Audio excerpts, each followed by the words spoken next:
Hello there, Andre. Hope you're doing well. I'm just quickly finishing up my sandwich before I turn on my camera and stuff.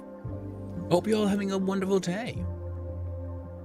I'm starting a little late as usual. Sorry about that. I really need to work on my time management skills.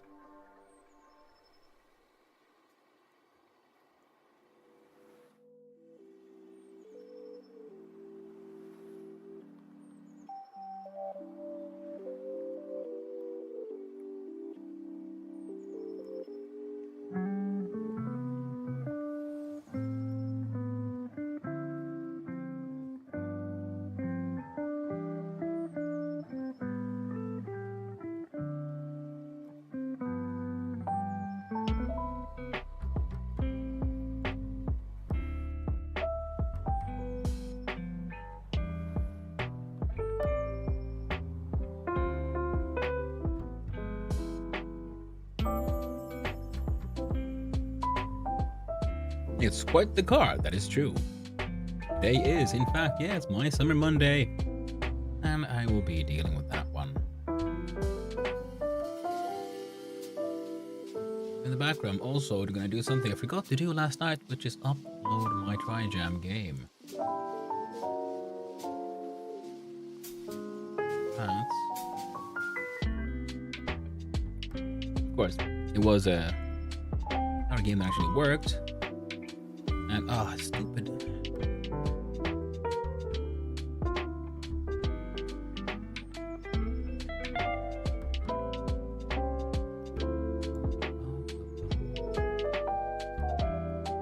Not export is because press your settings.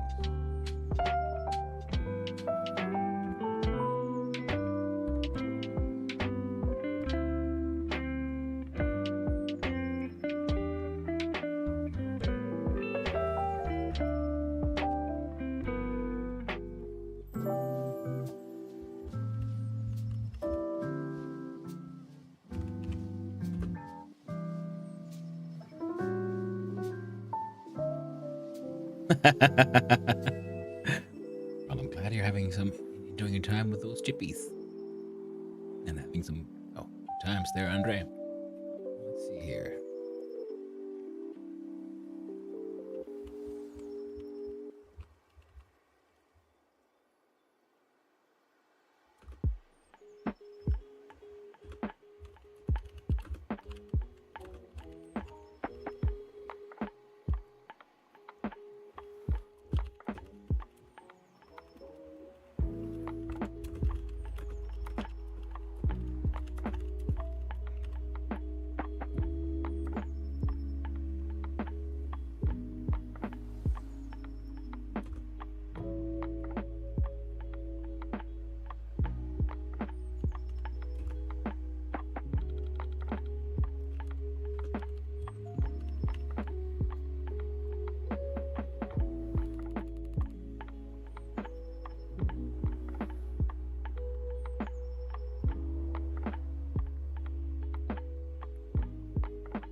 Should you get the RCO ricotta? What is the RCO ricotta? I can't really command. I don't know what that is, my friend.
So we're not playing any game I can name a character in today.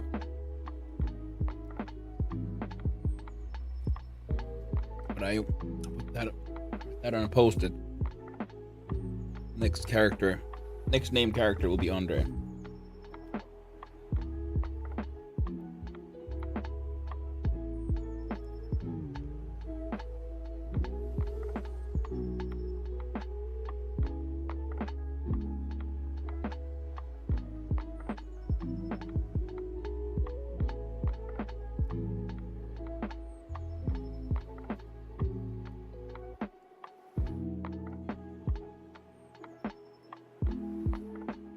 There we go. Yeah, I need to rename some of those things. That was like one of the default point redeems with Twitch, and I think it's a fun one, but it can be a little misleading sometimes, like random name generator. I'm like, what is this? But it's a name generator, but it is, yeah, it's add this name to the game, streamer man. That has been now uploaded. That is functional. Then we jump about. That all works as intended. In fact, it should not be on the screen. There we go. That has been checked. See quit.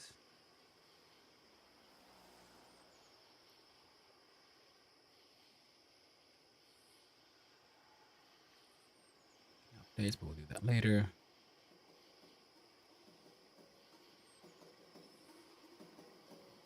Robots. And let's see here. Almost done with my delicious food. I go like, oh, hello. Let's test this. What? There, but you can still hear me? Excellent. Wait, what? 8 minutes passed so quick. Time goes fast, man. Especially when you're having fun and you listen to fun tunes. But okay. Now. Oh. Like a truck? Realistic? Like the type of man truck. It looks like them. Oh!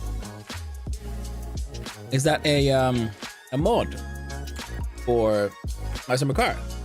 That could be fun.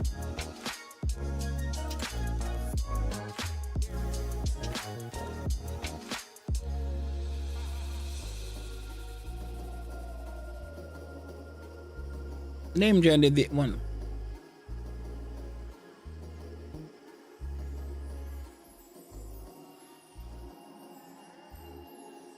But why is the DTS audio capture not capturing that one?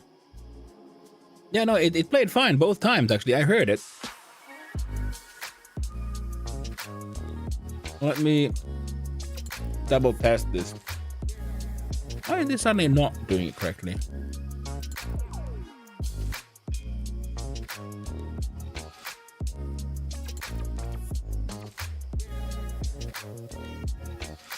Well, hello there, bear-like lion. Glad to hear from you. And how's it going? It's going, you know, slowly but surely. We're learning things. We're making things.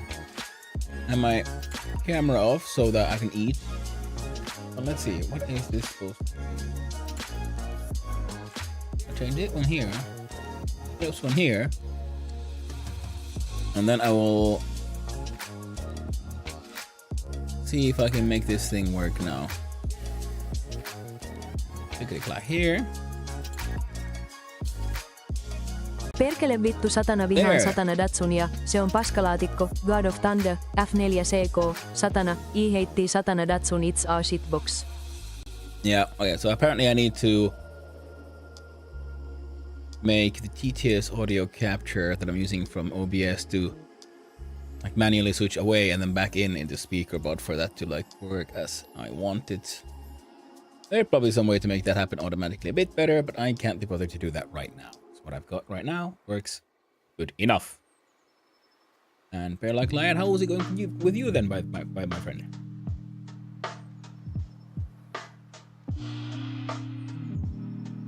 No.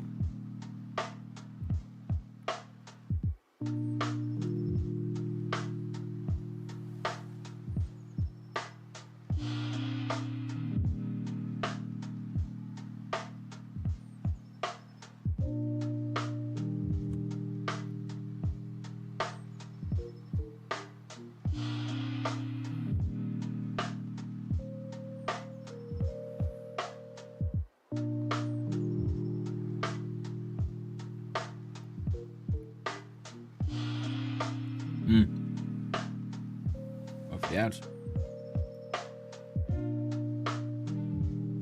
There we go. Now she'll be back. Sound and video this time. Fantastic. Running game dev. Get ready for June's next fest. Ooh. That does sound cool. Wait for the ad break to come over. Your game today played for almost 4 hours. Now that's very cool. Good on ya, mate. Where am I? I'm in player. Look at a player. With them planets, but looks like we have done exactly that. After counting on going do magic. Ready, do magic. What does do magic do? It creates this.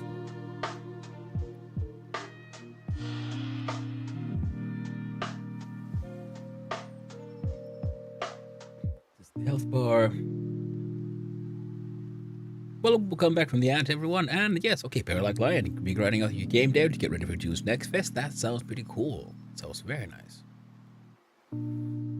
Yeah, my game is very much in its beginning, and I do the try jam every weekend. So yeah, yesterday I did a very silly game and didn't really finish it.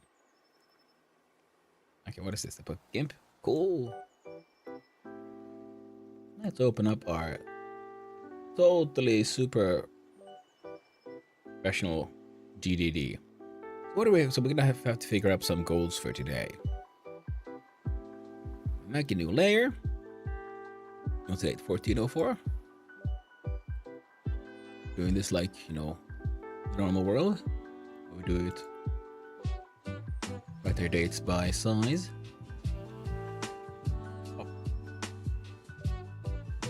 Back from the ads. Excited for the next fest, but lots left to do. Ooh, pizza flavored chips. That sounds interesting. I mean, what exactly is a pizza flavor? So you can have pizza with tomato sauce, you can have pizza with white sauce, depending on the filling. Or is it just bread? Is it bread flavor? Or is it oregano? Oregano is very much a pizza flavor. This is where I'm from. Tomato, basil, and oregano. Yeah, that does sound like a very pizza combination. Sounds quite tasty. Excited for next fest, lots left to do. Well, I imagine with any of these games, there will be for quite a while. If I could get into like a playable demo by June, that'd be amazing. But I doubt that very much, because I don't know what I'm doing. But I'm still doing my best, and every day I learn something, and every weekend I have to do a 3-hour game jam and try to make something even remotely functional. And I have found that to be a very fun challenge. And also it is very much improving my skills in planning, because sometimes I get something that works, and yesterday I did something that felt relatively simple for me in my head. But then I realized that I've been growing more reliant on the engine when I'm coding for it to do all the stuff an engine does. So then I wanted to make a game that did not make use of the existing like physics and movement logic. I had to build my own little, as simple as just moving around in a 2D array. Felt like I had to like dredge up from my memory. It's like, how did I do this? What? Oof.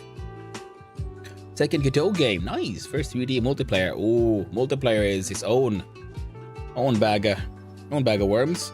And 3D is something I would also like to do. So lots of learning. Well, I mean, yeah, learning by doing is the best way I've found. You crash the Datsun at 250 km, the whole front suspension. Well, that sounds insane. Any challenge and idea? Yeah, I mean, the 3-hour one, yeah, because I then like tried to do something that, I had the movement is based on a grid instead of the existing physics. So that's why then I ended up having to, well, reinvent the wheel a little bit from how it felt for me, because I'm thinking like, I should know this. I've done things like this in the past, but I did that with C and like years ago. So now I was doing a GD script, and I was like, how do I freaking make a 2D array sensibly? Installing RC record and testing it? Nice, Andre. Tell me how that goes. Anyway, yeah, so let's get this thing back. So it is the 14th. Oh no. Just again. The 14th slash of April. The year is 25. Oh, that's mildly annoying. There we go. See, there we go. It's obviously 14 now. Do you have an itch or anything? Would love to see some of your project. Yeah, I'm itch.io. I am son of Hannu. And there is like a bunch of just nonsense there. The latest update called Catch a Train is something that you can do. There has no win state. And none of them have any audio because I just haven't gotten around to figuring out how to do audio yet. I just put that on the shelf and that is like something I'll figure out then. But yeah, on itch.io I am son of Hannu. I should have that to my like chat commands, I think. Like technically I have a GitHub, but I haven't used it properly now in a while, and I really should start, especially with my larger project here, using Git again. And that is its own thing. Yeah, and links panel. Ooh, very true, very like line. Yeah, I should. Yeah, want to follow on itch? Thank you very much. Yeah. So I'm also, yeah, mostly I try to do one every Sunday. There's a bunch that I didn't finish, and then I forgot to upload them because I've been doing them. I realize now for. I mean, I can open up. Let's see, it's on the other side here. How many do I have here? 1, 2, 3, 4, 5, 6, and I think I have 7.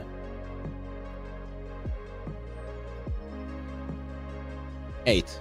So I made 8 projects, and not all of them got uploaded because I forgot to upload them in time. And I thought, well, there's no other point to upload it in a broken project except for the game jam, because they also encourage you to upload a broken project because you could still get some feedback on it. Extracted it? No.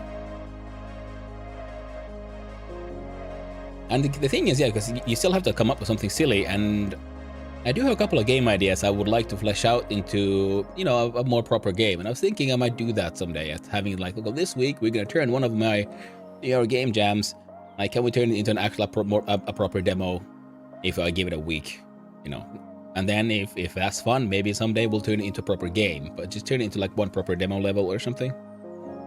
But today, we'll work on pretty much what I did last time, which is try to figure out how do we use Godot resources to be able to, well, first of all, yeah.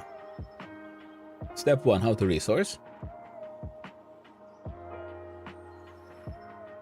I have done stuff with them in the past, but again, that was me when I was trying to learn Godot for the first time, and that was more than a year ago. So I have been like looking at some old projects here while I was off stream, and I did work a little bit on this system. And 2 DLL files, I don't know which one to put, lol. Let me watch a tutorial. Except there's no tutorials. Well, you gotta find the documentation and read. I'm hoping at least someone added some form of text to explain what to do and where to put it. I personally prefer a written documentation over video, and it can be so annoying sometimes when I'm like, okay, I have a problem. I want to find a solution. And I find 5 million videos. I'm like, I want you all to take all your videos and shove them up your ass. Give me a written documentation on what to do. That's what I want. I do not want to have to, like, fast forward to go back on a freaking YouTube to like try to find the thing where the people is mentioning the thing I'm trying to fix here or figure out, or that has anything to do with my problem. I want in a written form so I can just quickly glance over and find the thing and like apply it to whatever problem I have. Way better. Hello there, Poison Raisin. I hope you're having a wonderful day. Only gives me vids about it and not how to install, not even on Google. Well, Google especially has becoming increasingly annoying at that. They keep on like pushing this fucking sorry about the short form videos. I am not a fan of short form video. It can, yes, I like memes, I like GIFs, I like, a funny slapstick humor and all this random stuff, but I really like my documentation to be in written form or like, solutions. And yes, good morning to you, Poison Raisin. Wait, was that what is that emote? That is a Mink the One Cheer. Ooh, that is a lovely little emote there. I really should also draw more. Need to have another art stream. Maybe we'll do that tomorrow. I'm gonna break my game. There's no tutorial which DLL to put. Well, the good thing is you can always copy the entire game file if you want, or the data file. If then it'll break, well, then you delete the one you changed and put the copied one back. Good old copy-paste. So step 1, how to resource. But I think we're figuring that one out. That is like a long-term goal. That is not a goal for today only. Drivable API and drivable truck. I have no idea, mate. I have not modded my MSC even once, so I have zero knowledge on how to do the modding. Can you find a mod manager for MSC that would do that for you? That could help. Okay, so how to resource? That is a long-term goal. But our main goal will be pretty much the age-old question of runic circles. How do they work? You know, that is the main goal here, because I try to do almost as much deving here as I can on stream, also because, you know, I also want to share the creating and thinking process that I have, however chaotic it might be. And that is why I can have goals that are silly and, you know, not that professional. I would probably not use the language I use here if I was working, you know, more in a more corporate environment, but you know what? It's my stream, I can do what I want. Now the question is here, so runic circles, how do they work? So, what I want, I believe, is for the music not to suddenly stop, but you know, this Chill Hop has this lovely habit of doing this. Yes, I was checking out some Dwarf Fortress stuff earlier, I know. So why do you do this, friend? Why do you suddenly just stop the music? I don't like it.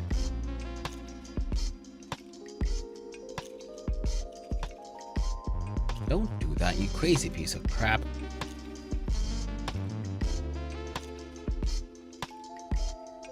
Wonderful. Wonderful. So, how do they work? Well, the goal was so that if we have more like simple rune circle, as we've looked at on many days before. So we'll at the most basic one, we have 3 slots for runes. One leads to the other, leads to the other, leads to the end, right? So far I've been thinking every rune is as itself and they're stored in like an array or something. And I tried to make that, it didn't really work the way I wanted it to. Then I thought like, well, you know what? The rune circle itself, of course, would have to be some sort of object which contains the runes, because we want different kind of circles to exist in the future. I was thinking, well, could I just have an array or something that goes, we go through them in a list one by one. We'll just have an array of whatever, how much information a rune needs to have. We'll move that to R and R. R.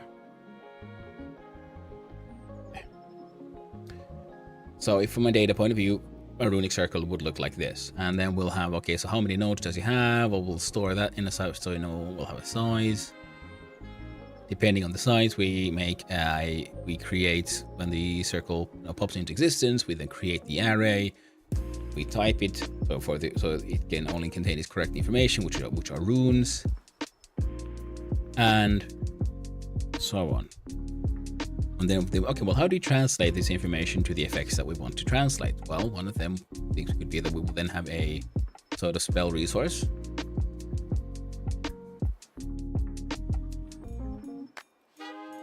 Why note taking is amazing. And we feed that pretty much to every rune one at a time. And every rune does its own thing to modify the spell resource.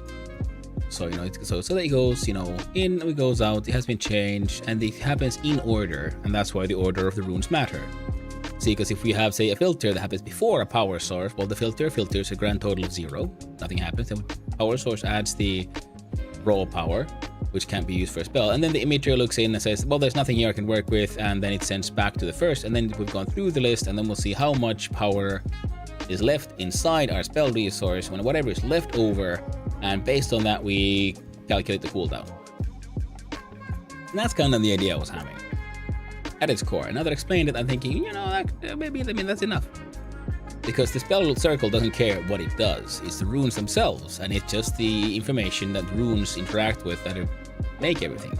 So if things happen correctly, first we'll have power source. We give it the spell resource. It adds the raw power. We jump into the filter. Well, it takes some of that raw power. It changes it into a elemental affinity we want. I say fire.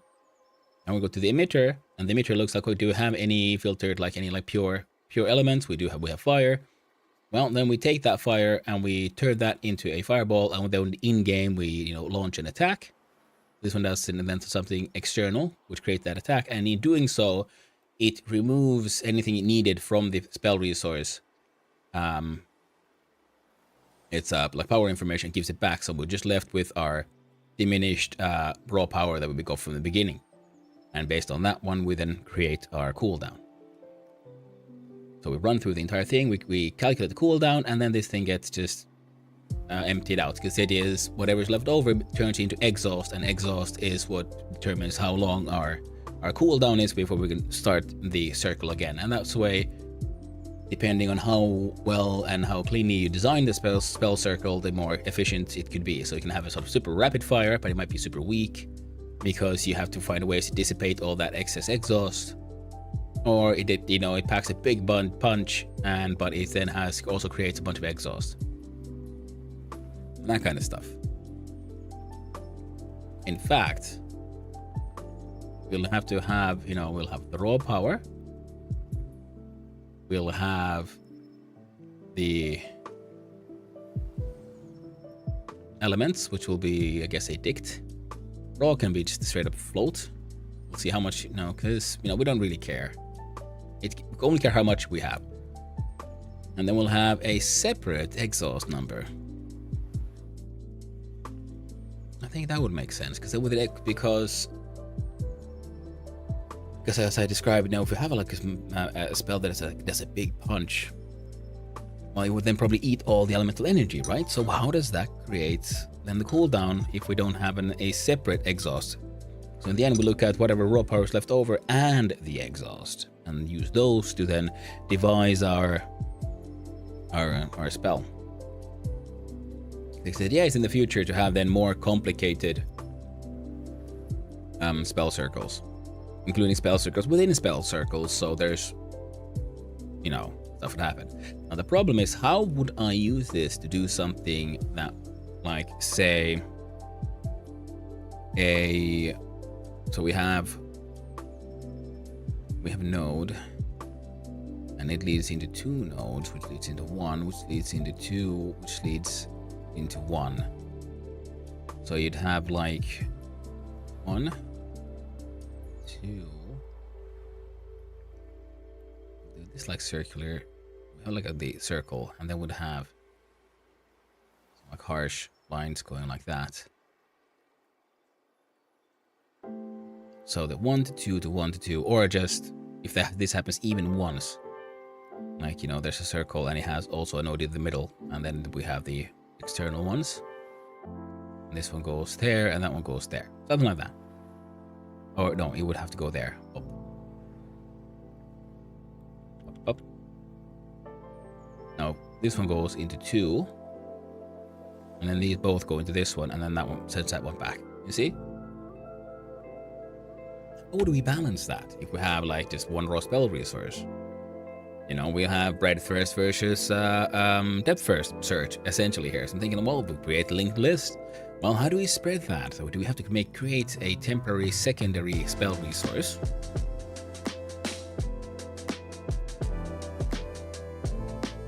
Or redesign the entire thing? Now these are things I'm pondering, and thoughts I'm letting percolate in my mind right now.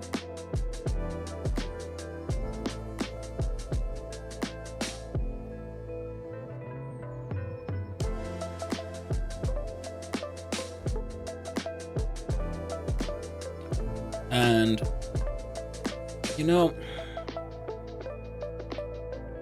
guess with good work. Good morning, Ugla. Hope you're having a wonderful day, or at least a better one than we were having yesterday. If you aren't, mate, hey, no worries. Just say, hope you have a good day. Well, hope you have a lovely day as well, my friend. And whatever might trouble you will be soon over. Now, if I want more complex interaction, for this one I need to figure out, it's still crap? Gonna be crap for a while? Well, unfortunate, my friend. That really sucks. Well, I hope the crap if at least becomes bearable as soon as possible, because I know many things will just take its time, no matter how much we wish they would be over quickly. So the best we can hope for is that they would at least let us feel better soon.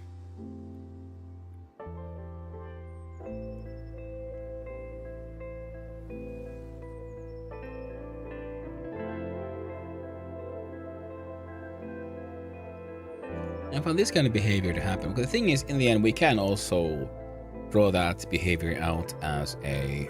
It doesn't have to be a circle. This is more for visually, and because we're in-game doing it like this. And instead, we're going to have a... So we have a start node. So what if we split it into two?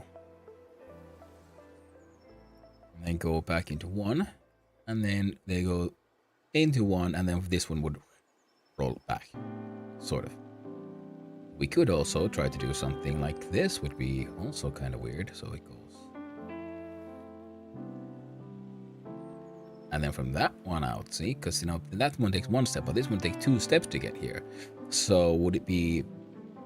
Do we have a logic that goes forward 1 per step? So then this would split our spell resource into 2. Then 1 half here, 1 half here, and 80 as well, Argeukko. I hope you're having a wonderful day, my friend.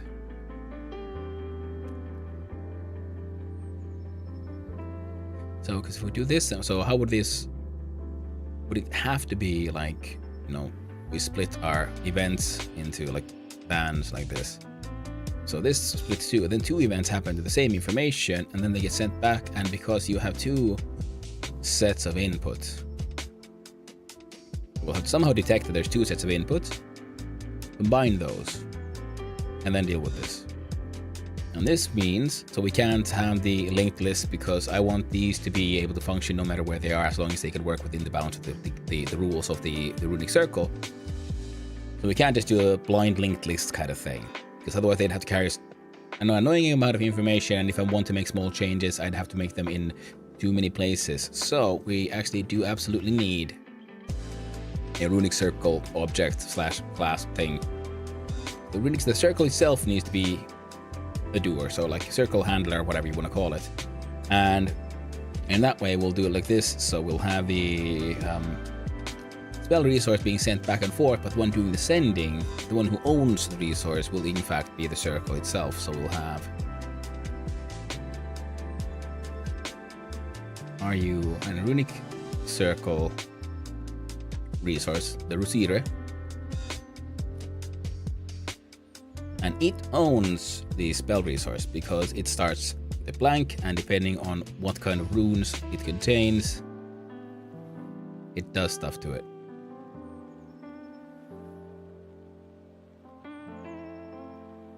Spell resource, and then the runes themselves. So how do we... Should it just be an array? Or would it be better if we created, say, like actual like rune slots as objects? And the runic circle always just... I don't like these spoken songs.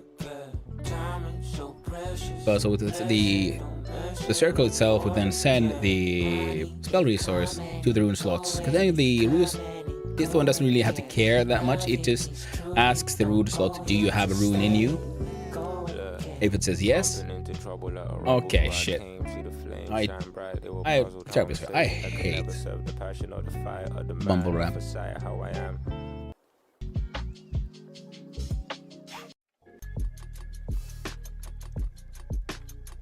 I mean, that is just a matter of taste, but yeah, not mine.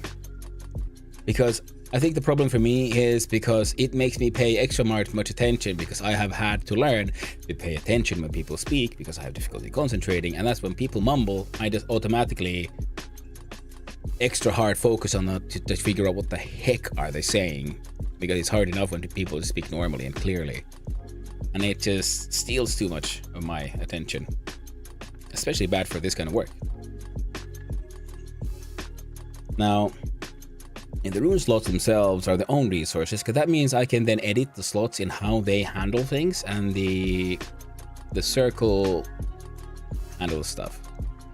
Because then the circle sends the resource to the slot, and the circle handles, possible division and so on. Because we can have, step 1, step 2, step 3, step 4, and so on. The question is, what do we do in this kind of situation? Are they... So the mod want to come back from school? Gotta go now? Okay. Well, hey, thanks for hanging out, Andre. I appreciate it as usual, and I hope you have a wonderful day at school, my friend. And yeah, feel free to come in then when you have the time to tell me how it went with the mod. I would like to know. While I stare at this to try to figure out, so should this be multiple bands, or what are these two happening simultaneously? But obviously that won't work, because we will still have to have a separation there, because they're sending the information back and forth. So then it could be that every passage is a... Yeah, so then this would be one step, and this separates one step, and this separates one step. So this one goes here in one step, and then this one comes one step behind. So then we'll have a kind of rapid fire system. You see, that could work. So by putting things out of order is how we get things to happen multiple times.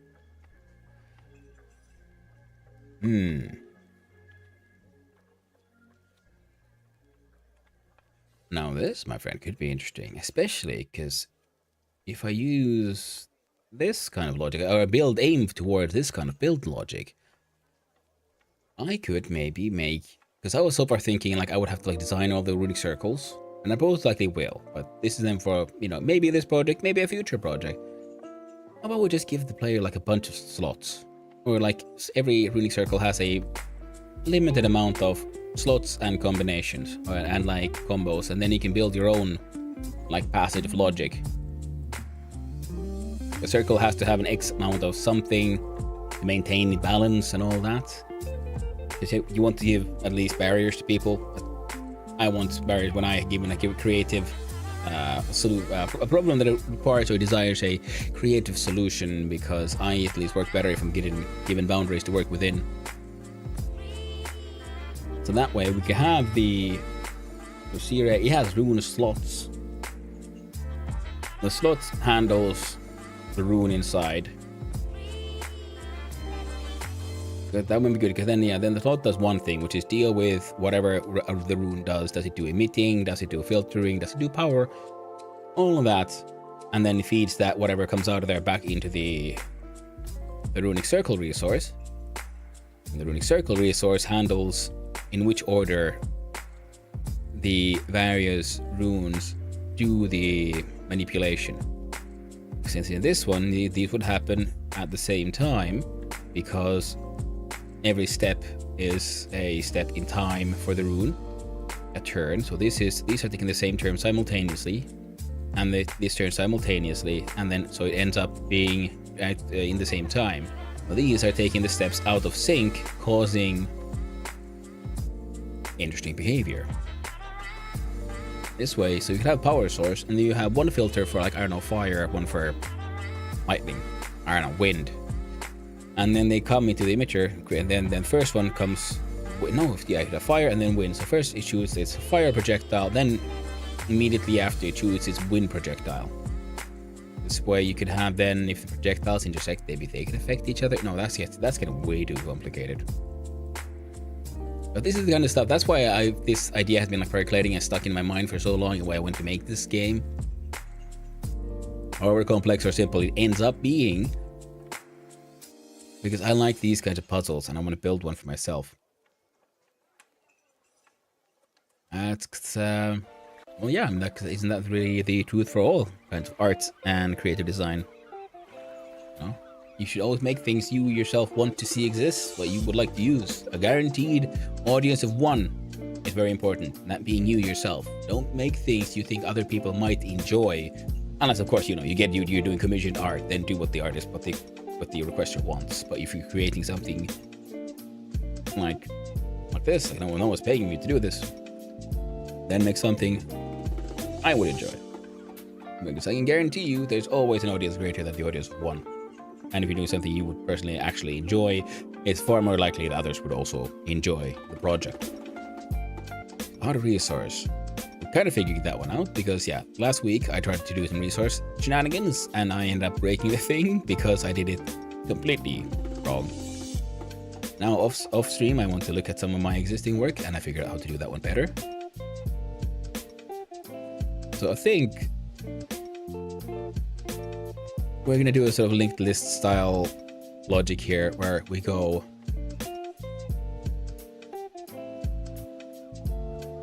one step at a time. And whatever happens here, we report back to the resource. But how does this splitting happen? Do we then create a second spell resource?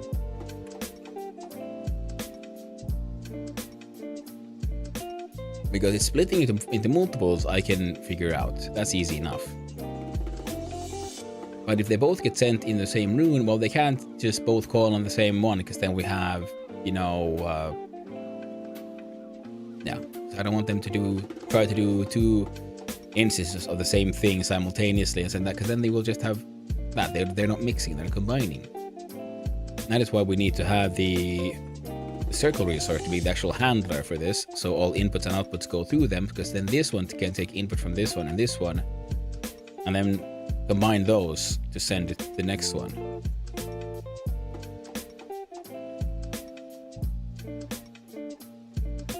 So should a rune slot then probably, you know, takes in the info from this, from we have the rune slots. So the rune slot gets the information, and then as its output, it gives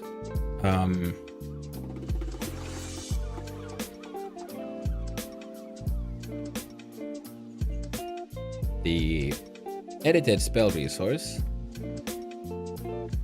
spell res, and its targets. This way the slots also manage the connections.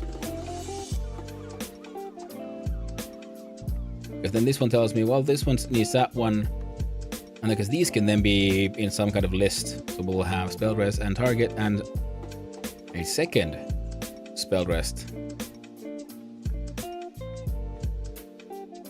Spell rest, not rest. Pum pum. And its target. And if they both have, like, if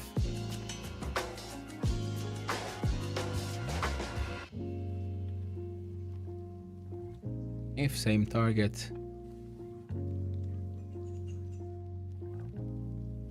combine. That kind of logic. And that could work.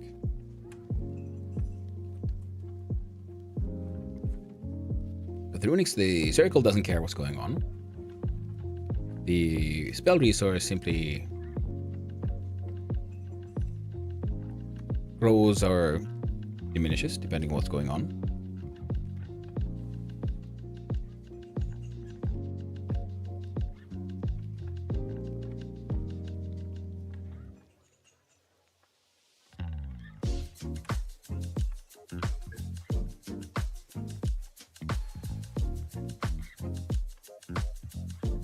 And in fact, every rune is editing our existing spell resource. And to make sure things happen in order, I should probably do that through function calls.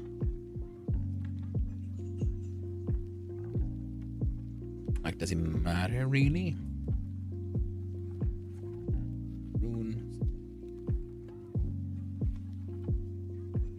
Yeah, they're all getting a reference to this one. That way, we don't need to send actual freaking shenanigans everywhere. So the rune gets simply a reference to the resource. So, okay, let's see here. We have R from rune. It gets a reference to the spell resource. It does whatever it wants to the spell resource. Then this one checks, are we still okay? Are we still stable? Like, for example, if it tries to use more raw power than we actually have. Wow. Then the procedure just gives, well, it says no. If it's allowed, it sends out a fail state.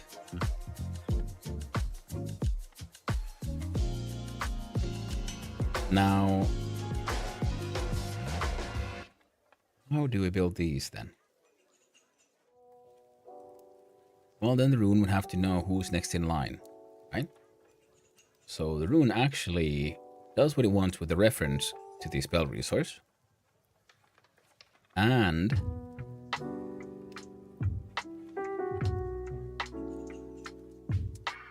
it sends over that reference to a new rune. And it's actually the rune slot that calls the next rune in line. Which means that to build this rune circle, we'll have to then, make sure. So we build a connection between these two. And then this one gets a reference to this rune. Well, hello there, Wasteland Papi. I hope you're having a wonderful morning there, my friend.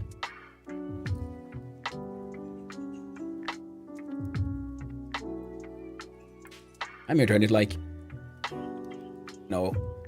live for everyone, just demonstrating my logical thought as we go from one way of doing it to the second, to then figure out the problems and then trying to figure out the next step and the next step. So how would we simplify this, and also realizing I don't need to send the resource everywhere because of course it's a machine, it'll just send the reference. We don't need to actually send a copy of the information anywhere, and then these will just, we're using the reference, change this one, and this way this function can keep an eye on this to see does our where values go too low. And if I have these slots and it has X amount, the circle resource would know how many slots it has. What type, we could have different types of slots in the future. And then depending on how we built the circle, it is the slot itself that calls the next slot in line.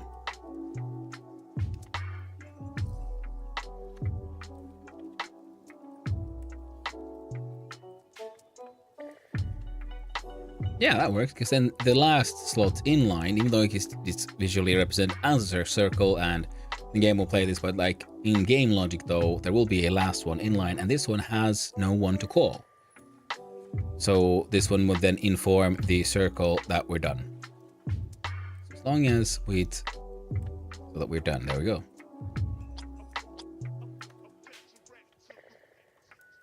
Well, the last one would have someone to call, but it is the very first one, and that one already has a flag that it has been called. So then it says, okay, we're done. We have completed the circle. Whatever is left over is for the circle to determine on how to calculate our cooldown and then launch the system again.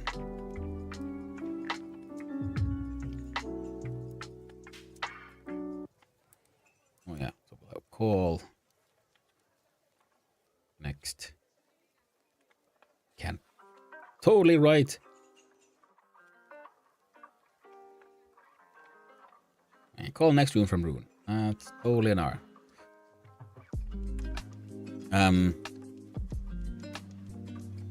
Yeah, because it doesn't need to actually send this reference either, because they all get it from their owner, which is from the circle itself.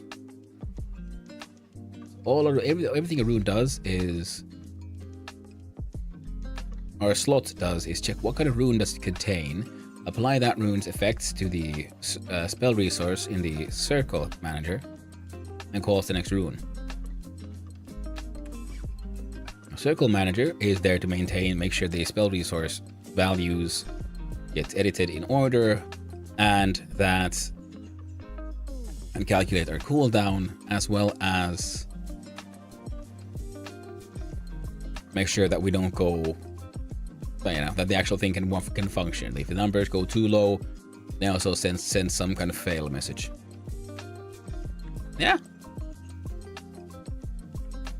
All right, I think we have enough for core.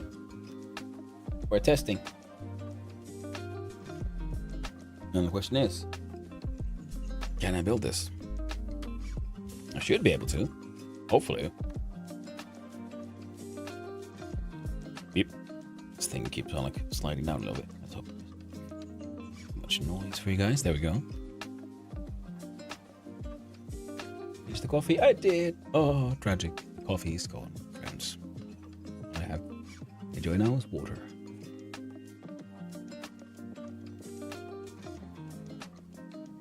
Refreshing, then hydrating. Now, I did in fact apparently do this already a little bit.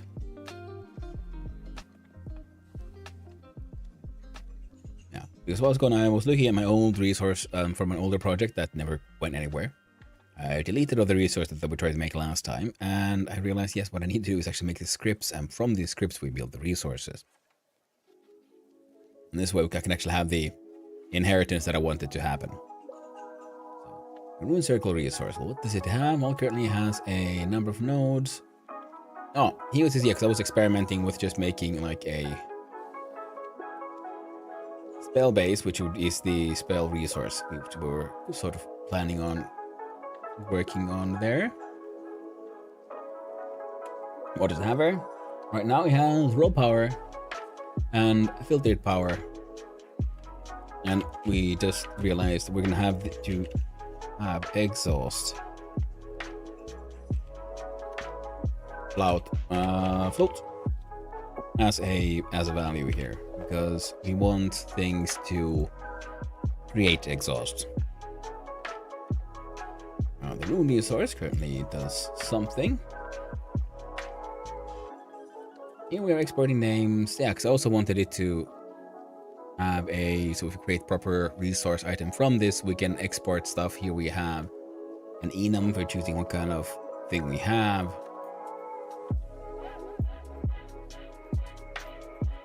And here it is. All of these are sort of like inbuilt into one, but then I realized I can actually now use this to make a inheritable resource, which should be quite nice.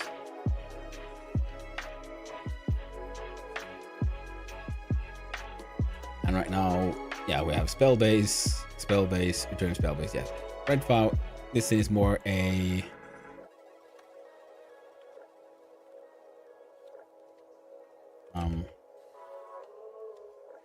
so prototype for specialized wounds. There we go.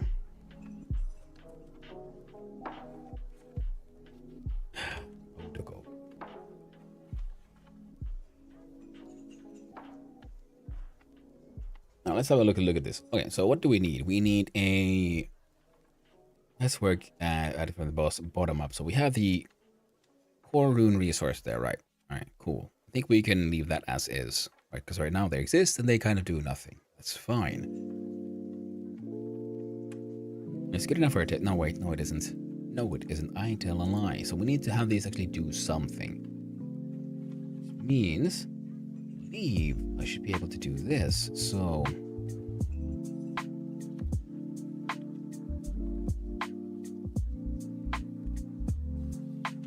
Power underscore rune.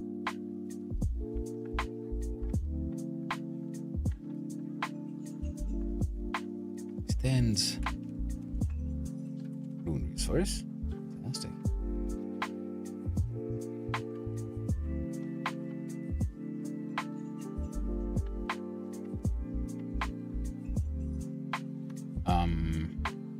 Yeah, we don't need any of this. Up. Now, let's see.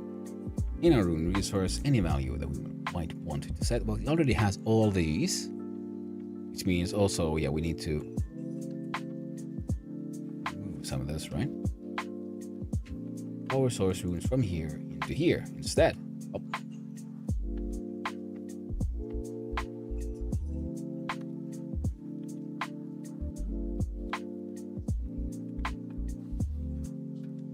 And shave that one too. That should fix that one. Now. That these can work. And now we have a power rune. we have our variables. Our base one is at 0. So we create I can then create a resource, and using that resource we put it into stuff. So modify spell. But this one will also be run by other things, so we'll have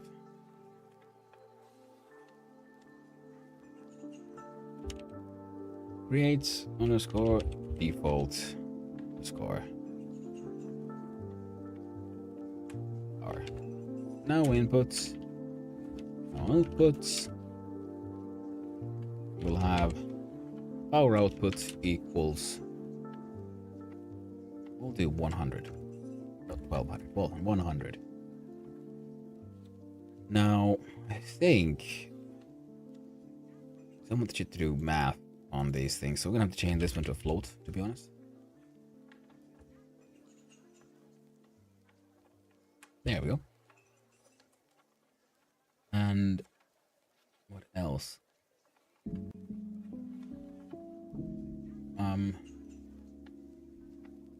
Modify spell base, change spell base.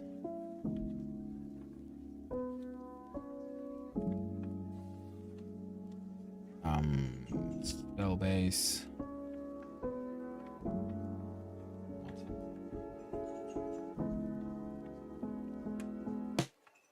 Got raw power. Raw power equals our power output. Spell base. Raw power turns into a float. 0. Get total is a float. 0. This was for something I can't remember anymore. And then we'll have just a func we call reset. No inputs, no outputs. No power equals 0. Filtered power equals empty dict. And exhaust equals 0.0. Save that one. Excellent. Reset and the total of everything that we have here, but we don't care about the total of everything because unimportant. We're gonna have to add a lot more functionality here eventually, but that is eventually. For now, we can have power rune and it has all the other cool things. Oh, and also power source type equals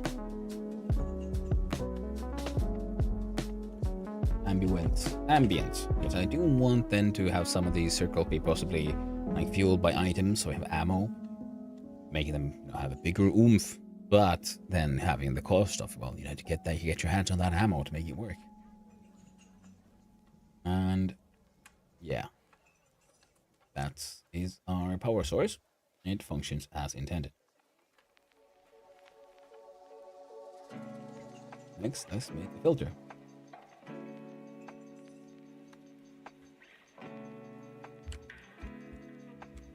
Called the filter rune. Filter rune. Don't capitalize that one, ya goober. I'm such a doof. Cut that one out. And resource. We also class underscore name filter rune. Save. Got that one. Class underscore name power rune.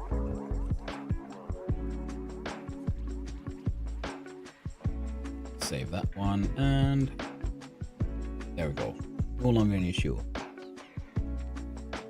So func make fire filter. There you go. No inputs, no outputs. This is just testing for now, so elemental type equals fire. Oh, and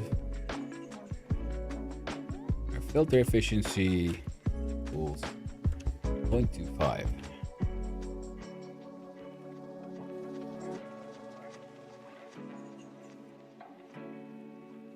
Now we have to take in the spell base, right? So we'll do funk filter underscore Godot spell takes spell slip spell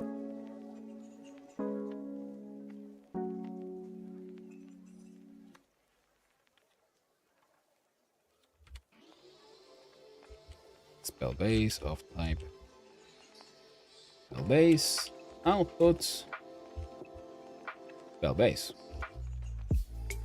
Now we'll do spell base something and then return spell base. Now the thing is, we want to add the element now to our filtered power from the raw power.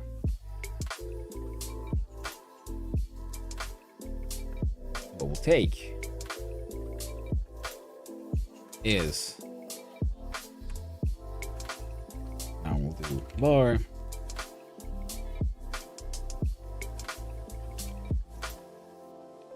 filtered type float equals 0.0. Now filtered equals spell base dot raw power times filter efficiency. For now, we can probably come up with better math for this eventually. If filtered greater than 0, thank you, Honobot, then we create a thing, which is that spell base dot filtered power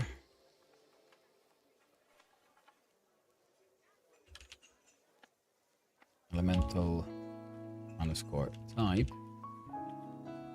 equals filtered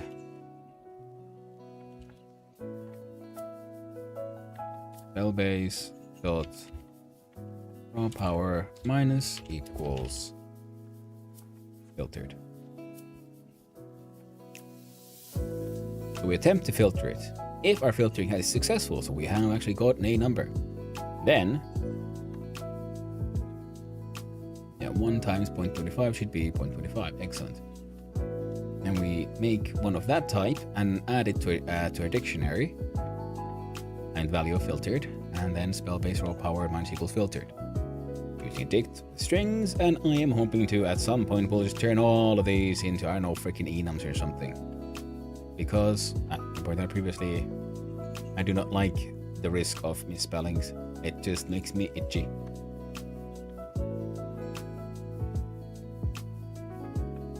But that is pretty much what water filtering should do. It just takes part of the raw power and turns that into our filtered desired elemental power. Fantastic. Then we'll have to make a new script. Let's call this emitter underscore extends room resource class underscore name equals not filter down emitter room. Save that one. Check out into room resource emitter rooms X S B. There we go. So now room resource should only have things everyone needs. So an enum to know what the heck we are. We might change this one because we have now the class stuff. We don't really need this one at all, actually. So we can just get rid of that one. We have our rune's name, and we have our rune sprite. Every rune needs that one, and they all need to be able to do the modify spell by default. So this one should allow for that to happen.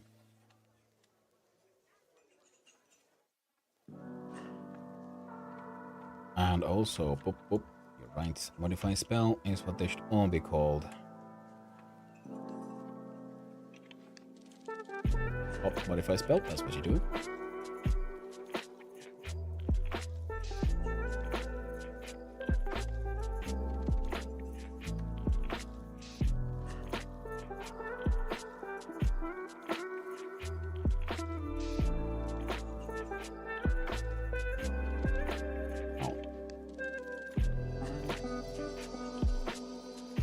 Bunk. Make.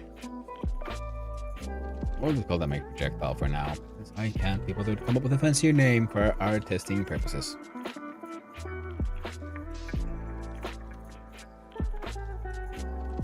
There we go, make the projectile. That's absolutely perfect. No inputs, no outputs. Well, what does it do? Well, it looks at our projectile type. It gives it the value of bolt.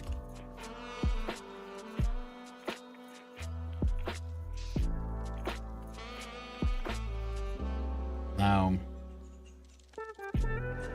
what do we do? Oh, we need to know something else, which is something we can export. Variable, which we'll call simply cost. Float, which has a default value of 0.0.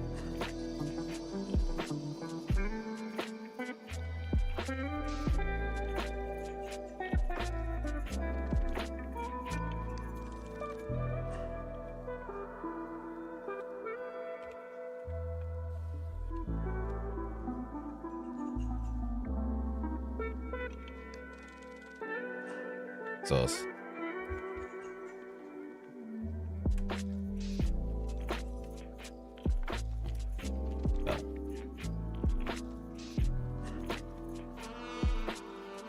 But we shall not have any exhaust right now because we're not. That is a later point in time kind of problem. Now, if we modify our spells, what do we do? Well, we need to figure out how do we cast a spell. And so we come to a problem.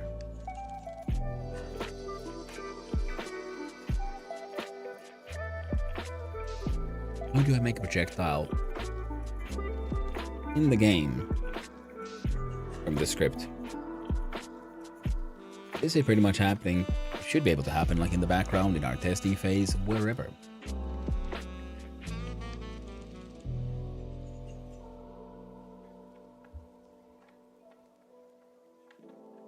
Let's look at our globals. That is what we're gonna need here. Either that or a signal.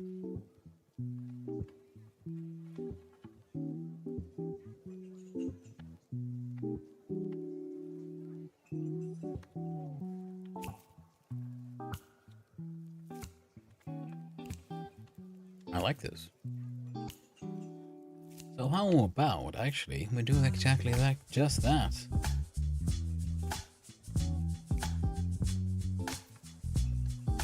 So I believe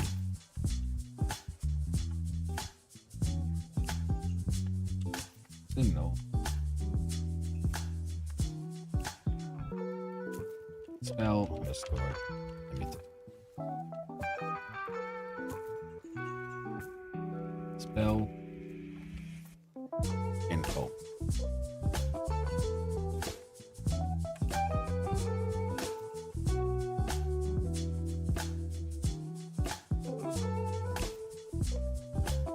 This is a spell based from within the rune. Now, what did our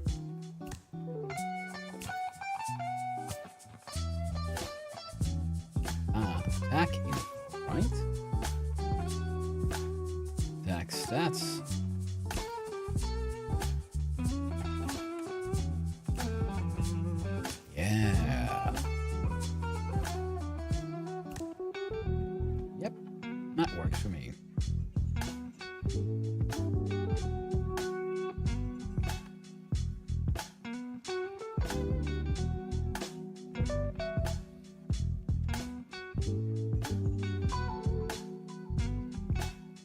think I can do that.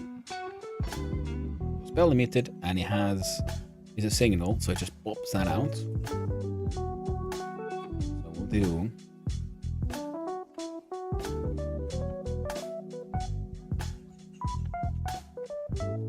Var new attack of type attack stats, which equals stats.new.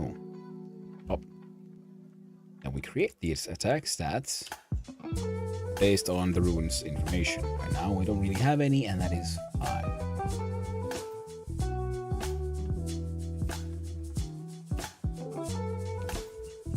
Create a new attack / spell from spell base and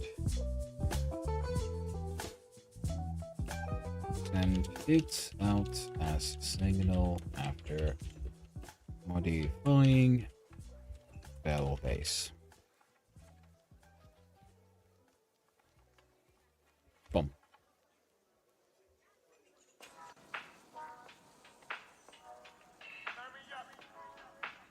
Here, because we're also modifying these spell base, we'll figure it out. Oh yeah, so I was thinking I think here for like your setters and getters, because the runes are doing like setting and getting on the runic circle.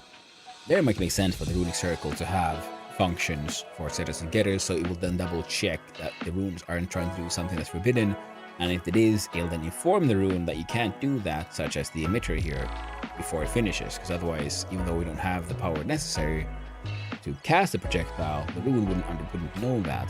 The circle might say like, hey, we failed, but by the time that happens, the rune has already finished its doing thing and launched an attack. And that is something we'll need to add. What we might want the setters and getters to exist in the rune circle itself. Now, what all do we have in our delightful little attack stats here? We create a new one and it has all kinds of info.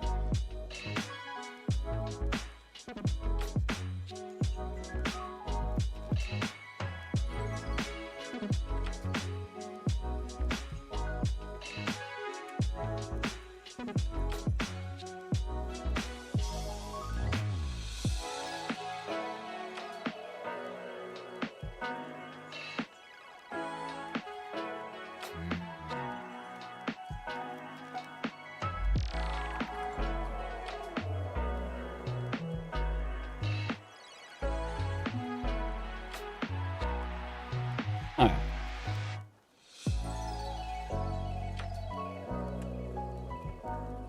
Okay, let's empty that one actually. It's funny and all, but does nothing.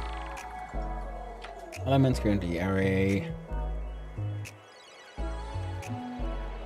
That's fine. Now our emitter rune will look at.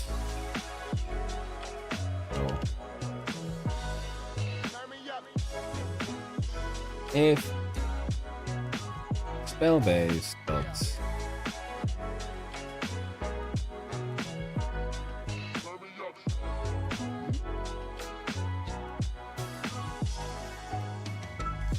filter power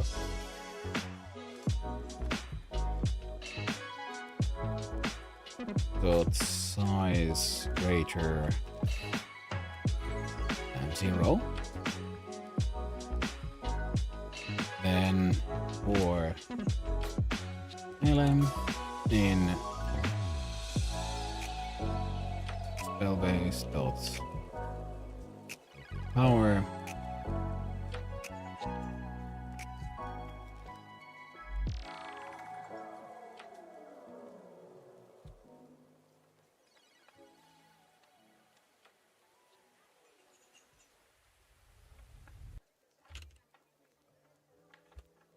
new attack dot elements dot end LM. There we go. And here's the thing. Okay, so right now we had 100 raw power. 25% of that has been turned now to a a elemental power. That means that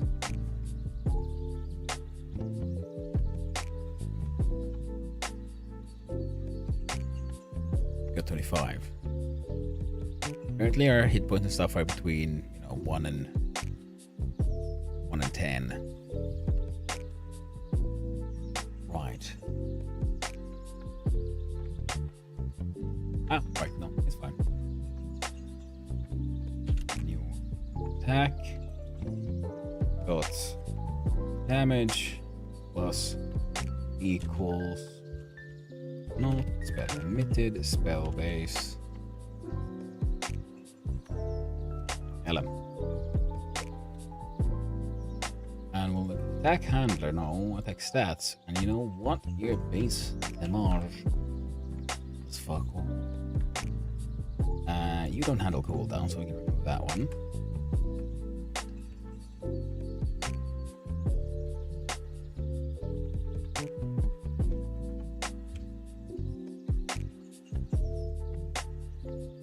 Now,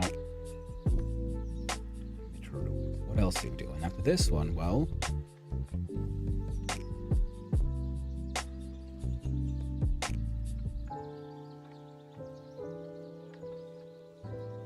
here from spell base.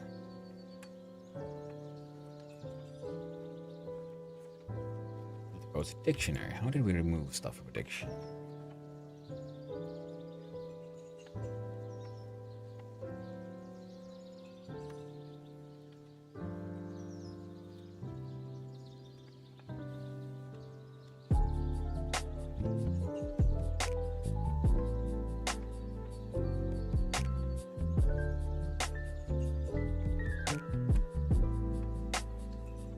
Releasing elements while iterating with dictionary is not supportable. So okay. Fine. Well, the meter is supposed to be the very fast one, and we'll figure out that logic at a later point in time. Because just right now, we just need something that kind of works, and I think the easiest way to be is that if we have, there will only be one element, but I'm building this as a sort of like in theory, and then we'll do a skill base dot filtered power is an empty wham, and then we'll do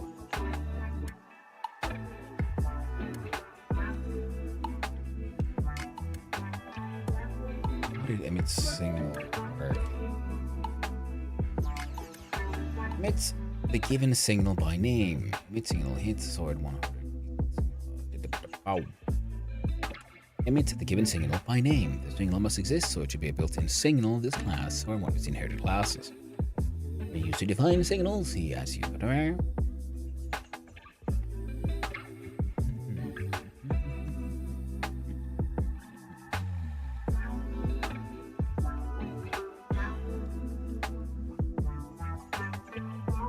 Add use to define signal, optional arguments where the signal can be added as an array of dictionaries. Delightful! Each defining a name, string, and type int.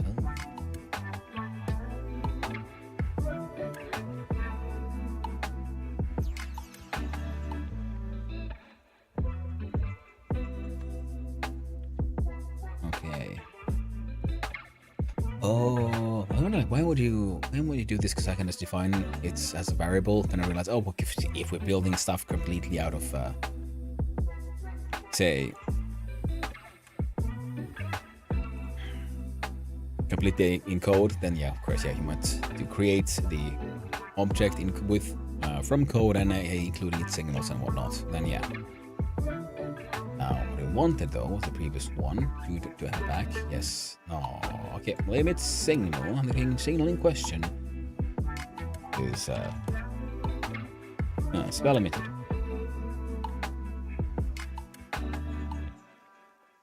And make you a string. Comma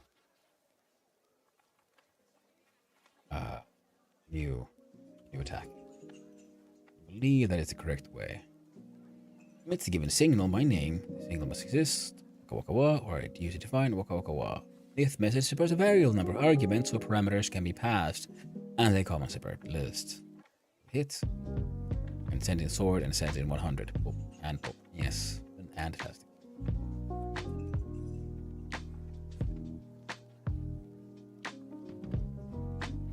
So now it should send spell emitted, attack stats, and the attack stats is the new attack one, which is created here. That is sent out with the signal. Delightful.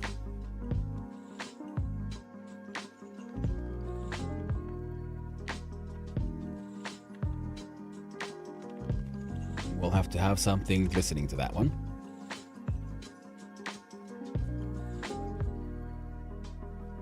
Here's the thing. Do I have an array of rune resources? Which could be any one of those. And we feed the thing to them one at a time.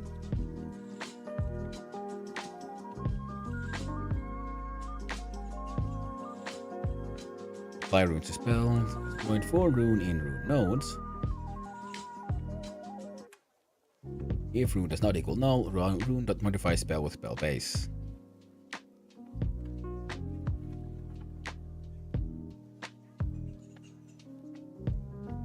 No, it works. We have a name, we have a type, we have a number of nodes. And also, right below name, I think we should have export our sprite type of texture 2D. Starts out null. Because the circles themselves will have their own visual representations, at least to begin with. Like some of my more complex ideas will have to remain as mere ideas because, well, I would like this to become a playable demo ASAP, and from everything that I will learn from working on this mess of a game I'm making, I will most definitely learn more and be able to use this to make my next game. I sure as heck won't be my last attempt at trying to make runic circle magic work. Like runic magic systems. I just like the idea and I want to try to make them in different forms and shapes.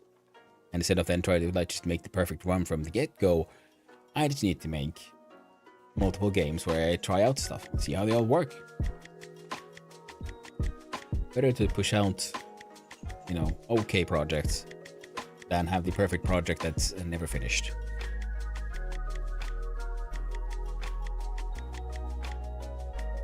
Now, let's do here a func make default make heck nuggets make test circle.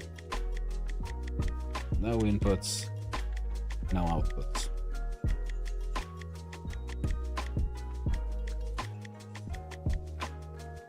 And we'll do the resize here to make sure when this thing is initialized either in game, it'll immediately try to resize it, match our number of nodes. Now it's 3. Alright, then. Should be 3. So how about... Alright, as an experiment, guess what, friendo? You're going away. And we should replace you with... number of nodes equals 3.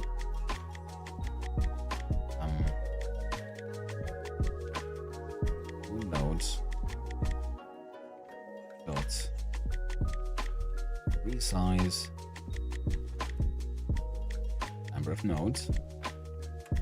I know we could just put 3 here, but I want to like sort of use them as intended, as they'll eventually be used, instead of hard coding too much shenanigan here.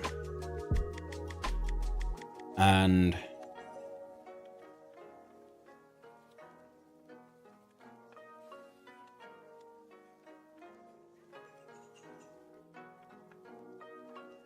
could just append.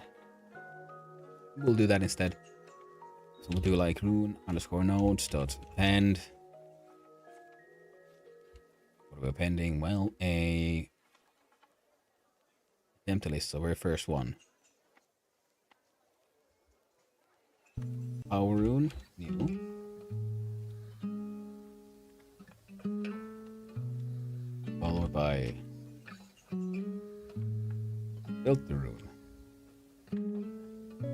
followed by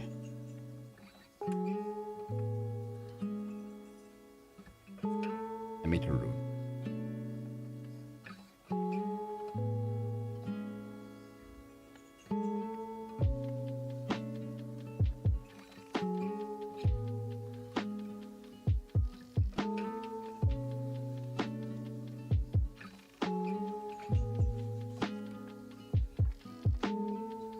I should probably have a variable, something to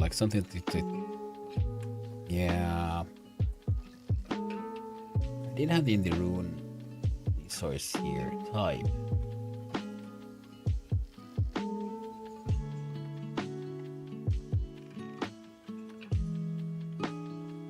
R type. String equals default. What?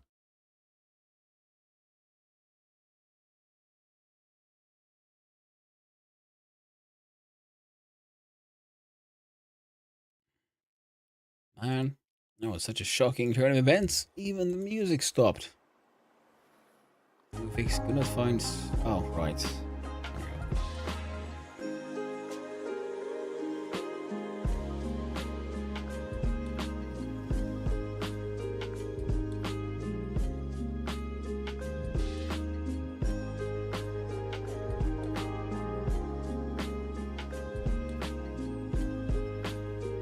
Or type equals emitter.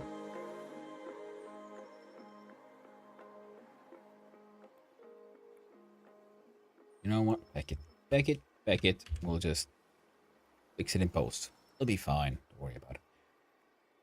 Now, yeah, we'll have to do it in like func init, right? So we'll do func yunk func underscore init type equals emitter. Is that what you need?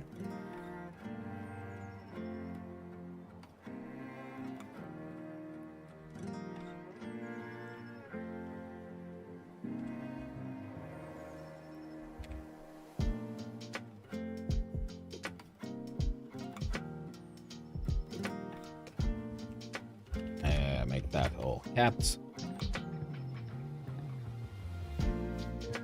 Oh, I figured it out. There it is. Once more. Dude. Power. Some more ads. Oh, wait, no. The ads are in fact over, my friends. They are in fact over. Now we got some sort of stuff saved. I'm sort of getting used to the whole inheritance, how inheritance works here. What the heck was I doing though? I was looking at doing circles.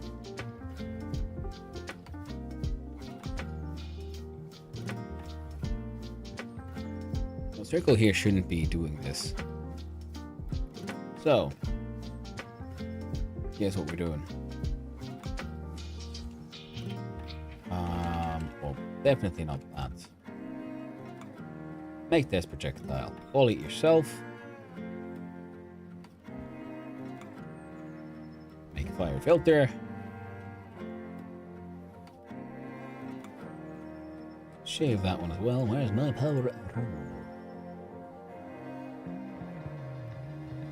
All others should make, so you can't be creative. There we go. I'll make this one as well. Make the default power. Well, Rune Circle resource should now make default shenanigans.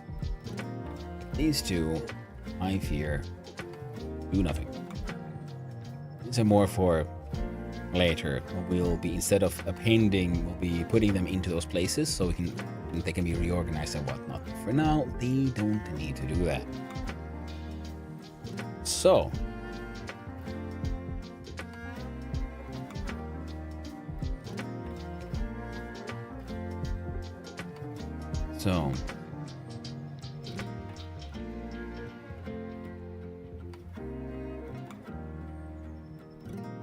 damn, how do I,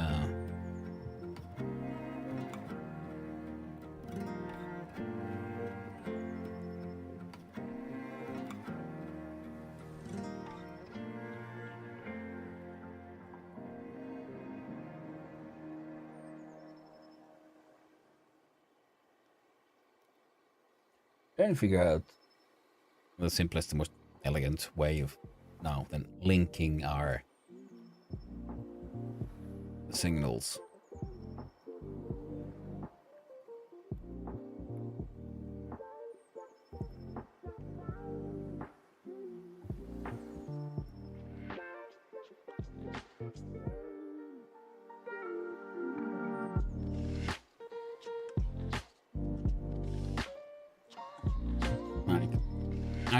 I know the emitter rune is going to emit a signal as well. But how does any of this know which rune in what position will do this? Now I put the rune in there. Do I just go through all the runes?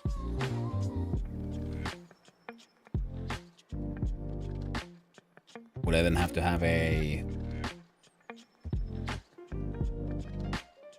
way here to store that info?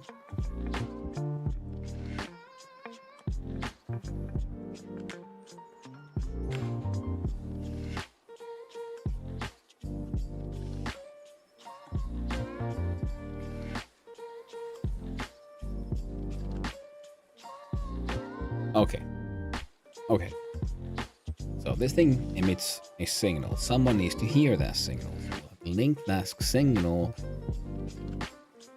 If not from the node, well then I guess, because okay, it depends. Because we could make runic circles also be used by other things, not just the player. But for now, it is just the player. But if we want other things, like for example, something in the environment, you can find pre-existing runic circles that might be a threat, and so on. And then the player might be able to look at it and maybe decode whatever, or maybe it'll just look neat. And from this, we can figure stuff out. Owner of the circle resource wants to be able to hear the signal of the emitter.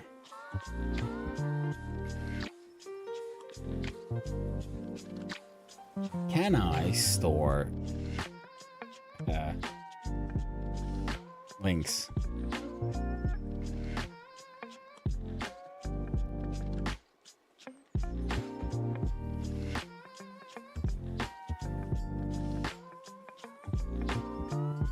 Well, hello there, little bunny foo-foo. You coming with me on the plane? Well, thank you very much for the lovely trip up high in the sky as you travel across those grand United States.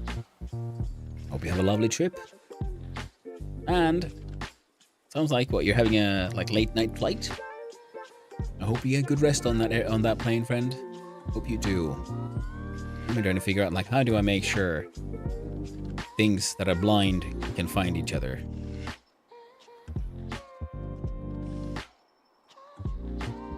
Early morning? So I guess you past midnight, then you're in the early morning, I guess.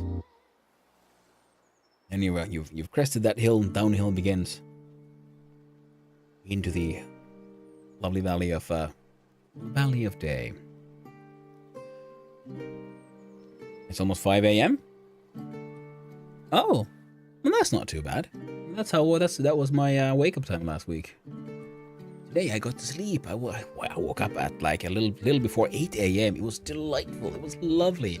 I was so tired, but I was tired but not exhausted. If you know the feeling, because when you have that sleep deprivation, you have this deep bone deep exhaustion to you, and when you finally then get enough sleep after such a thing, then you're just really physically tired, but you're not exhausted anymore, and it's okay, because that means this is something I can sleep off pretty much.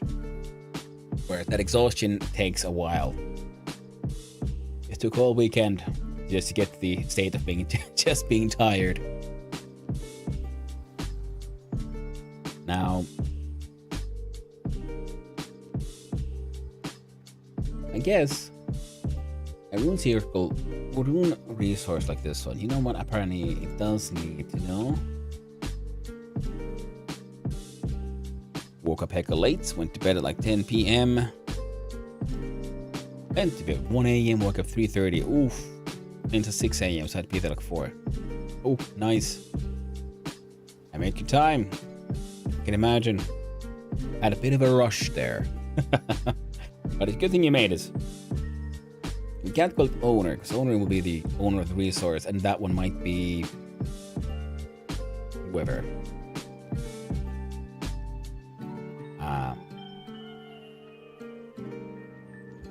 We call it circle owner, I guess. Type node, because we don't know what the heck it is, but it's some type of node. And for example, currently has no.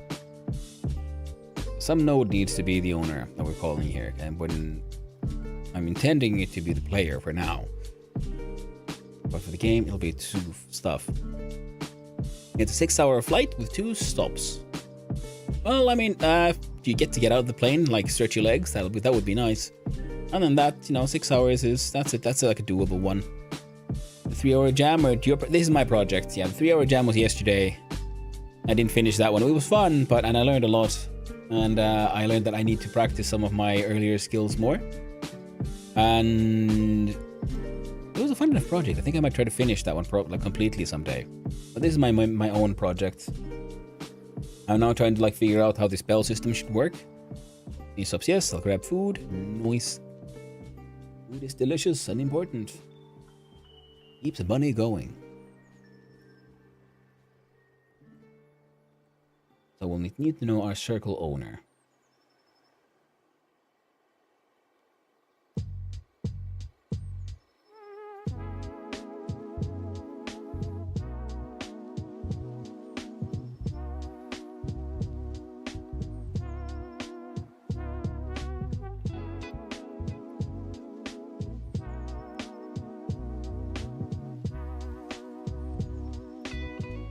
Okay, so I think the rune itself should then, when it's initialized, check with its owner, which in this will be this one.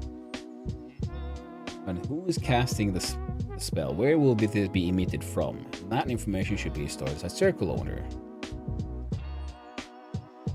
When you do coffee, little grab a snack and a frozen lavender latte.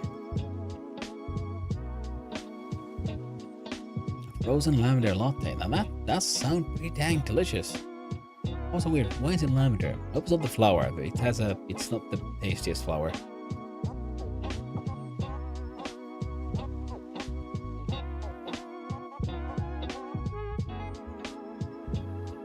I'm playing this, and then because it's Monday, I have to play my summer car, and I am deeply itching to play Blueprints. I gotta say, Starbucks stays good. Well, that sounds delightful. Starbucks does have very tasty drinks, but at the same time,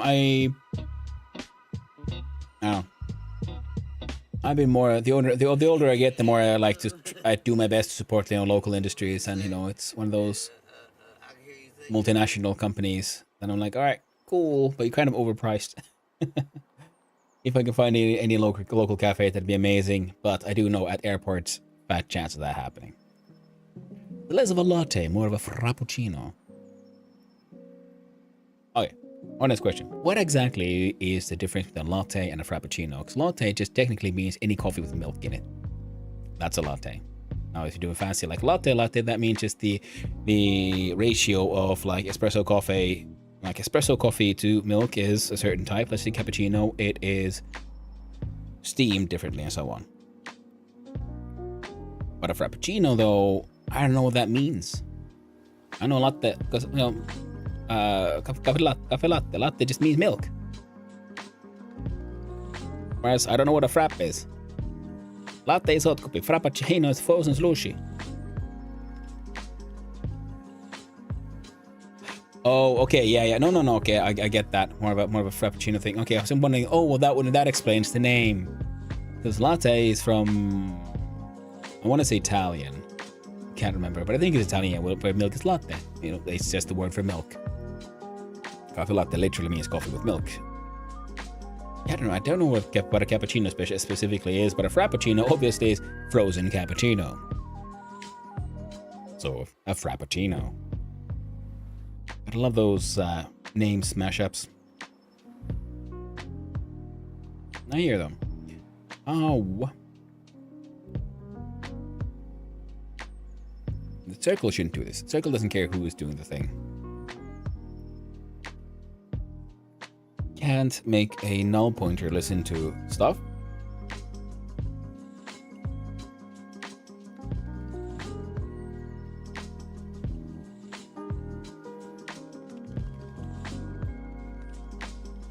I feel like there's something I'm missing here in how cool all these signals work in Godot, but I guess I could just make a chain of signals kind of function, sending me all kind of stuff on those Discordians.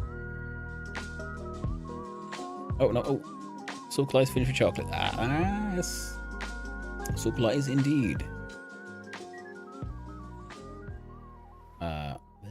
Yeah, Sukla is finished with chocolate. Sorry, brain freeze. I'm too lost in this and trying to figure out how do I make two steps where both two blind things with a empty space in between be able to find each other, especially because one of them might not be present.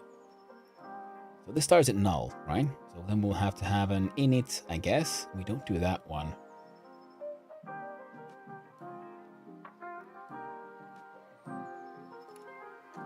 Well, circle owner will be whoever owns the circle. For now, circle owner will have to be player. I think I could make that happen through here, but I don't wanna.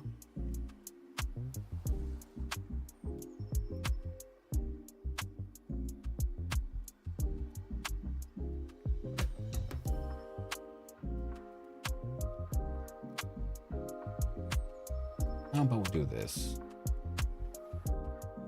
We don't need that one, but we can do if circle owner equals null, circle owner equals owner. Okay, we'll do it self dot owner. There you go. So I'm not sure where we're gonna put this, but if we have now, we'll tell whoever owns this thing to work. We can make that be something else because I don't want it to listen to it be itself, and this way there should always be some node there. It should never be truly null. Now,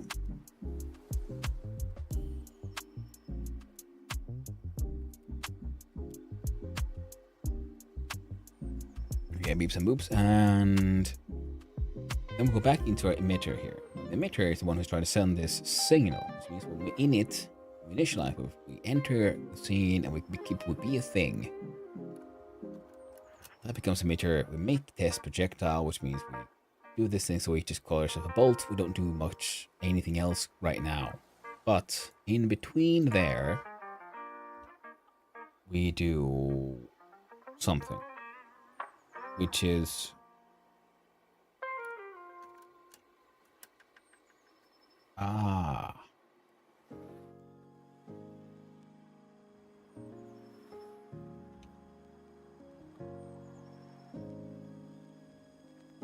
okay, so we need the thing to react to a signal, right?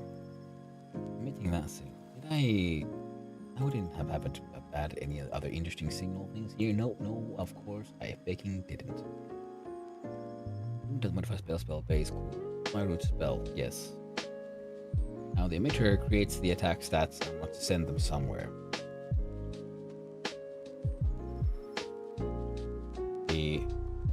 I'm using signals to do this because I don't care in which position the emitter rune is in our system, and that is how it should work. Maybe the circle is the one that should be listening to it, and then so it just listens to the circle, sort of like if spell emitted, do something. I think in the end that'll probably be the easiest way to go. So func if spell emitted. Would look at that. I added a space there where there should not be one. No inputs, no outputs. Void. I lie. Inputs is attack. No underscore stats of type. Attack stats. Attack handler. No. Stats.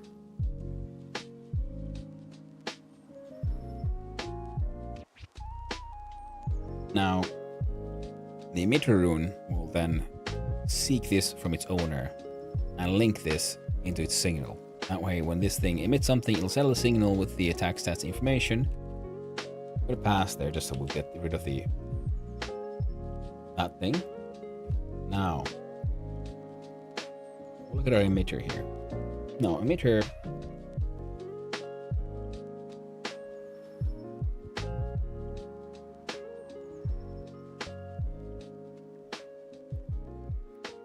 When it's initialized, we'll do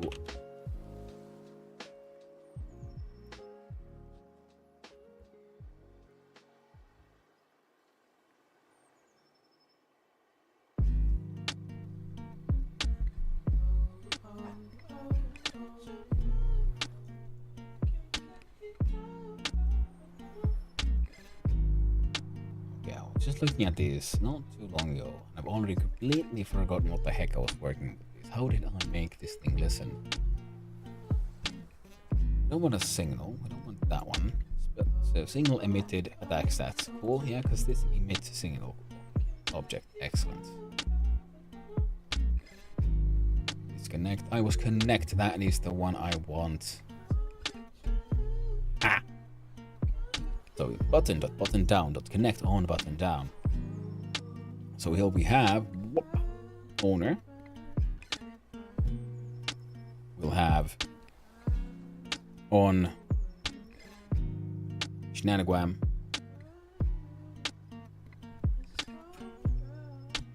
The on button down is the this is the okay, so no.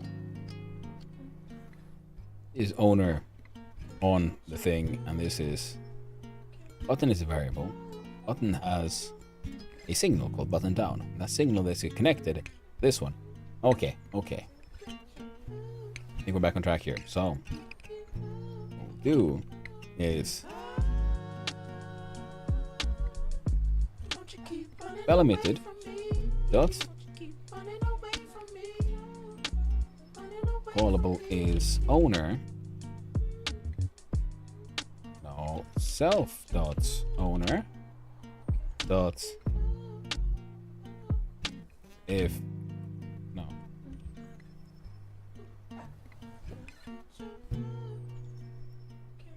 one two blind. Here we go.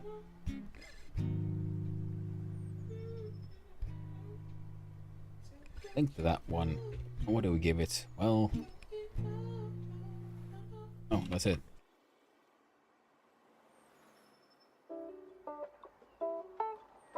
Double checked. Now, so the signal, the callable flags. Button down, connect on button down. Button down here is a signal variant type. Thus we call the signal.connect method, not object connect. Okay, so we can connect object with, okay. Connect a signal by name to a callable. Optional flags can also be added to configure the connection's behavior, so you connect flags, A signal can only be connected once, the same callable.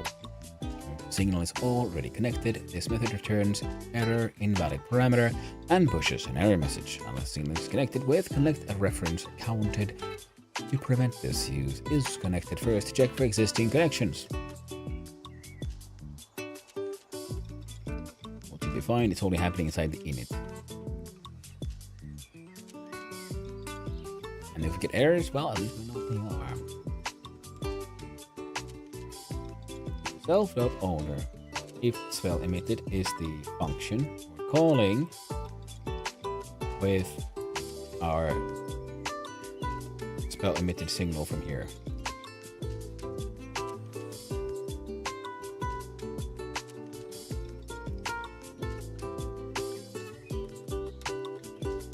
Do that one just in case. And we can start messing around with this. Okay, we'll do hashtag to-do is self-necessary question mark. Code is slowly but surely filling up with to-dos and questions.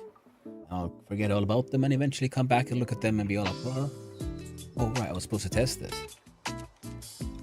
Not that's the idea, because eventually I can then just go, like, you know, use search functions to find all these to-dos. So then, I think... So. If spell emitted, we get attack stats here. Print.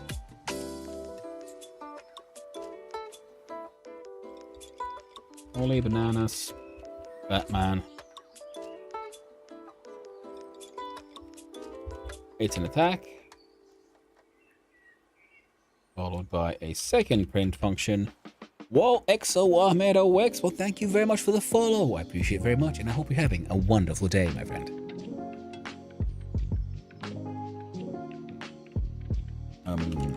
Print.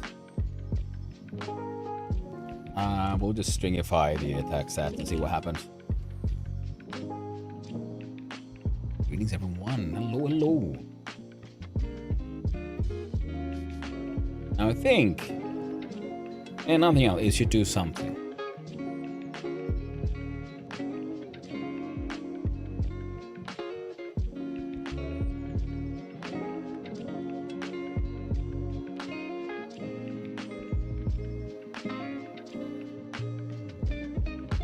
Yeah, the problem is here, because I want attack stats, I want these runes applied to the spell base to just happen regardless of what's in them. Depending on what happens, then they'll have their own external effects, and then those will be dealt with through signals. Right now, I'm doing it sort of in a mildly difficult way, like this. Capitalist overlords, indeed, Ahmed. They are the ones who run all of this, make the streams happen, keep the twitch, and the server serving. Some people complain about ads. I personally find them the lesser evil, which allows me to surf around, look at all the other streamers, and find people I enjoy, and those who I wish to support, well, those I subscribe and support to. Of course, if I at one point end up having too many I want to support, well, that'll probably get Twitch Turbo or something.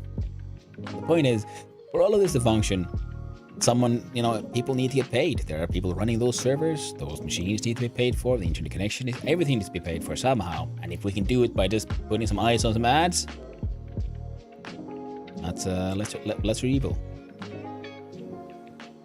Because, I mean, imagine how difficult this place would be if you had to, like, the only way to see a streamer would be just to, like, subscribe in advance. Wouldn't that be wouldn't that be a mess? Okay, right now, this is, instead of actually launching attack, we do this. Nice. Ah. These are the classes. Using these, especially these, because we'll be then creating different kinds of emitter and filter runes, and those will be the actual resources, which we can kind of skip for now, I guess. Now,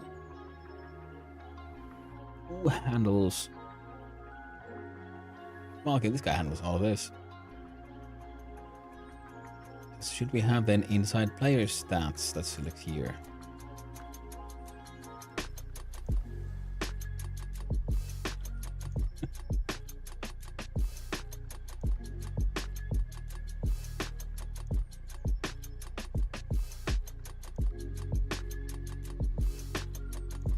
He has, okay, the player creature entity has an attack information right now, but it shouldn't have one.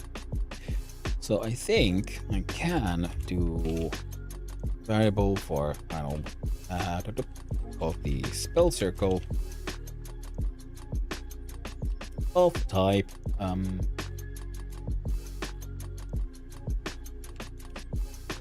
rune circle resource.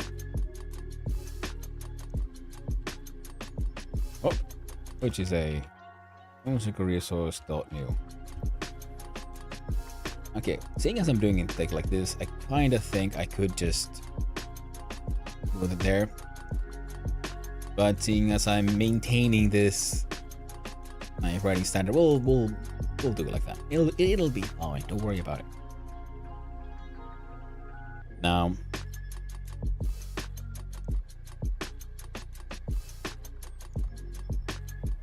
playstats is a global. We have a brand new Circle resources. Resources done nothing. So let's add some functions. Like func new underscore food underscore circle. No inputs, no outputs. There we go. And it just looks at our spell circle. Oh, sorry. Calls make test circle.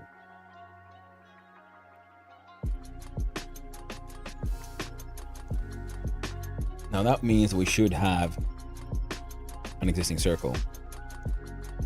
Hello, what are the games you've made so far? This is my first sort of larger project that I'm hoping to actually finish. I've had a few attempts at making games in the past years that I haven't really gotten anywhere. They just ended up that these, well, learning experiences.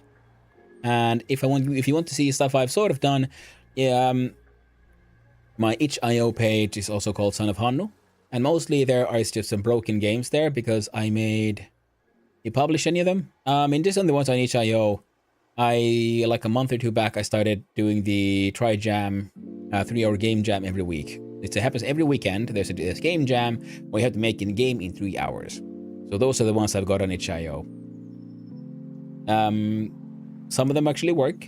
Some of them have no win. Most of them have no win condition. I don't think any of them actually have technically a win condition. But they've been a good example of a fantastic sort of learning experience in trying to figure out how to make something in 3 hours, as best you can.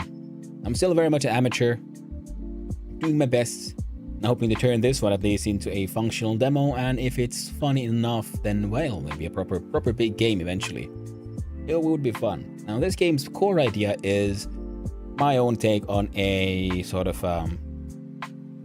Vampire Survivors like. Let's see, does this thing actually run right now?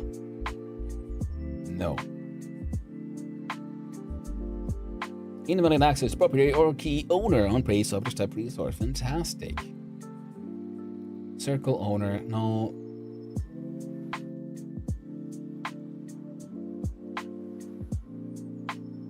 Right. Interesting. Let's see how that works then. Right, of course. Yes. I'm still relatively new to Godot and everything, but the idea was to make my own version of a this is my really dumb working title. See, monsters come at you and you shoot attacks at them. Pew pew pew pew. Monsters come sort of in waves, and right now I'm trying to add a whole new mechanic to it, which is just breaking all of it. Thank you, Amit. Yes, I really should. I really should. I haven't done it so far, and you're the second person today to have mentioned that, and I realized, that it's very stupid of me not to have added it there, and I totally will. Thank you for pointing it out, though. Alright, so what broke this time? Invalid access property on cool key cooldown. Wow, launch attack for enemy. You,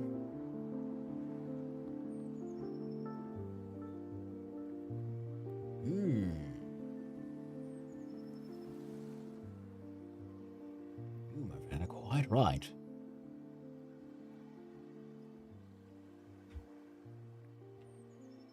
See, I removed that earlier because I thought, no one's using that, but then I forgot I'm currently, my jogger enemies are using that one. So, because right now it's just, you bust around and you shoot towards your mouse. Now, the core of the game, the idea here is, though, that I want to make a sort of runic circle magic system where you design your own magics sort of in a rune circle. Depending on which runes are in which order, they then eventually define what the eventual attack will look like, what kind of effect is coming out. So do you want a magical field around you, or do you shoot a projectile? Does it have elemental balances, and so on and so forth? And I want to add those, and I think that could be really neat, so that instead of like in many other survivor likes, where as you advance you unlock new characters that essentially have just a new kind of like base skills. On the base, they remain the same. It's just a dude, or your wizard, your magician. It's sent out to find enemies of various types in various maps, they might have, depending on the map, they might have then different kind of elemental like balances and so forth. And then you fight there and you collect your resources, and using those resources then you can unlock and more complex rune circles. Like I'm now trying to make the most basic one where we have a power source that goes through a filter and then an emitter that emits the actual attack. I guess give us son of Hannu because your name is Hannuson, Nordic names and stuff. Kinda, yeah. It's close. Yeah, it's one of my actual names is son of Hannu, but it's in Finnish, so Hannun Boika. My third name. My second will be Oskari. And yeah, that's why I got that one.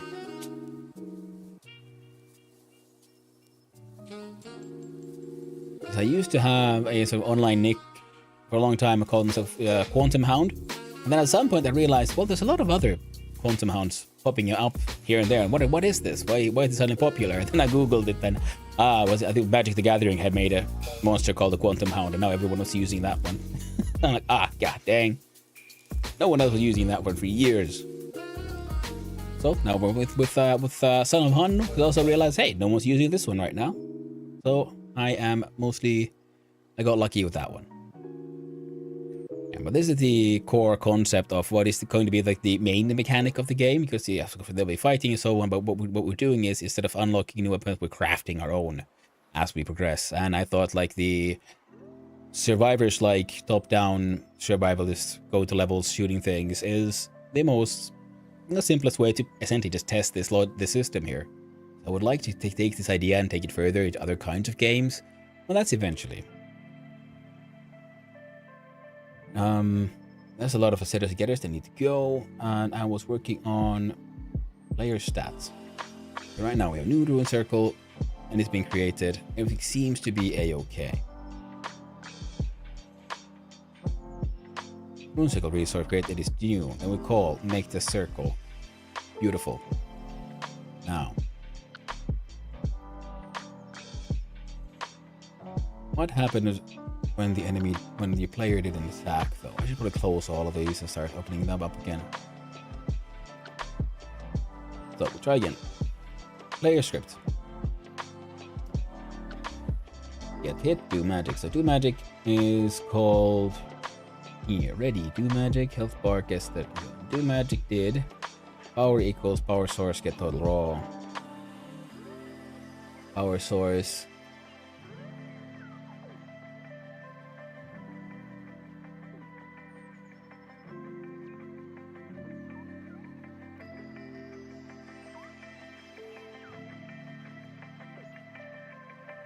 Right. Alright, okay, yeah, this was an earlier test on all this jazz.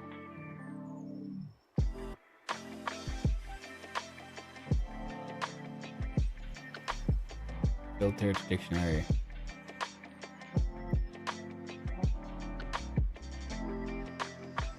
How on earth is this functional?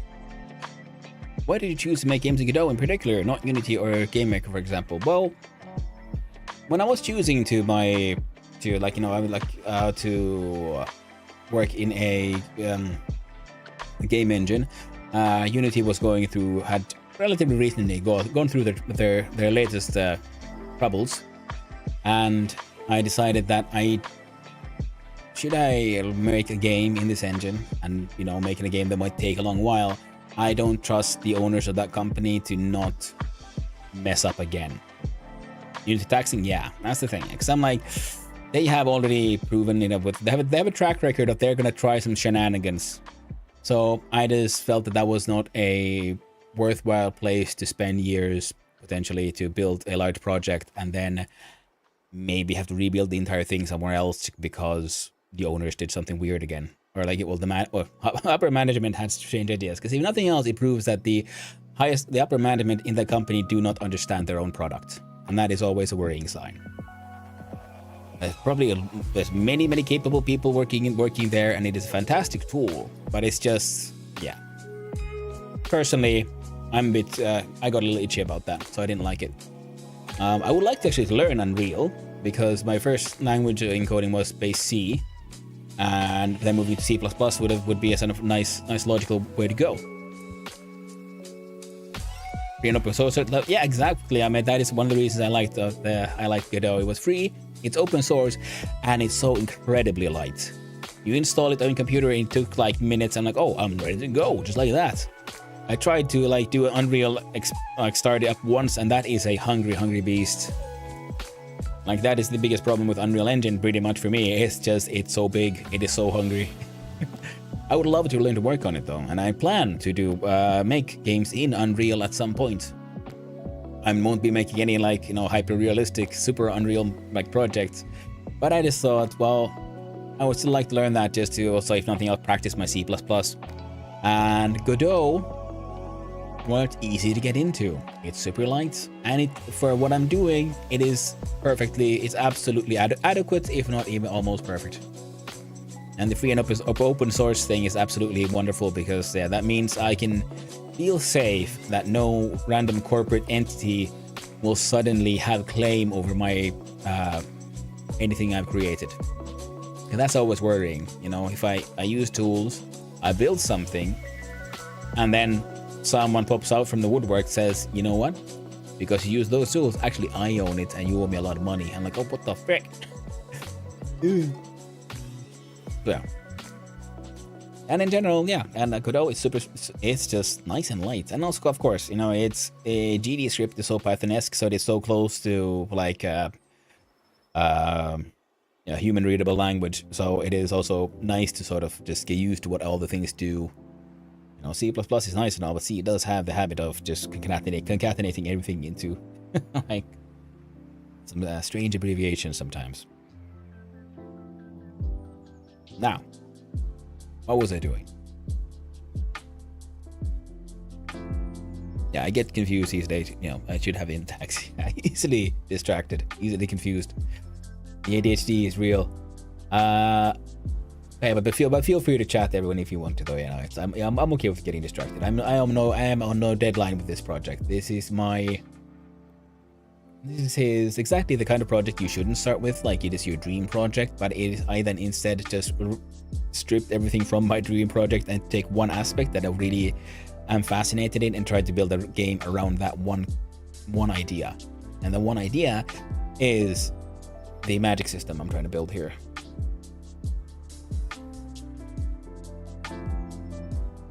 So, okay, the player now has, we do magic, but we don't want this. Now, player stats is a global, so it does its thing once the game starts. We immediately have access to that, right?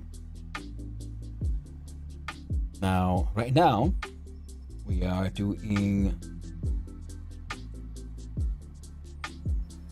call this, no, okay, that's fine, it does nothing.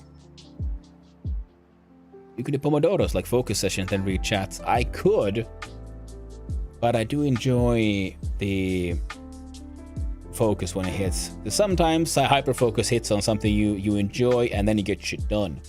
But that's the thing. It is a wild beast, and it doesn't. I have a theoretical control, not actual. Pomodoros does seem very nice. I'm never actually gotten around to getting it to work for me, but in theory, it should be perfect. And it's probably something I would do eventually if the project gets to a point that where I actually then have to consider deadlines and publishing on time. But in its current state, I'm happy to meander, because sometimes losing focus, then coming back to the problem, is enough to give you a new perspective on what you're working on, I found. Sometimes it's annoying, and sometimes I then realize, oh wait, I've just been spending like half an hour trying to fix an issue that isn't technically a problem, or I come up with a better idea of how to fix it, instead of hyper focusing on that one solution I just came up with. So I'm trying to, you know, Bob Ross my way through game dev here. You know, it's like, hey, it's happy little accidents. Until eventually, then, you know, I'll have to become actually professional. Well, that's then. That's the dream.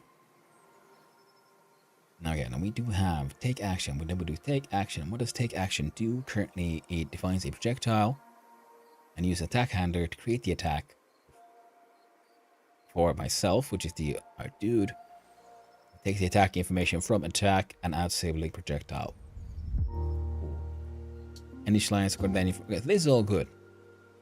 Now, the attack stats information, though, which is here, and is the one I want to change, because if we take that one from player stats instead, we now...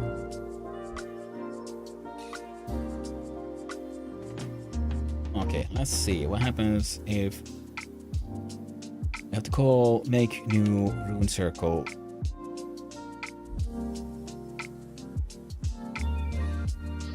New rune... Bacon, what? Can't write. We write the one new test circle just to make it even more obvious for future me, who will absolutely forget about what I did here when I eventually get back here. Now, player, here we go. When you're ready, sure, you can do magic, but you also need to look into player stats dot new test circle. Fantastic. Then from player stats, we have our circle. Now, how did our circle do the thing? Keep spell emitted, attack stats, attack stats.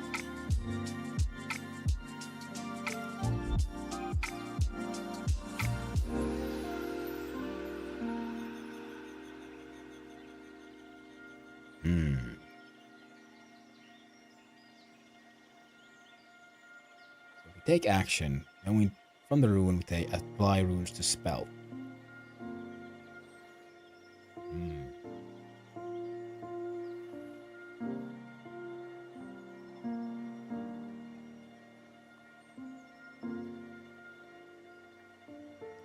Currently we're just doing an if spell emitted.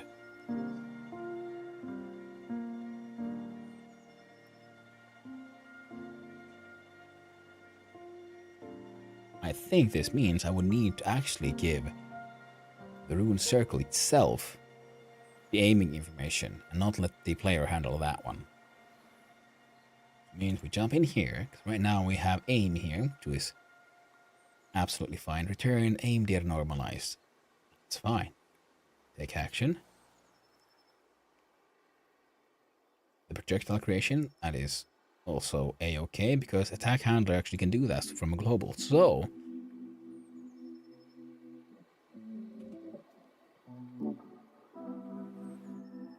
let's test this one out. So we do player stats.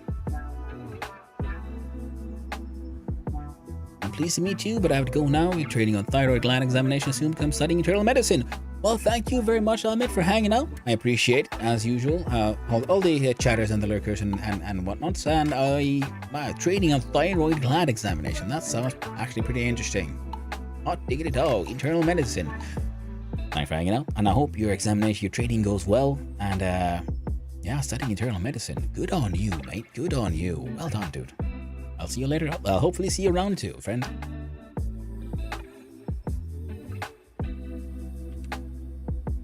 Finally, try to focus on this thing. Now. So from player stance, we have calling a spell circle just to be extra confusing. Which means we can't call it the spell circle because it is actually very confusing.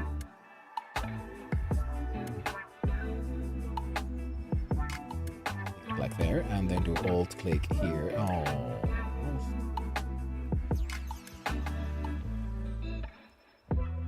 There we go. Rune circle. Just to make it slightly easier. So now from this one we get the reference to the rune circle itself, because we don't need this guy to deal with anything else than just being our address with the rune circle in question. From rune circle, we call apply rune to spell.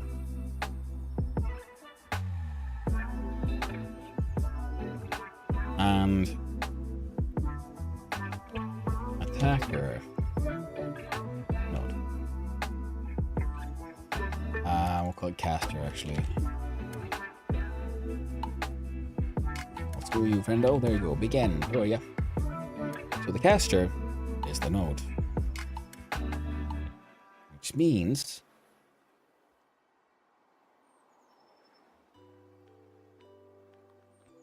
we need to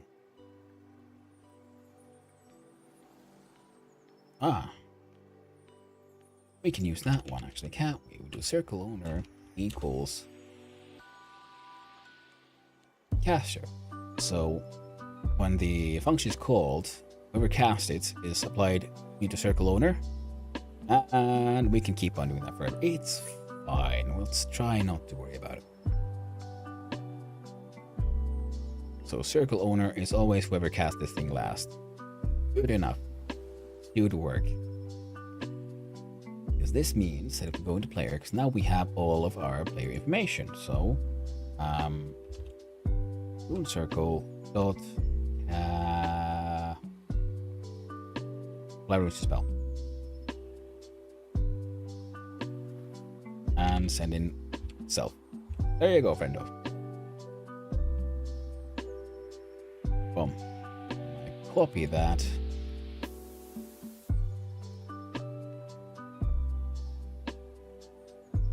Comment that shit out. Now our take action simply goes to apply runes to spell self. Apply runes, and then now we have our player thrown in here. I'll paste this thing in. Z. There we go. Print all this stuff because why not? Then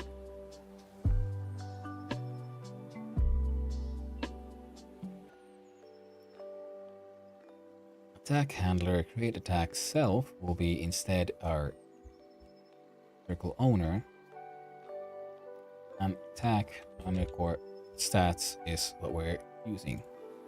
Now this one creates the owner of our attack, and using the attack stats we do all the stuff we've been doing so far. And we'll do circle owner dot add sibling,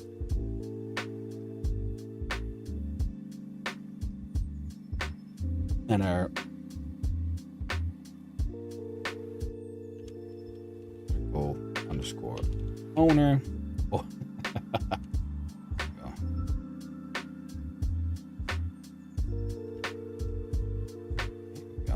Position,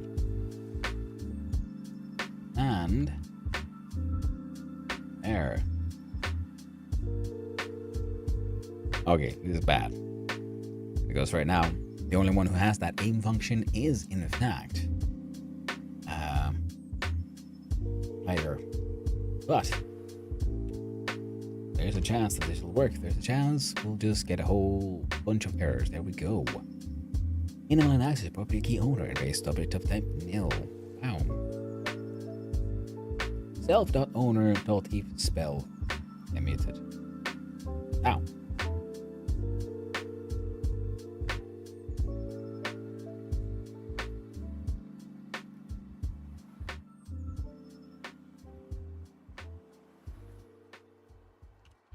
Okay, we'll have a circle. Type circle resource.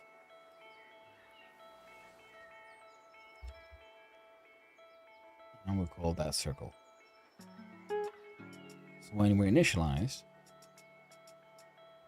which will be save here, right here, right there, self.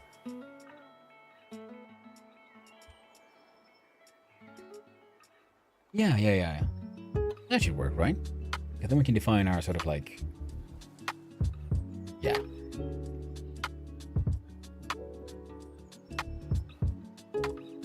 Alright. There we go. Excellent. Invalid access the property key fire on a base object type resource spell base. New attack dot damage plus equals spell base LM.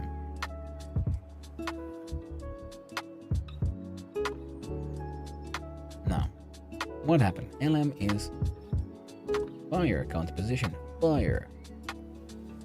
Container position, dictionary size 1. Resource spell base. Invalid access property or key, fire. Resource spell base. The spell base is there, spell base. Silly me, of course. Now the spell base. Filtered power.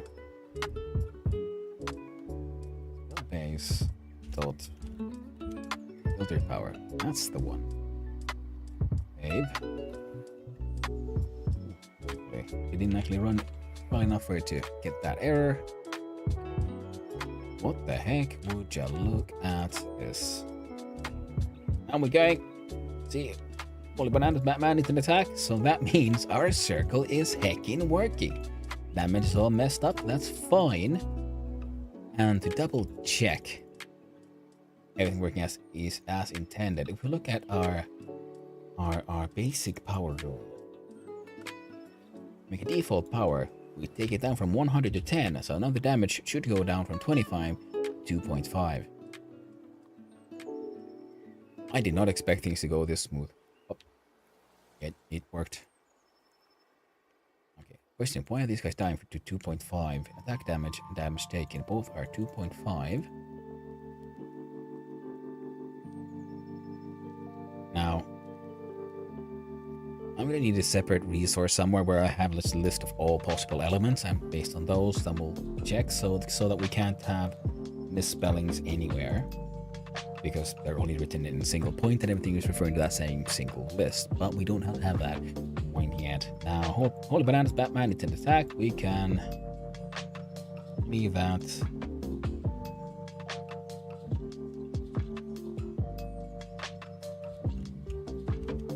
Magic attack, there we go. Pass does nothing. And does nothing at all. So Holy Bananas Batman is a magic attack, functions. This all works. Far better than I thought it would. Circle owner aim. I mean, that could still work, and also I need to then remove that one, now don't I? Because it is now being called from outside.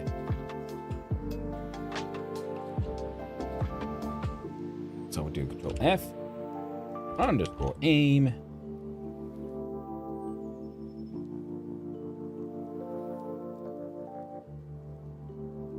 Jump up.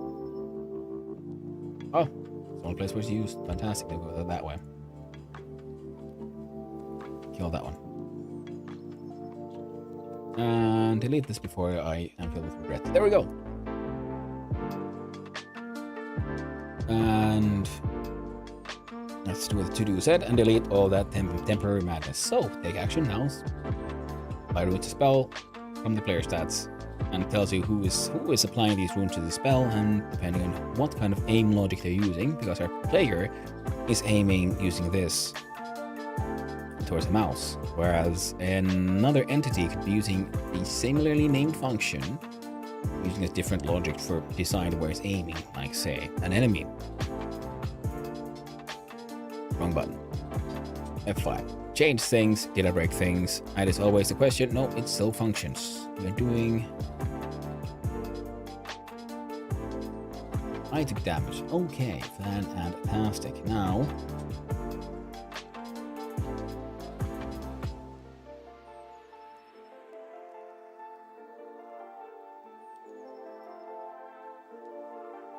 okay, we're doing this right now. So, print... attack, element... plus... oh, I don't think we need to stringify that one. So here I only need attack stats, but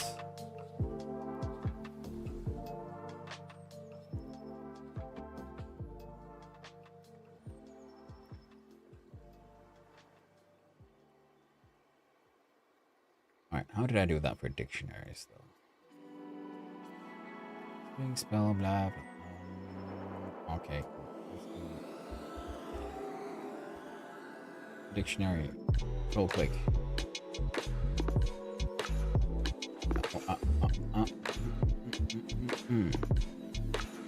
Like, how do I get the first one? Dictionaries can contain different types. Waka waka wa, waka waka wa, waka waka waka.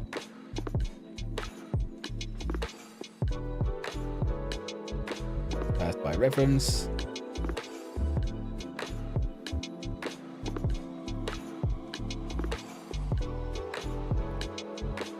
Okay, I could make one of those one line code thingies, but I can't remember the how you wrote those. So we're gonna do something silly like this.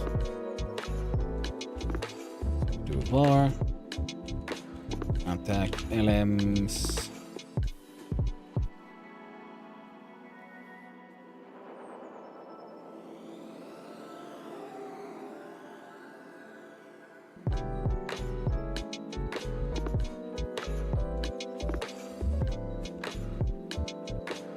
Me just thinking about, so I'm gonna do this in a for fashion, and then for LM in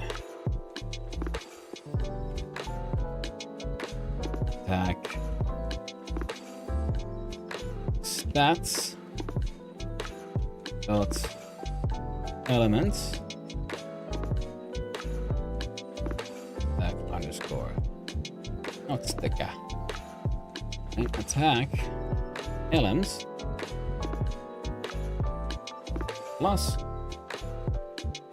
equals. I don't know if this will work. Ooh, it'll be fun to find out. So base plus str.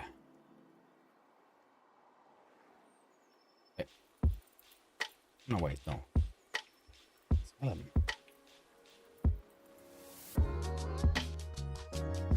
Underscore elements. That seems dumb as shit. Let's see if it actually works. That'll be fun to find out. Ew. Attack elements fire. Oh heck, nuggets, it fucking works. That is so stupid. I love it. It brings me on inexplicable joy. And also I can then remove this space because we add a space. So this is for in case in the future testing we have even more elements.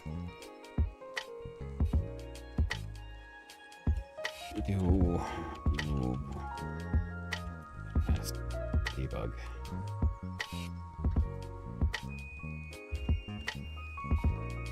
There we go. Remove dumbass debug nonsense. There we go. Fantastic notation. What heck the heck? Hickety heck, friends. Okay, we attack them and we have damage taken, which means that we could look at our enemy information here.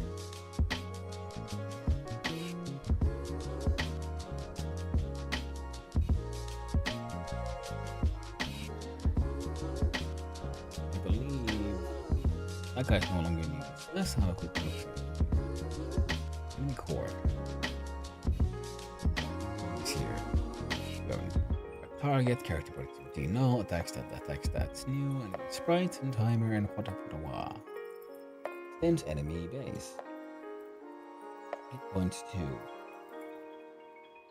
Let's make that 5.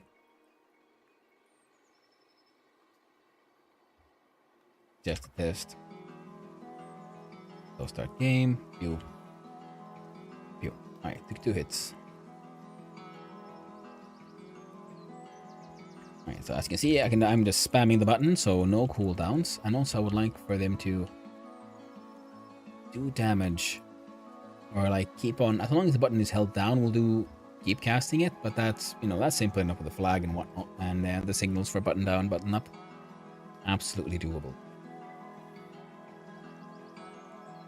Now, what else can we do here, friends? Right. Enemy core.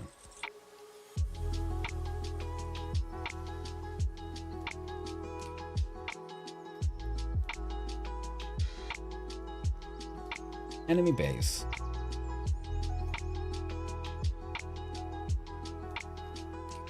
Fire at a fire.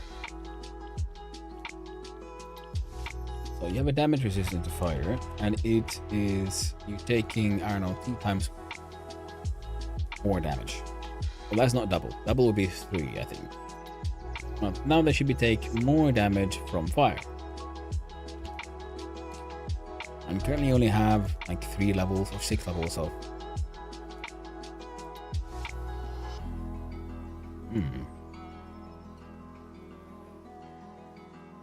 Enemies have a little cooldown on their melee attacks. Okay, that's fine. And how do I? Okay. Can close all that. Close all that. Close these things. In the level, or test level, some kind of spawning. Spawn in enemy, add child, enemy spawner, spawn enemy, spawn pointer equal to position. That's the guy. Right? Now, spawn enemy, spawn position, or a new enemy character, but to the enemy be make C and B. Enemy base, enemy set, enemy damage resistance from map hunter.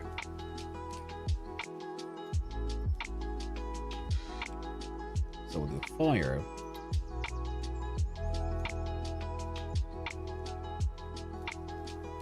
Water.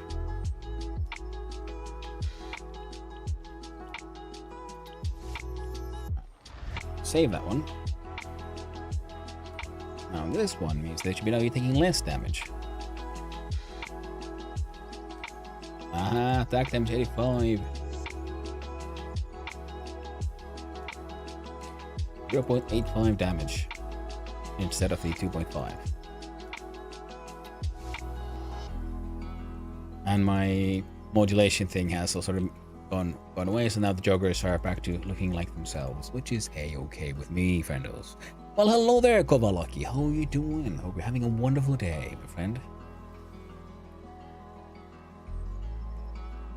Now, turn that from a negative to a positive. It means like, well, they take more damage, right? So, boop. He took 4.15. Still takes 2 hits, but it kind of worked. All as wonderful as Monday can be. That is very true. That's very true. Depends on when your week starts. So on. But hey, the thing, it is dumb. It is silly. It is stupid. It is ugly. And my timer needs more work. But it kind of works now. I'm really happy. Because when I got to work was well, currently everything is hard-coded, but still, the core concept of my spell runic circle now does something. As previously, I had my attack information hard-coded into a file, and when I clicked on the button, it used that hard-coded information to create an attack. Now, I have hard-coded information inside this convoluted system. If we look here at player stats, A global, here it's currently stores an information called Rune Circle on the games. When it starts looking at these, well, it creates a new Rune Circle resource.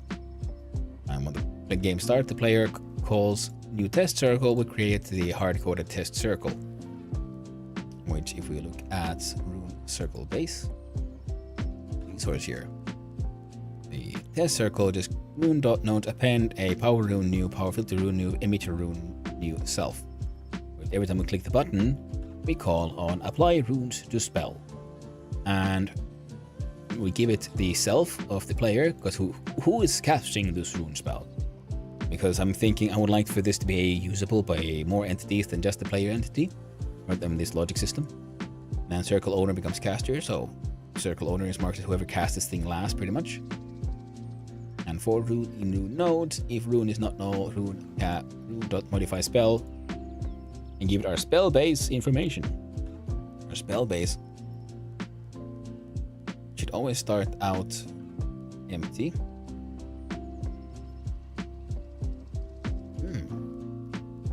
You know what? It doesn't matter.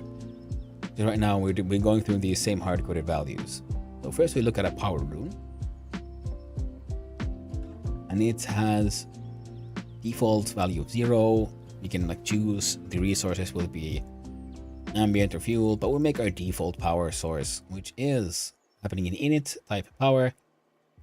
Because it's power rune, it extends the basic rune resource and makes a default power rune, which has source type ambient, which right now does nothing. It's just for future checking, and a power output of 10. 10 raw power goes out. Then you create the second rune, which is our filter rune. And our filter rune also then, when it's initialized, make fire filter, which are our most default one, where we give these rune an elemental type of fire and our filter efficiency of 0.25. Now and then we have our final, it is too close, or I closed it, both are possible, which is the emitter rune. It's initialized as well. We'll check it out. But it it has a signal called spell emitted, which gives out attack stats. So first, it's a spell emitted signal shall be connected to the circle in question, which is why that the self was given by the rune circle, to its if spell emitted function, so that no matter where this rune is, it'll also always be connected to whichever its owner's if spell emitted trigger.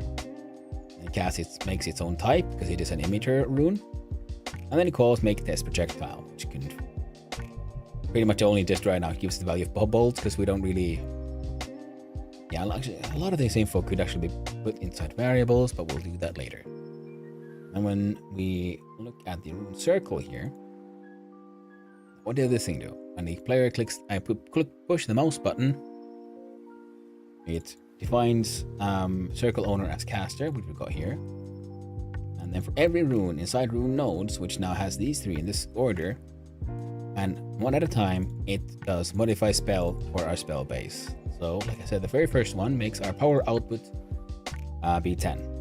Or no, sorry, here, modify spell. So spell base is raw power as the value of power output of this power source rune.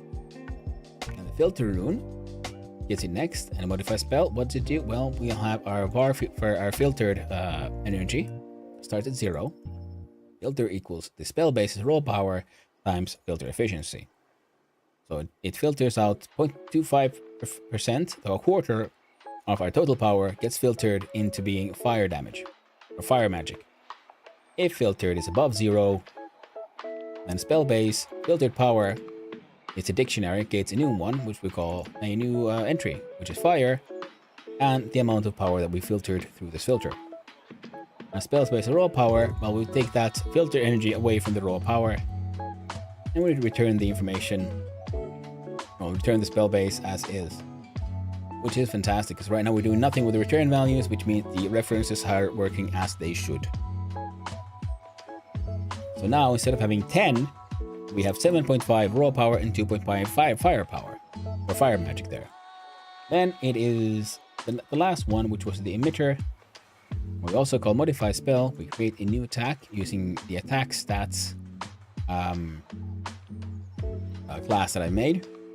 Makes a new attack stats object, and if spell base dot filtered power size greater than 0, so that we actually filtered it has anything other than raw power. If it only has raw power, well, we can't use that with this kind of emitter.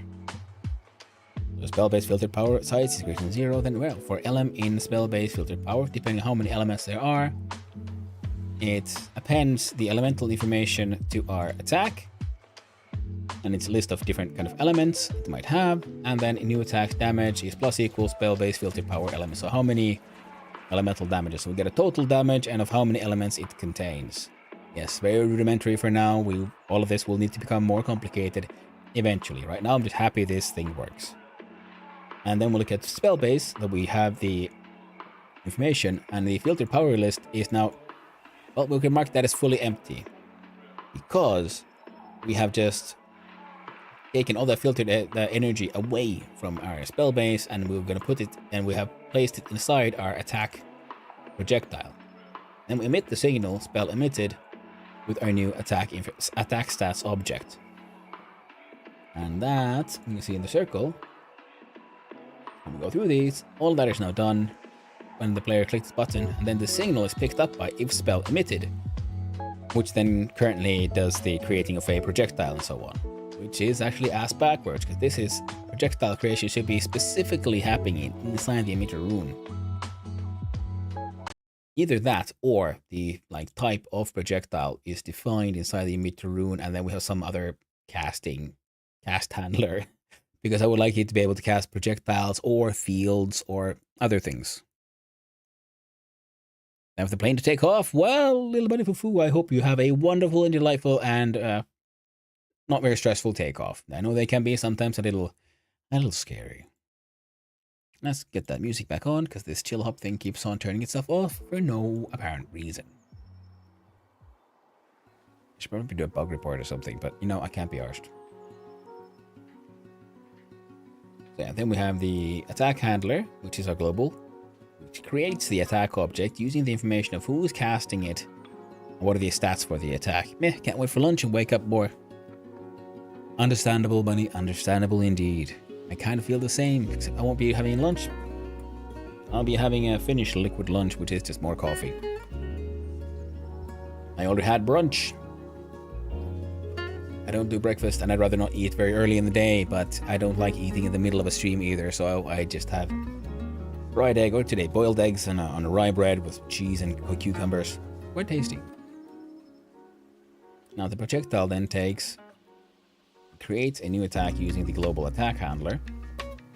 We define who is attacking and what are the attack stats. Which means all of that should probably be handling inside the attack handler and not inside the circle. So now here we can do circle owner, information given there. We add the sibling of projectile, which is created by the attack handler. Then we initialize the projectile with the aim function from the owner, so where the owner is aiming at, and the owner's global position, so that we know where it's being shot from. Okay, all of this should be happening inside attack handler actually. This is just to remove dumbass debug nonsense, where if the attack successfully happens, we print out holy bananas, Batman, it's a magic attack. And we count how many elements are in the attack, which currently can only be one, still technically it's there, and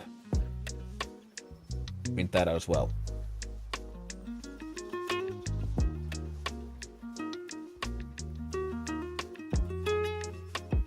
Just because I wanted to see where they're actually there, and they were, which means I can remove all that.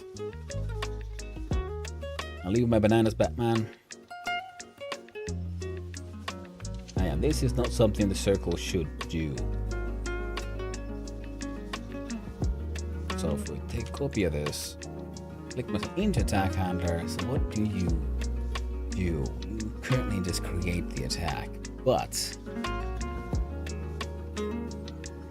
this is what we did after we created the attack. The circle only has to use add sibling projectile, which is returned here. The projectile initial would also, we don't need any of this. In fact, we should just give it the info and let this bastard take care. Thingamajig take care of it. The attacker is already defined as node, so it can be more than just a character 2D, which is excellent, because I might want a, stationary magical circle that's just there as a turret or something. Okay, so projectile the attack takes attack info, projectile the attacker, that one. This one pretty much only has the attack currently our only projectile information is here. Yeah, I'm okay. This guy can be the one that does all the, creating of various attacks, including fields and things. Oh, the ads are upon us. Which means circle attacker, projectile that attacker equals attacker.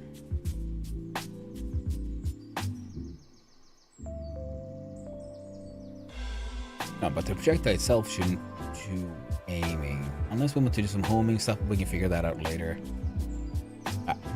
Yeah. I see how that could work, but let's not worry about that right now. The circle owner, he'll just have attacker, so we'll have attacker don't add sibling projectile, and I can just put that one. It as is, just change circle owner to attacker.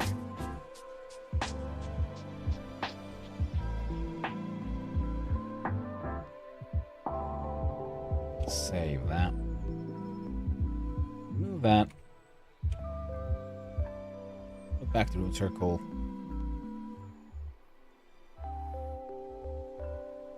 No variables.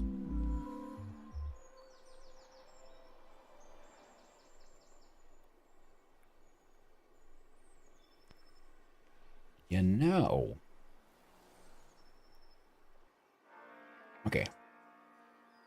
No. work. It has to go through the circle. Because the circle knows who owns the circle. That's it. Yeah, okay. I was wondering like if I could just launch it from the rune itself, but then the rune would have to know who owns the circle, and I'm like, that's too many steps of carrying that information back and forth. Now it'll be the circle itself, because the circle will also be then responsible for checking if something has gone wrong in the spell creation, because right now, yeah, we're doing super simple things, but I'm hoping for a more complex behavior. So we'll need more things in between that handle the information back and forth and have a chance of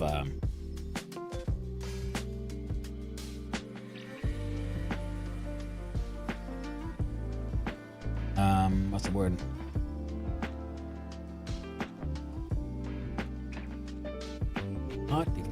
Catching the errors and then reporting them or reacting to them in general. Okay, now I do believe in spell-based there was a reset. Good. There's rune circle resource. Right now it doesn't do much, but the point is after we've gone all the nodes, then spell-based reset for now. Not that much necessary because the very first rune ult it like just boom does.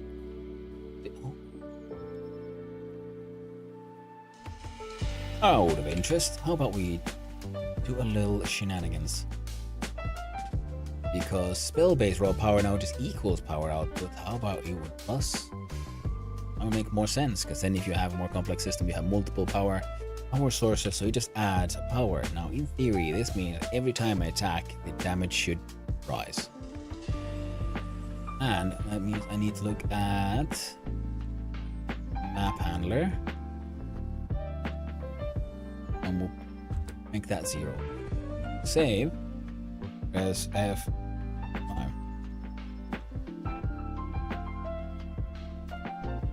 Oh, first attack, 3.5s. Ooh, second broke it. Invalid call, non-existent function, aim in base character mode 2D.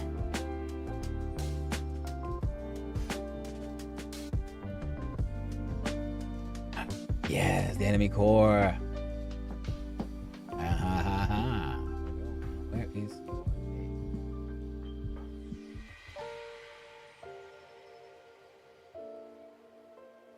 Right, okay, so how do you attack? Launch attack.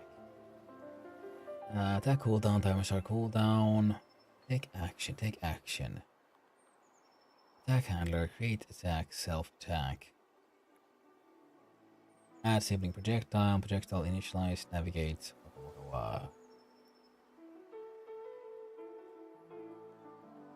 We'll do bonk, aim, no inputs, no outputs.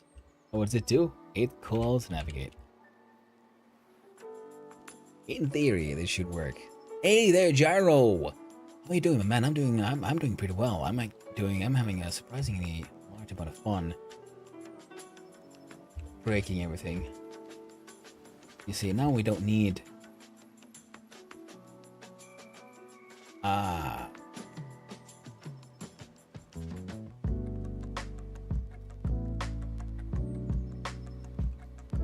Okay, this'll make things weird.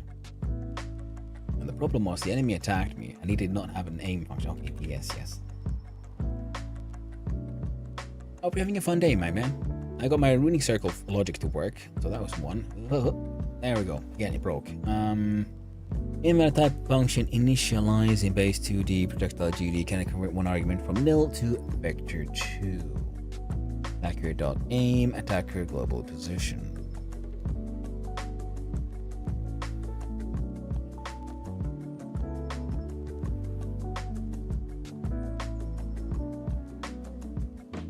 Projectile GD. Cannot convert argument 1 from nil to vector 2.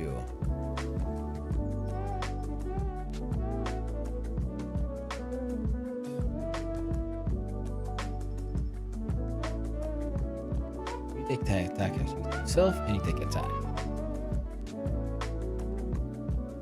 Yeah, I returned the tutorial in my game. Instructs the logic and it's a lot smoother and not run out of save load. On that. Okay, well that's good. That's good. That sounds like good. I mean, yeah, getting the tutorial smooth is one of the main things, yeah, because unless you have some massively, insanely cool hook that makes people want to read, you know, a wiki to play your game, then you better make sure you have a good tutorial. Made a tutorial character which gives you all the knowledge you need. That sounds good, Jaro. Yeah. I'm actually very smart. Now,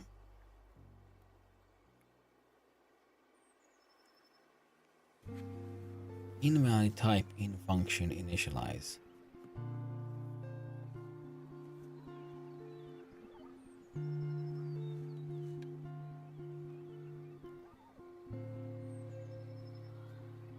Attacker is now player. Attacker global position.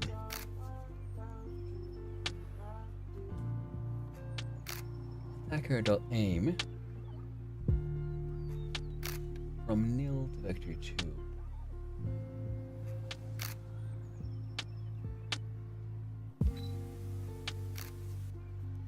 You attack. Calling I. Oh, Jesus Christ. Wonder I messed up.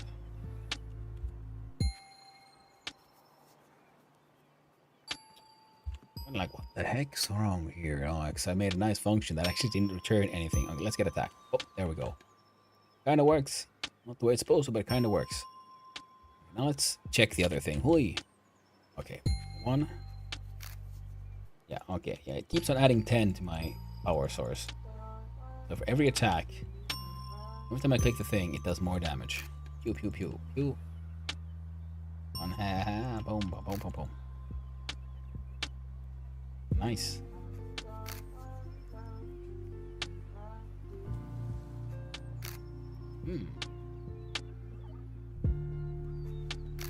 Oh, that's weird, though. What is damage taken? Never go above 10.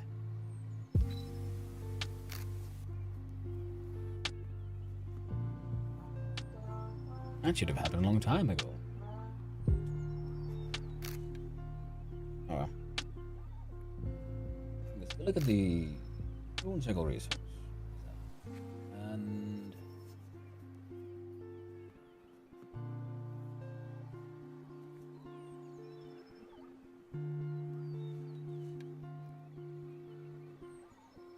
aim mode, marker duty, position.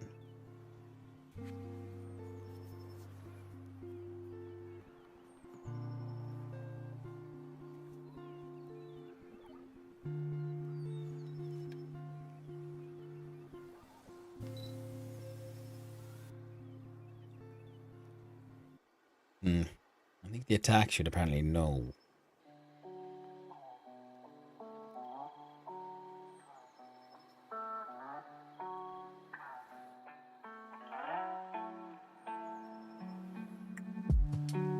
Where a muzzle is.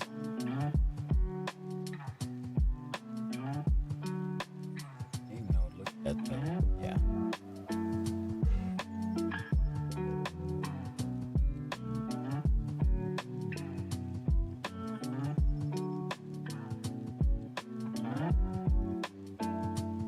Wait, does player not have?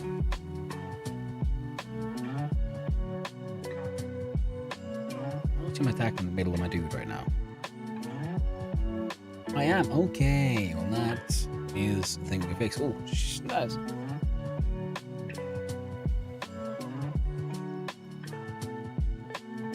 Almost sneezed, but only almost, thankfully. Play Sim and replay the tutorial as much as you want. It saved me so much headache. Oh, that does sound good. Because your game seems very cool, but also does seem pretty involved. There's many moving parts. A lot is happening at the same time, which is very interesting. But then you have to then also plan on having a good tutorial and then helping the player get familiar with everything one at a time, so not too big of an info dump at once.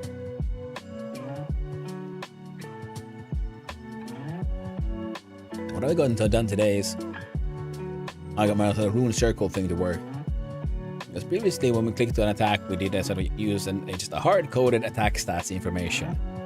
Now, from hard-coded runes, we create the attack stats information. So we have here in player stats, we now create a rune circle resource. It is completely new. And then the player, when it initializes it, it calls make new test circle. Inside rune circle, make new test circles appends our list of rune node, which starts as an empty list, and appends a basic power rune, a basic filter rune, and a basic emitter rune, which needs a node to the owner. And then the power rune currently adds, let me remove that one.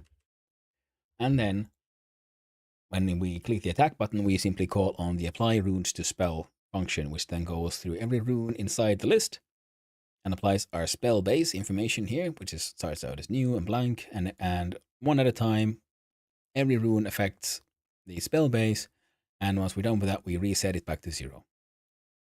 Now, the first rune, the power one, when it's initialized, we make a default power rune, which makes a power source type, which currently does nothing, but it increases our power output from 0 to 10, or adds 10 to our power output, so you can have multiple power sources. Next spell on the list is the filter one, which also is defaulted into a fire filter, giving us the elemental type of fire and efficiency of 25%. Now, how that works is we also modify spell base comes in, we check the filter equals spell base, raw power times filter efficiency. Then we'll check, did it actually have any raw power? Because it might be 0 times 25 is still 0. So if filtered a value is above 10, well, then the spell base's filtered power dictionary gets stored with the elemental type of the rune and the amount that was filtered. And then the raw power, we remove the filtered amount from that one. So the raw power goes down, but now we also have an elemental type of fire, which because we put in 10, so it'll be 2.5. And the very last one of the runes, the emitter, initializes with, it links our signal to because that's what we have the reference to self on the circle. And because it has it's the function that then calls on the attack creator to actually make the spell where it's needed. So it links this our spell emitted signal, which carries an attack stats information, and links that to its function of if spell emitted. Our current test projectile, all it does is it changes type to bolt, but it does nothing for now. We have an exhaust value, which is nothing for now. And a lot of stuff is done here that might be done elsewhere as well. We call it modify spell. We give it the spell base. We create a new attack information called with type of attack stats. Make a new one of those. And if spell base filtered power size is greater than 0, so we have anything that's filtered, because if it's purely unfiltered raw power, well, the thing can't make attacks out of those, now can it? And for every element in spell base filtered power, the new attack is the new element added to its list of elements of the attack, and its damage gets a plus equal the spell base's filtered power of that element. So this is very rudimentary, super simplistic. I want it to be a slightly more complex elemental balance, power, attack, damage thing. But for now, for our simple purposes, it'll work. Because balancing all this into an interesting system will come later. First, I just need a system that kind of works. And the music keeps on dying. I don't like it. I'll finish my explanation, then I'll fix that one. Then our spell base has its list of filter power just deleted to make sure that, because this thing has just eaten all the filtered energy. And we emit the signal, spell emitted, and with that signal, we send the attack stats information. And these all return the spell base, but that is actually kind of useless because this is all functioning via reference, so meh. So these returns could be changed to booleans or something eventually for if success or if failure.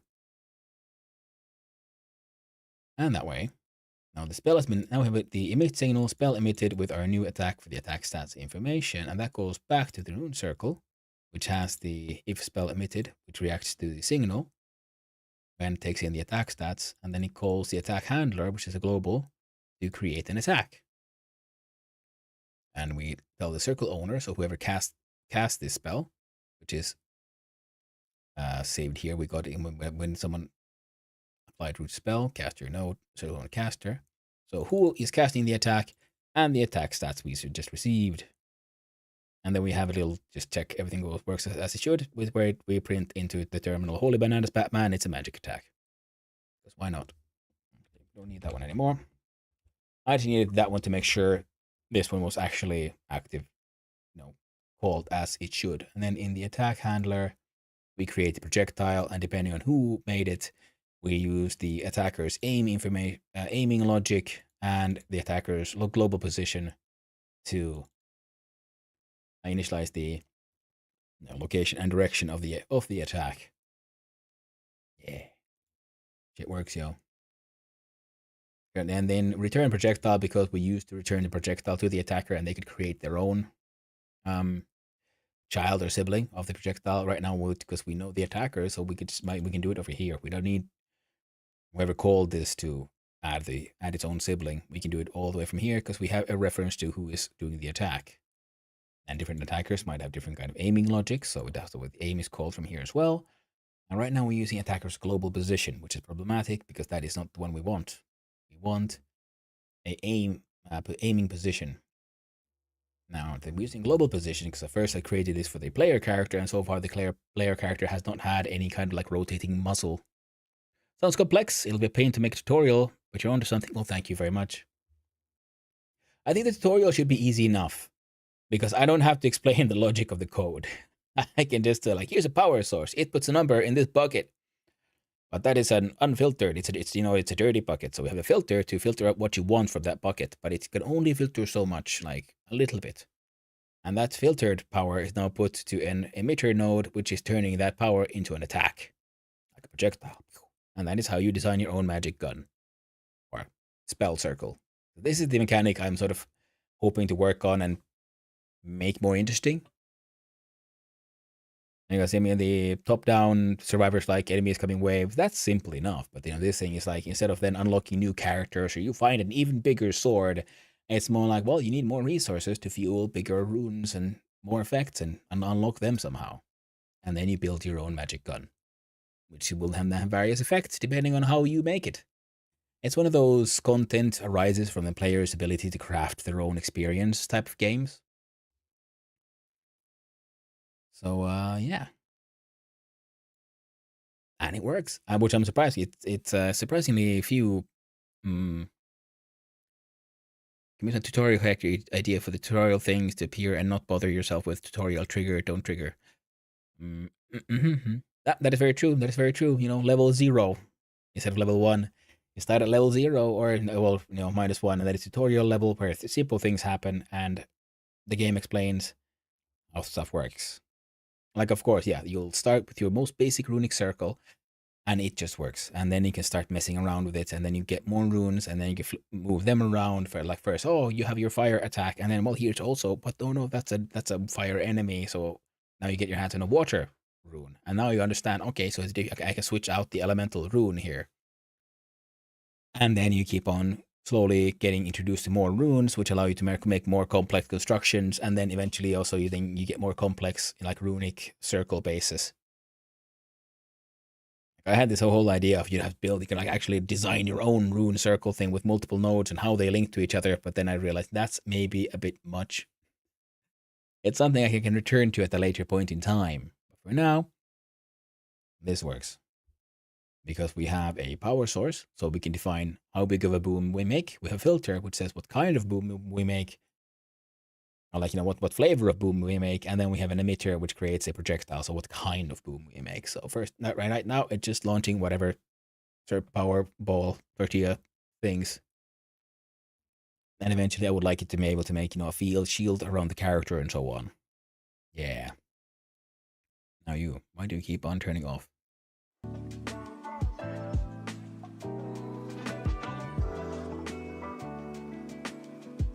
Okay, now I need to fix this thing though. We can't use the attacker's global position. And enemy core here. Attack set damage, attack sprite location.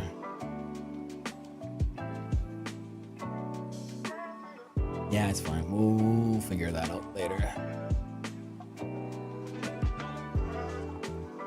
to make attacks look different. How to make attacks look different depending on what kind of information they receive from the attacker. Because of course some enemies will naturally just have a hard-coded attack. Maybe I'll have to behind the scenes make a even simpler, rune circle for them to I cast punch kind of situation. But for now, this is what we got. I mean, it's not too bad of it, too dumb of an idea of the whole I cast punch, but might be the easiest way actually.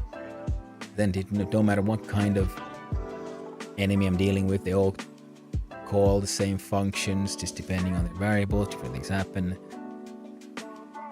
You know what? Yeah. It's one of those, it feels backwards, but it's probably the best solution type of situations. Our enemy core also has this guy, aim node, which our player does not. So player is gonna get himself a nice little child node called Marker 2D. Actually, no. Gonna get node 2D.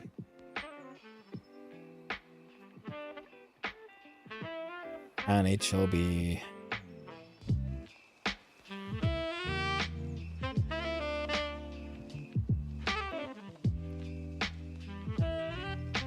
what should we call it?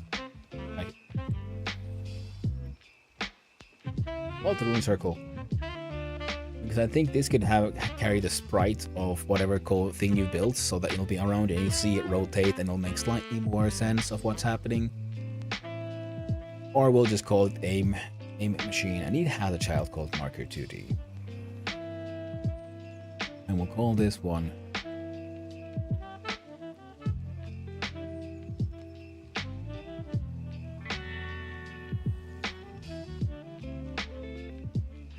sure, aim node. No,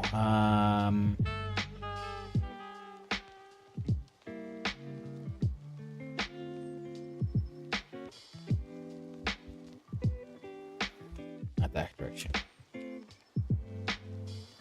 Keep on I have a trouble with naming things. Well, the muzzle of a gun.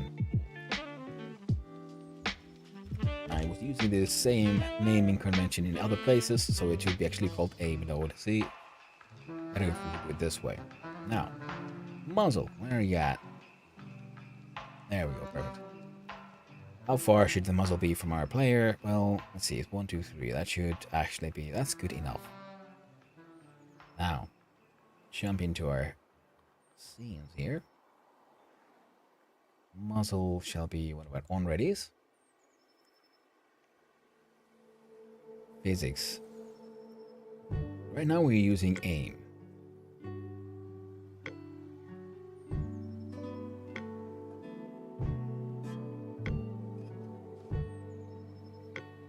An aim is called only when we cast an attack. But what if we would want...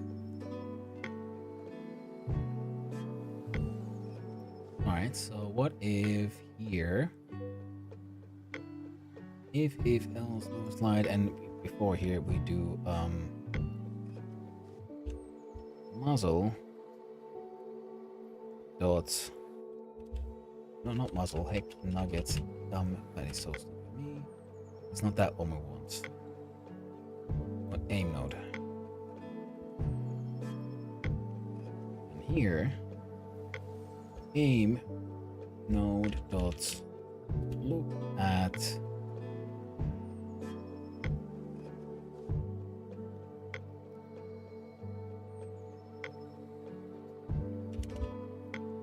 get underscore global mode position.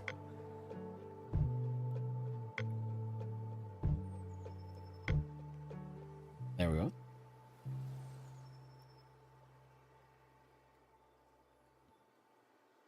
Just look at enemy core.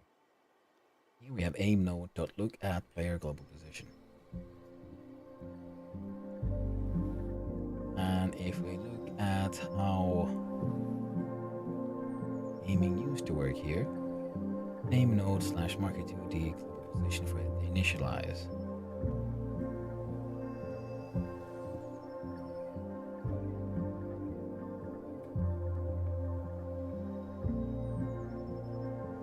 Wait.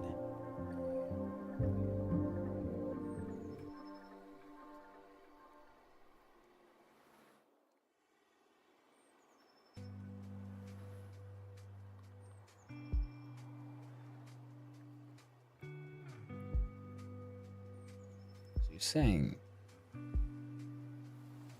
markers global position should be enough.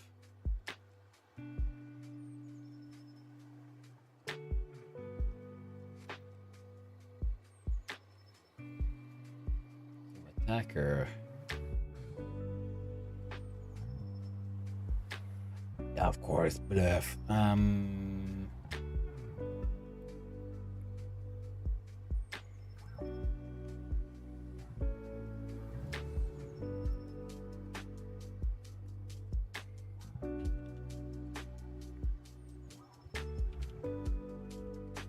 That won't work.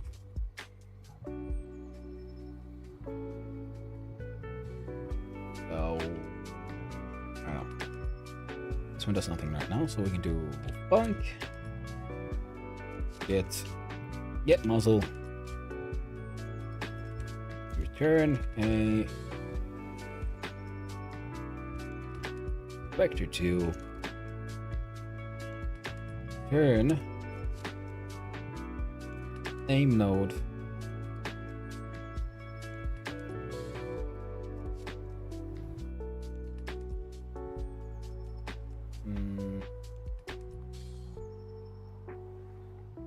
Fine, we'll do that. Name node puzzle dot global position.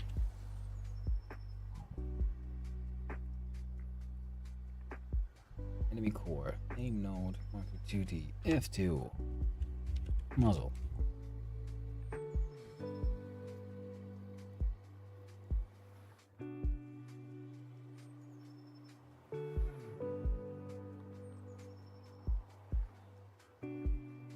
Now, calling aim is good because that tells us where we're looking. And then we have attack handler, create attack, self, attack. What do we call it here? There we go. Come on, you keeper. Get muzzle. Up. Ugly solution. Might kind of work. Yet, just core muzzle. Save.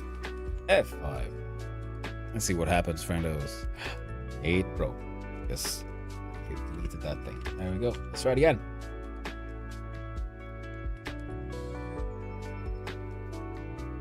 Nope. Well, it works on the player. Up, up, up. Yep. And the enemies too.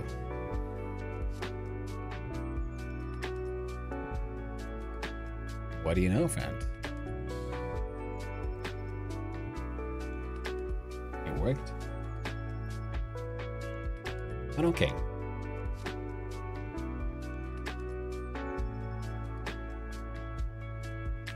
Seeing as we're calling an aim function here. Maybe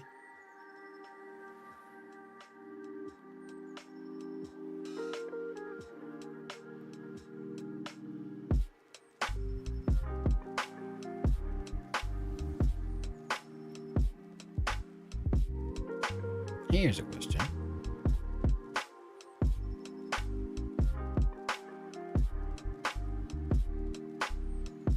What if we return aim node muzzle position, not global, but simply position? So we return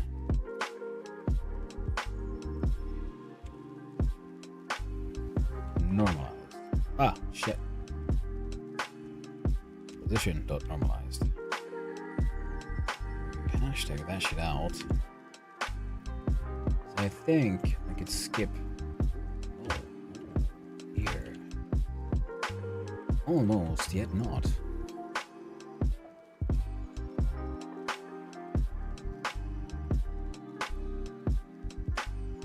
print the shit.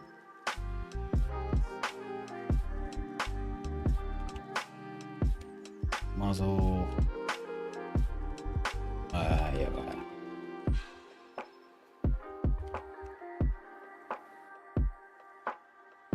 Muzzle there.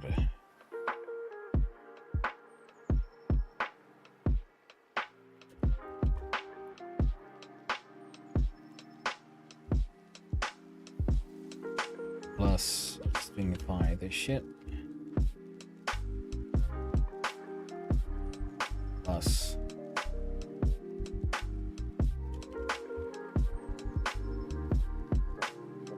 global space. Or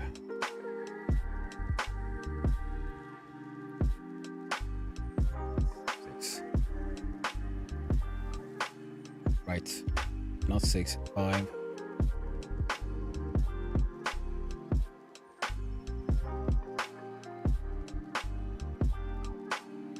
Dude.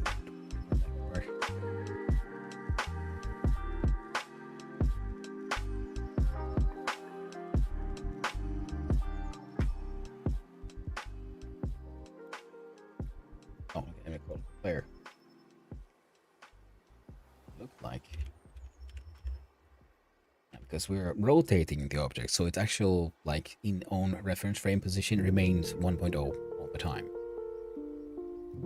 Because we're using the aim, the look at function, that means it's rotating always towards a thing. So the internal logic then gets that to in reference go to. So if you use the global position, might be able to just move some functions from keep on pressing F6 when it's supposed to be press F5. Right game. Oh.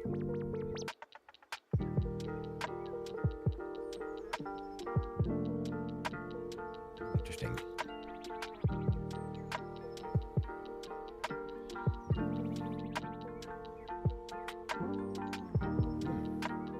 Yep, that didn't work. We tried, we experimented. Now I know. Dumb idea.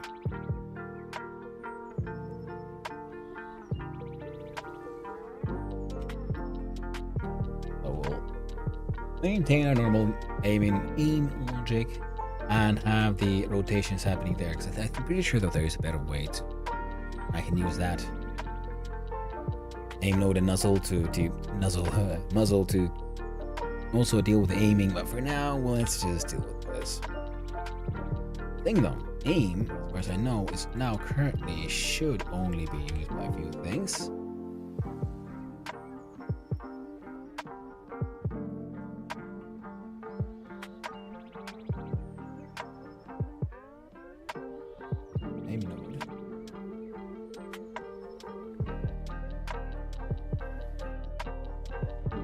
Okay, that means aim is doing a whole bunch of stuff, which means could get muzzle information from aim as well. And that is for refactoring and cleaning up at a later point in time, because currently, most importantly, we aim in the correct direction and the enemies can attack us once more because we can use the muzzle information. Previously, they couldn't really attack us because their attacks spawn inside themselves and couldn't really reach us. So...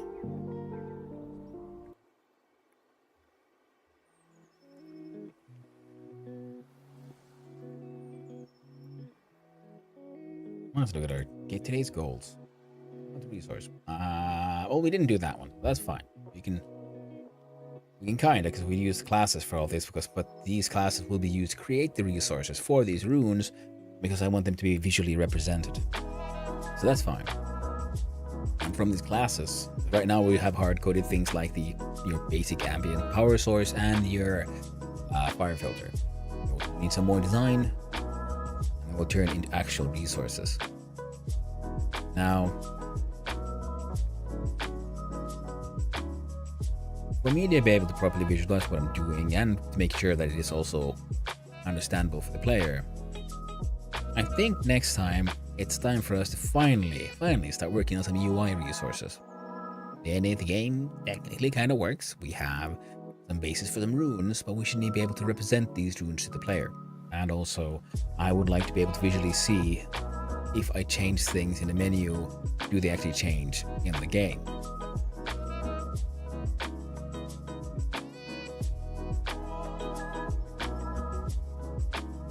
Yeah. So I think I can really visualize much more of what we got going on here.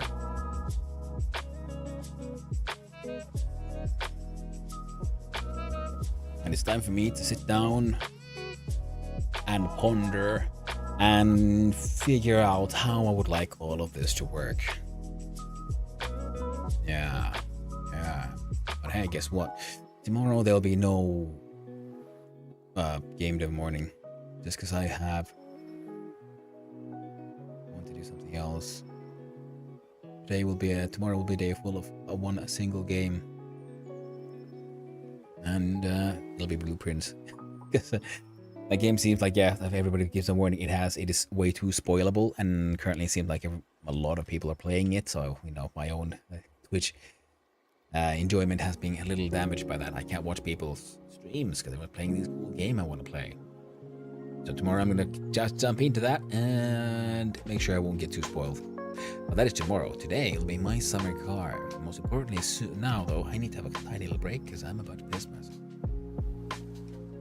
And this is real life, not my summer car. So I ain't drinking that shit. I ain't pissing all over the floor like some animal. And as such, let's see. I can click the wrong thing. And okay, what the heck? Come on, Brendo, there you go. Take a look at this. You can enjoy that thing, right? Yeah, it's a funny little green. Oh no, raccoon. Well, enjoy the raccoon. Enjoy the chill hope peace. While I have a tiny little break and also let the dogs out the backyard. And I'll see you all soon. I'll be right back. That'll be time for my summer car.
Hello, I've returned. And ads have begun. Well, that's perfect. Because it is time for us to change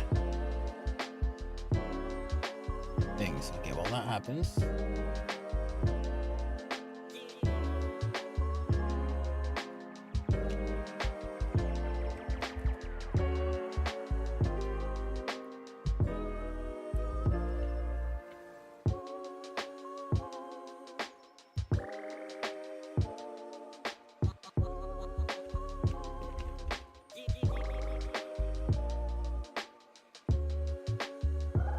There we go, changing category.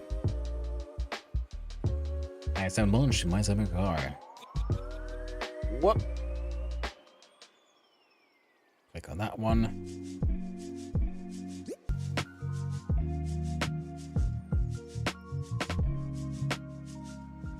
Oh.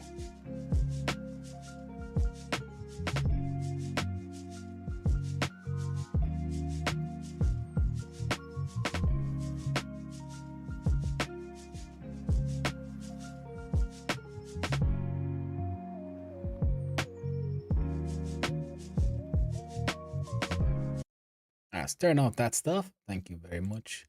Chill Hop, you've done your best. We shall save our changes here. Oh no, there we go. And save our changes here. Close that one too.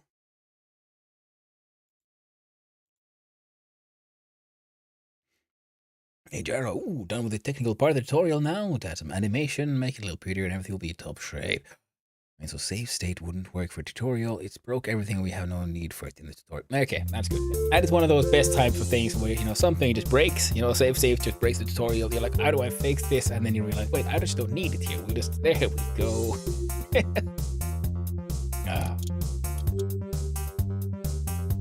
Game audio is functioning. Mic audio is functioning. Hold it down a little bit for this game.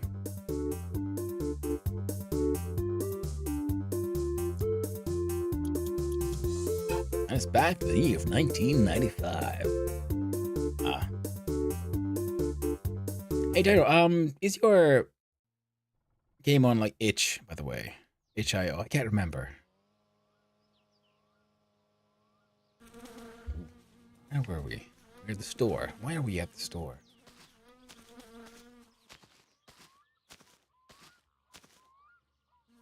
Yeah, I'm so happy with how restart works now. I can restart the game basically from anywhere in seconds. Nice!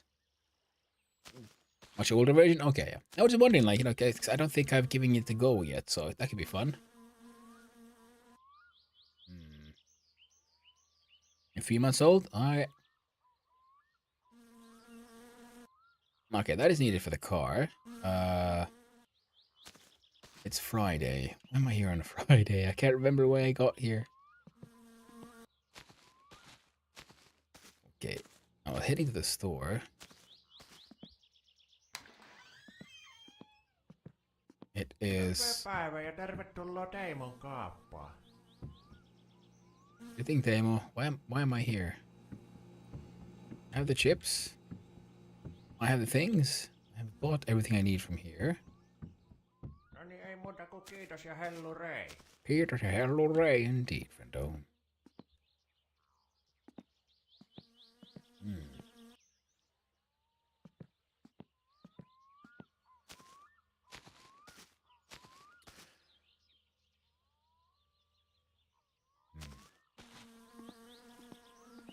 Am I here for fuel? Am I here for...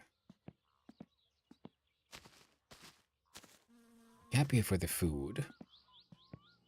Can't be for... Well, it can't be for most things. Why is my... And I have no money on my dude either. Kuulepa, nyt se olisi oikein sisun näköinen homma tässä. Käy jakamassa näitä H-kaupan mainoksia tonne kylään. It's playable. Niin minä maksan sulle We upgrades, no models, no tutorial, behaves weirdly. 4 models. muuta kuin käyt puottamassa Like 30 different upgrades in a shop, 50 different wares. Ooh, nice. Miltäs kuulostais? Alright, this guy wants me to deliver some ads. I can do that. Not much, but it's a few monies.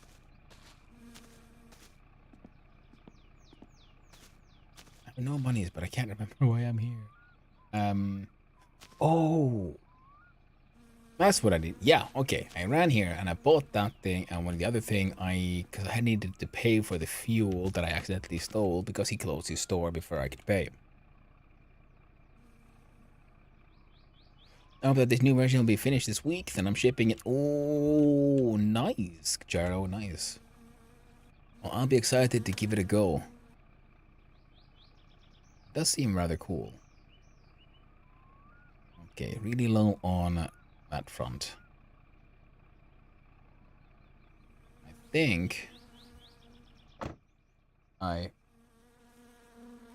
right. I'll be right back.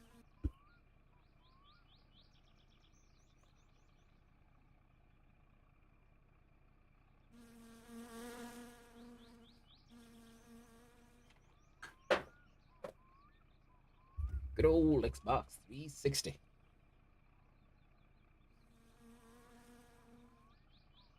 More than the Xbox 350. Thing pretty ancient and it's old. It's bits are coming off. But it works.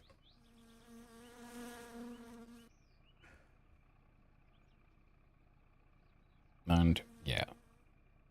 Oh, why is it stuck to the left? There we go.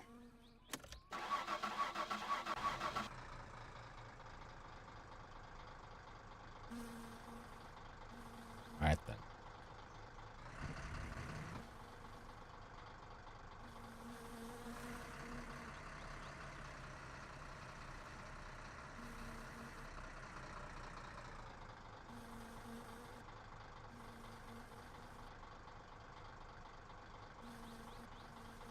Oh wait, no, I can't. I was about to like to refuel it with that thing, and then I remembered, wait, I can't do that. This is I haven't gotten the van like permanently just yet, and if I refuel it with illegal fuel, I'm quite certain that Uncle will be arrested, and we're all gonna have a bad time.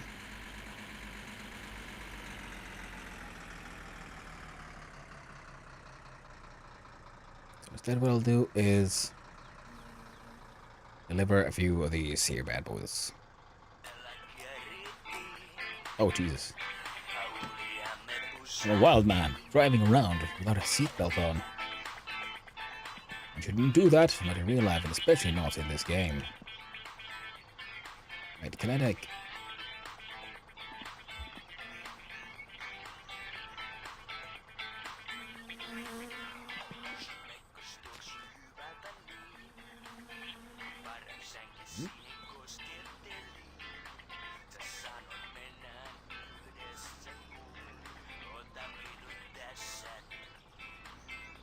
Ah.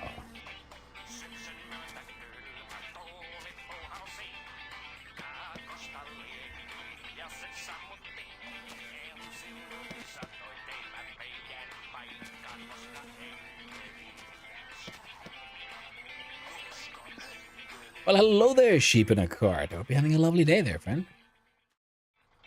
I'm just a little tired. I haven't slept for a few days.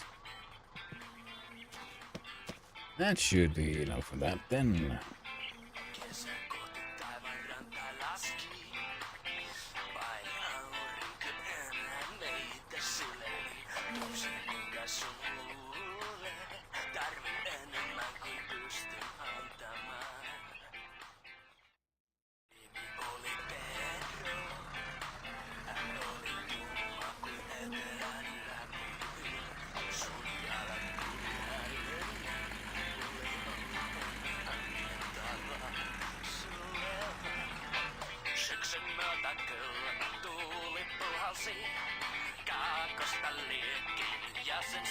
How goes Finland this summer here? Well, the summer in Finland is going quite well. In real life, though, it is spring and it is lovely. Every now and then it gets a little cold. Today it is also getting a little rainy. I was supposed to go help my mom continue under the porch project, but then she declared, like, you know what, it's gonna rain today, so let's not do it. I'm like, cool. So I got to come here and stream on time instead. Be all over this mad lawn. Other than that, I'm trying to remember what I was doing last time I was on this game. I do have like no money. And I do believe I just sold all my... I got some chips and a thing, and it's kind of annoying because I thought I had more money, but I've done something with it. Oh, right, they got some money and they got the wheels. Right. Okay, well that should be fine then. Essentially, I just need to survive home. I give the van back. Once I have a sleep, I guess the van will be spawned for a little while.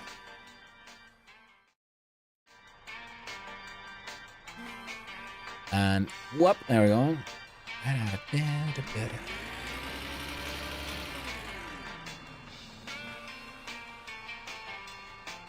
Right, if I go this way, I think there's a few more.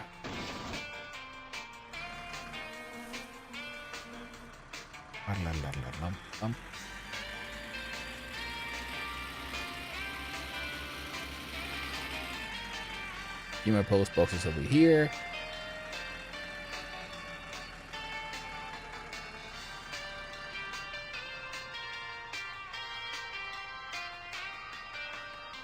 Yeah, we're fine. For the fuel, right? It's fine.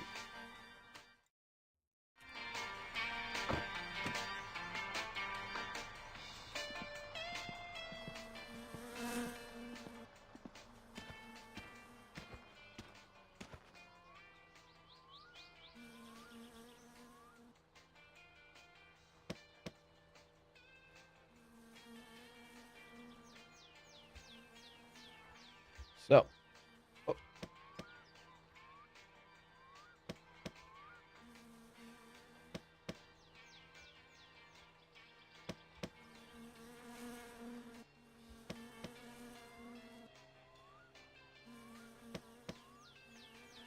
That should be all of them.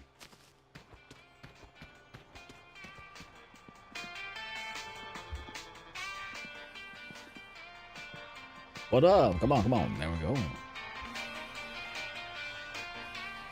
Our house. The wheels have been ordered from Fleta. This much I do remember. And then the car also has a large amount of new components, if I remember correctly. So it should all be going sort of okay, as long as I just don't die of stress or fatigue.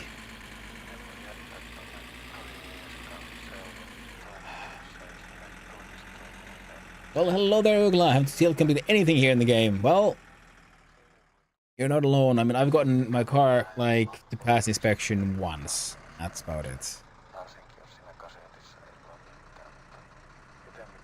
That is one.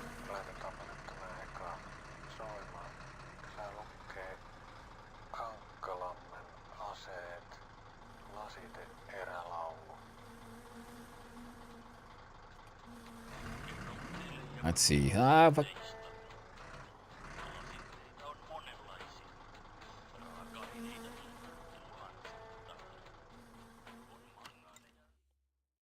I believe there was only one.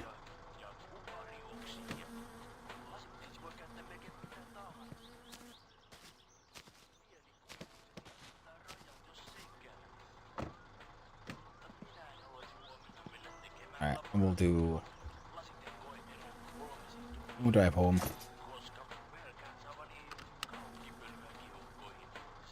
There we go. There we go. I think the car should be coming along okay-ish though. Why don't we just get those new wheels? We should be fine. I mean, the crappy wheels will take us from point A to point B. But we got the GT ones. Oh, last night Arcane updated game with thermonuclear stuff for increasing temperatures and developing of new materials. Main goal is create denser fuel. Getting so advanced. That sounds super cool, mate. Main goal is making denser fuel. Yeah, that sounds like reminds me of Factorio, to be honest. That is one hell of a automation game as well. Man, I gotta say, like, yeah, every now and then I get a chance to glimpse. Sometimes I can even words. Every now and then I get a chance to see you playing Arcane. It does look very, very cool.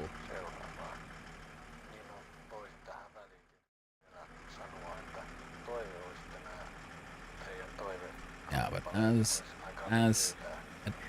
okay, that thing is busted. My OBS claims that my category is still software dev. Yeah, it should be fine. Okay, Popo. I'm just tired, but other than that, I'm okay.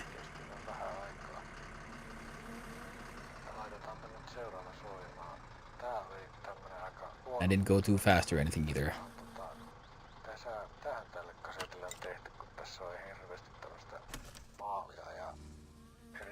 Jesus. I would have died there.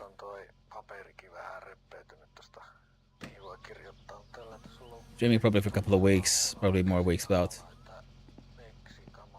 Yeah, hey man, no worries. Gotta take care of yourself, you know? Kato, oli sillä ratin takana joku taapero. Me katsottiin, että joku riittää.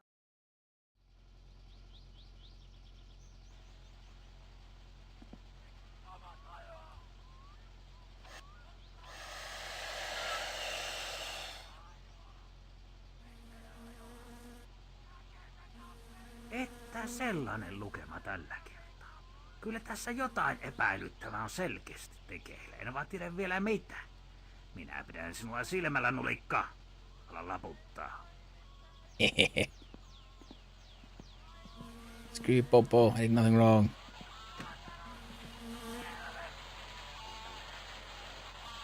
I should totally get fined for driving that tired, but I don't think it's in the game so far. See you later, Pola. Yeah, exactly, shaping the cart. Then again, also, that's like nowadays. I don't know if that was a problem in 1995. They were just gonna, come on, you should go home and go to bed, you know, get some sleep. Nowadays, you might get fined for driving tired, but not in those days.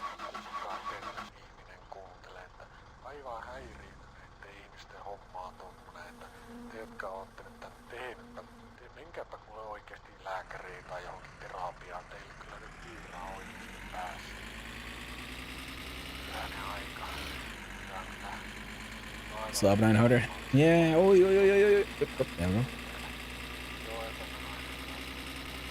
Still on the road. Still on the road.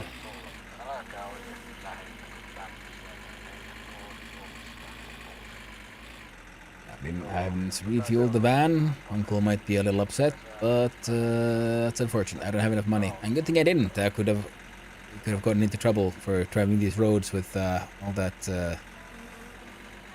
agri-fuel. Plus, of course, Uncle would totally have gotten caught and fined and lost the van prematurely before we get the keys more permanently.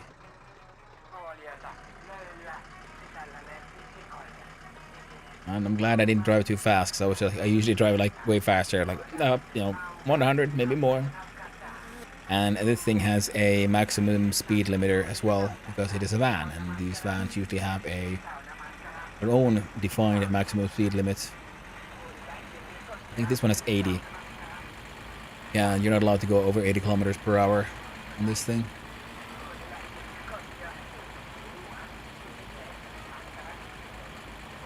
Oh, there we go. Nice, nice, nice.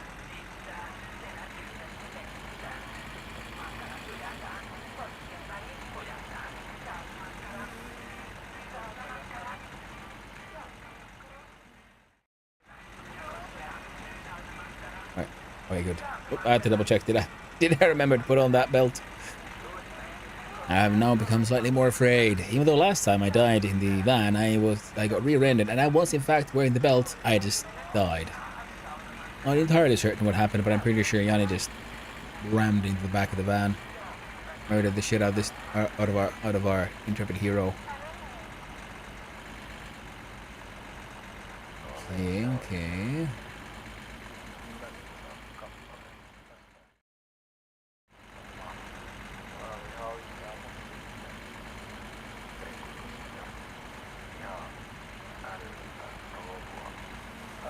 Oh, no. Yep. Nothing happened there. Everything's fine.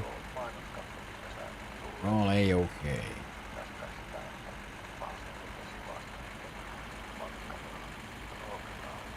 Like, was it this one that I also ended up driving the tractor actually all the way to town? They might have been. And that was... I mean, because that would mean it's fully tanked. I mean, fueled up. Fully tanked. Because in Finnish täysin tankattu. So yeah, fully tanked. Yeah, that makes no sense in a direct translation to English. But in Finnish, yeah, fully fueled. Full tank.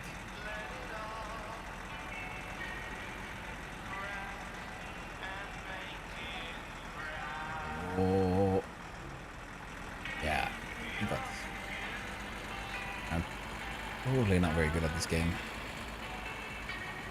But okay, for this one though, we retain the previous goal. Now if we gotta get the achievement for building a copy of the GT. And after that, I don't know, try to get into a rally. Step 1, survive long enough so that we can get our hands on the Gifu. Start pumping out some of that shite. Start making that money.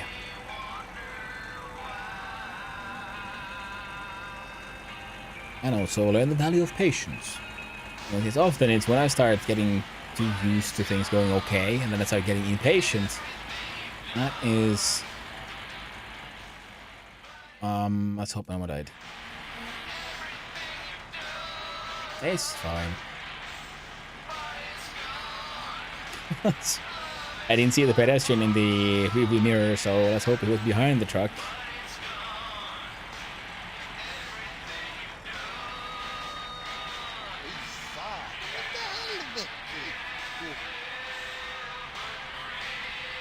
There we go.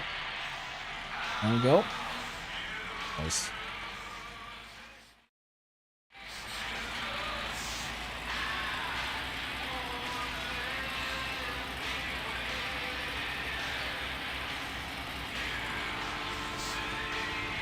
No train, no risk.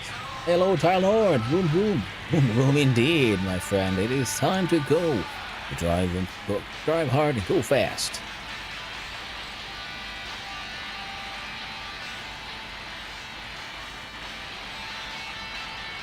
Oh.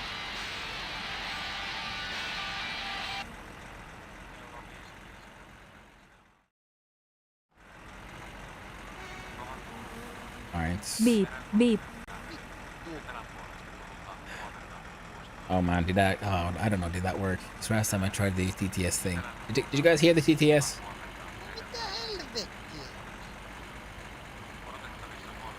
Because earlier today it wasn't working, then I got it to work, but it was on another channel. It worked? Oh, excellent. Well, hello there, Casual. How you doing? Hope you're having a lovely evening over there. Or morning. Oh.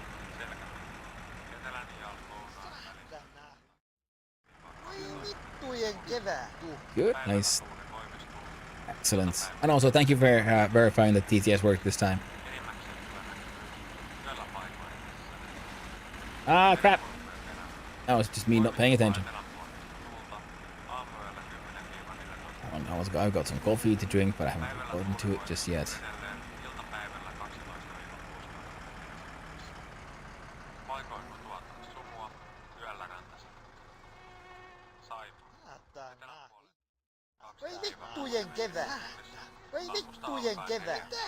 There we go.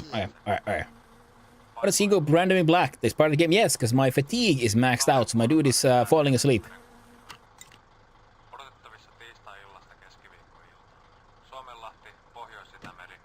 Can I give myself an advert? Would that count?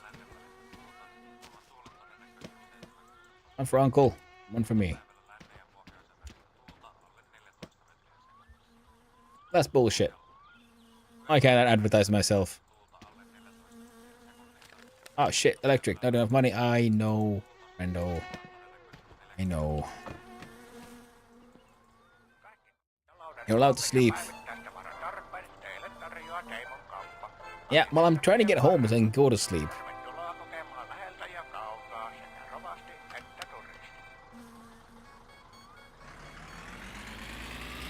Alright. Oh, hit diggity dog.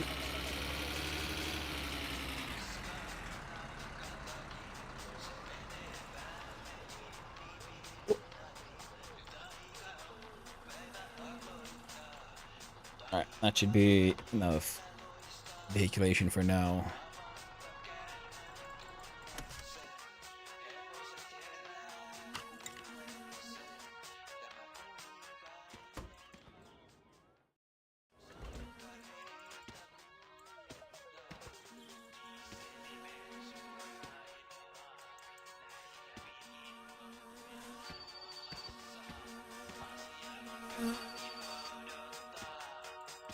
I think that's all of it.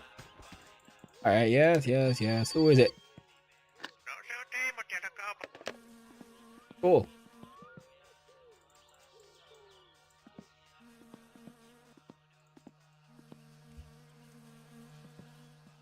Bucket in there.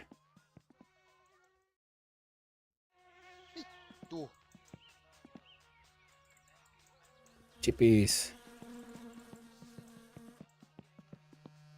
Right there. Now, where did that belt go?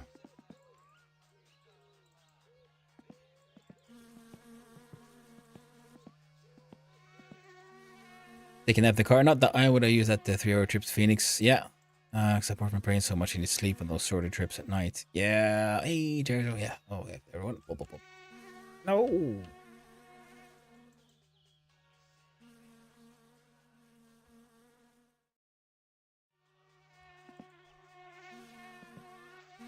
I mean, in this game, yeah, you can. Ah, fuck it. I'll deal with that. Do it now. Should have packed coffee one time. Should have fixed the napping. Yeah. That is very true. It should work. There we go. I do the swearing. I think I might have a pack of coffee though at the house.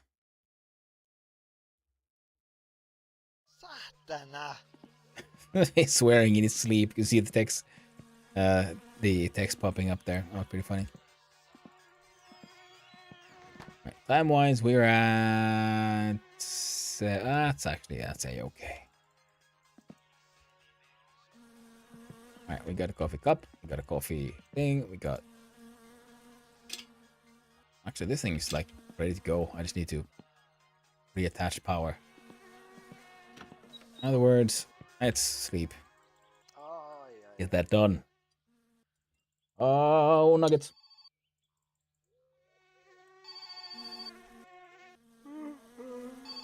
Oh, that sucks. Oh, I forgot the lights on. That's okay.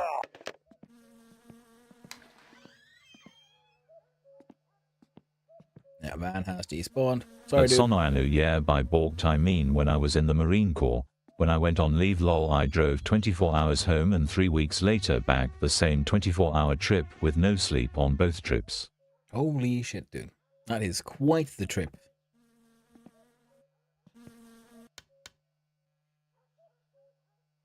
Oh. Don't question it. I'll allow it. The fatigue is... Oh, yeah, poop. Yeah, goober. Shite. Alright, where's my thing?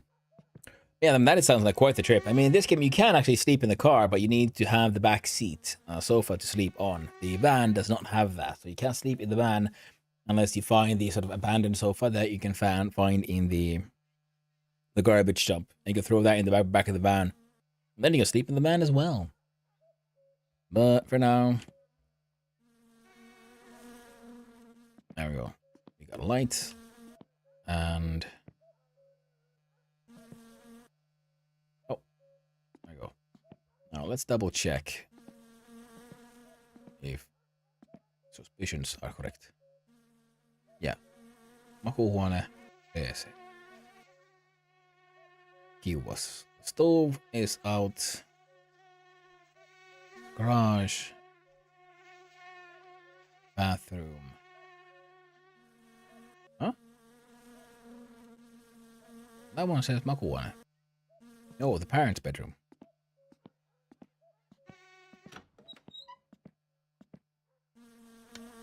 Now let's see. How fat am I at this point? 80 kilos. Oh, well, that's actually okay. Quite okay. Not too bad at all. And... garage is light. Oh my god, someone left the radio outside. It must be the elves. The gnomes brought me entertainment. Though, of course, I could probably save money and just the radio on the tractor or something. Let's have a smoke. Yeah. That sounds like crazy chips, man. 24-hour drives. Oof. Well, back when the Marine Corps, that was probably also when you were, you know, when one is younger, when one is in military age. I'm way too old for that. I need my sleep now.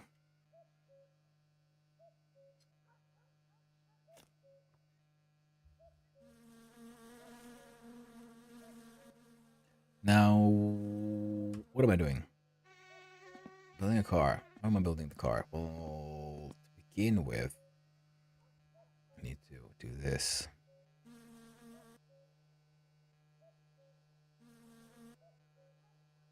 Mouse?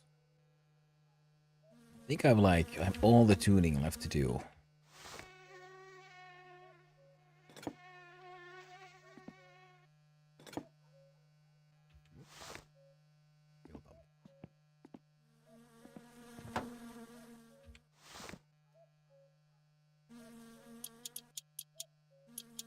Alright, so that is now belted in. That needs to get bolted in.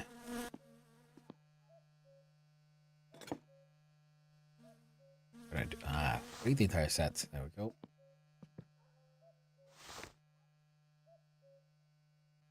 Use one of the smaller ones, I think. Would you look at that? On the right one. Oh, and I see here I am, and I suddenly realize, oh yes, wasn't I supposed to turn on the power, the radio? You know what? Fuck it. Let's use our own boombox. Let's be cool like that. Let's be cool kids.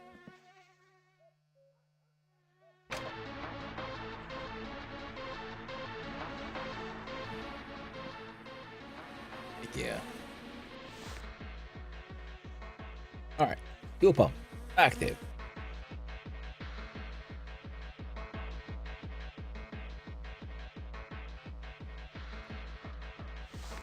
Next.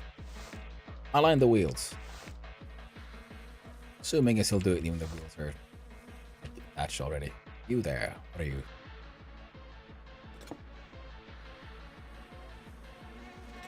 It's cool learning about what makes us need sleep, even if it's a small comparison and reasoning. I watched a video on how they did testing with flies, and I guess at least with them, they had little negative effects to the flies that slept when given a lot of antioxidants.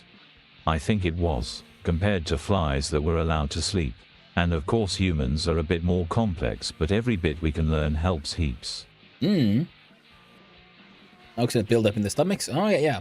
I mean, also it's interesting to think because when people sleep, your brain shrinks a little. You know, it's cause it gets smaller, and that is why how your brain can like flush out all these junk that builds up in the brain when it's active all the time. You know, all the like platelets and all that junk. So all that junk needs to get flushed out from there. You can only do that when there is more space for liquid to move around. And the interesting part is that only happens when you sleep, when you're unconscious, which implies that actually the brain's natural state is being unconscious or asleep. It is when we are awake, then it is like a muscle. It swells up because it needs all that blood. It needs to do all the simulation of thinking that is required in order to move around and, you know, be able to socialize and view time, you know, past, present, future, and all that. So in order to do everything we do as human beings, we have to be awake. But that means, yes, that the natural state of the brain is in fact being asleep. So that's why you can't really cut down on the need of sleep, because eventually you have to, you know. Oh, I'm trying to remember, was it all the way out and then we start doing it 60 in? Well, we'll try that and hope for the best. Also, what the heck happened there? Damn you! Power company, just because I ain't got no money. Where the heck is the...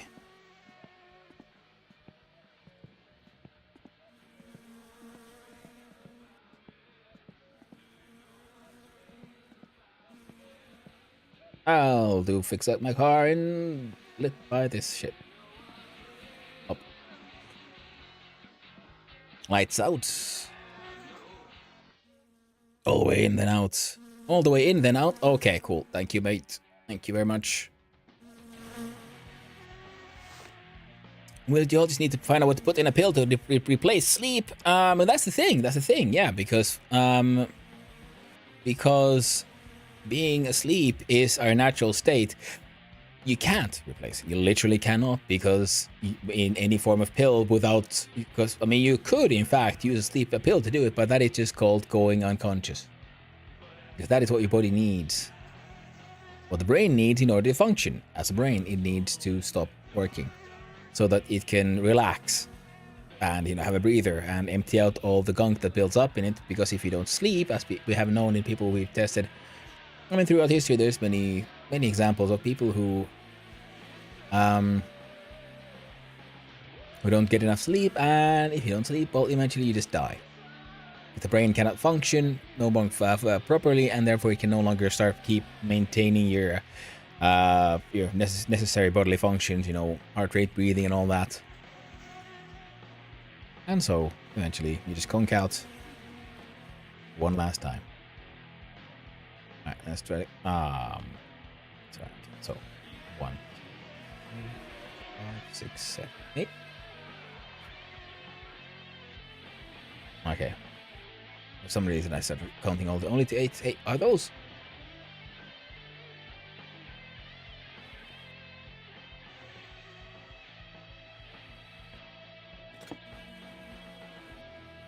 Why does it look like I've forgotten to tighten something?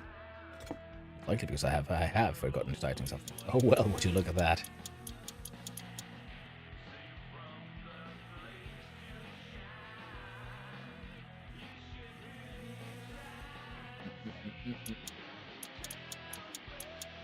Look like you need some sleep. Oh, me?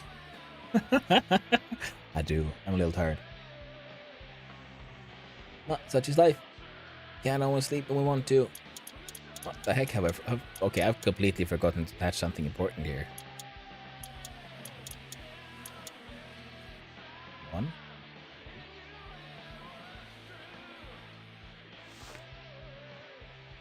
But then again, you know, maybe I need sleep. Maybe I'm just old.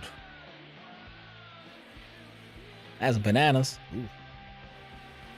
Oh, I'm sorry. Hey, Ilya Brickmaster, lights out. Indeed, he was. It game go dark and such. And of course, yes. I hope you're having a wonderful day, my friend. Thanks for chatting, my friend. Alright. One.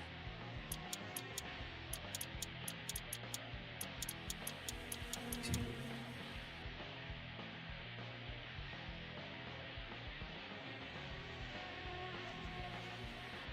God damn it.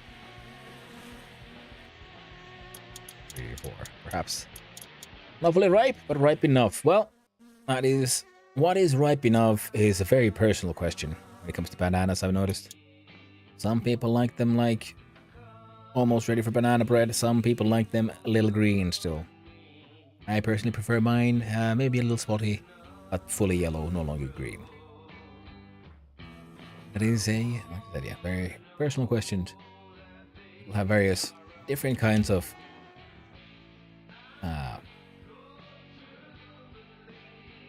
preferences when it comes to their banana. 4, 5, 6, 7, 8, 9, 10. Right. 2, 4, 5, 6, 7, 10. 1, 2, 3, 6, 7, 8, 10. 2, 3, 4, 5, 6, 7, 8, 9, 10. 1, 2, 3, 4, 5, 6, 7, 8, 9, 10. 2, 3, 4, 5, 6, 7, 8, 9, 10. There we go. Perfect. Same shit on this side. Window. Yep. First all the way in. We'll push it out. Ripe enough to not taste bad. So, you know, acceptable levels of ripeness. And that's what we all want in the end, acceptable bananas. So, 1, 2, 3, 4, 5, 6, 7, 8, 10. 1, 2, 3, 4, 5, 6, 7, 8, 9, 10. 1, 3, 4, 5, 6, 7, 8, 9, 10. 1, 2, 3, 4, 5, 6, 7, 8, 9, 10. 2, 3, 4, 5, 6, 7, 8, 9, 10. 1, 2, 3, 4, 5, 6, 7, 8, 9, 10. 60. There we go. Well, the sun's rising. That's okay. RPM gauge. We got lights. Oh, pink spray can. You know what? We're gonna get a big block on us. Boom, bitches.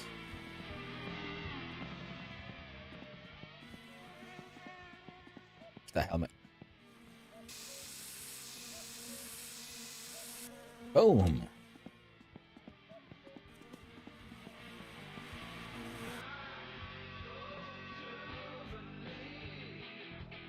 You start your job on the 28th. But delay on the 27th. Onto me, they picked an afternoon flight though, because usually they're more expensive. Getting the hotel till 4 p.m. anyway, so it doesn't matter so much. Alright, well, okay. Oh. What?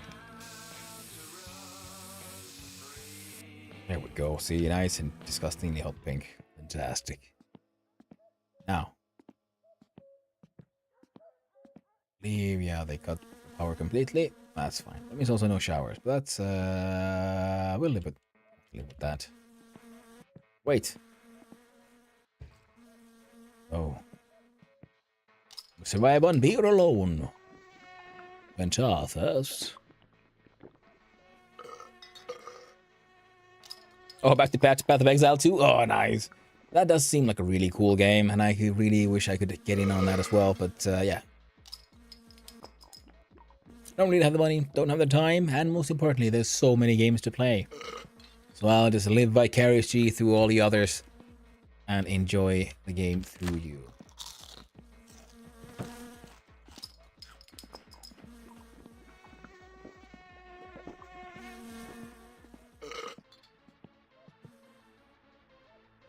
Oh. Oh shit. Oh man. I was hoping to like just also fill up my bucket from the faucet. I'll have to do something like, I don't know, carry it over to the lake. Eh.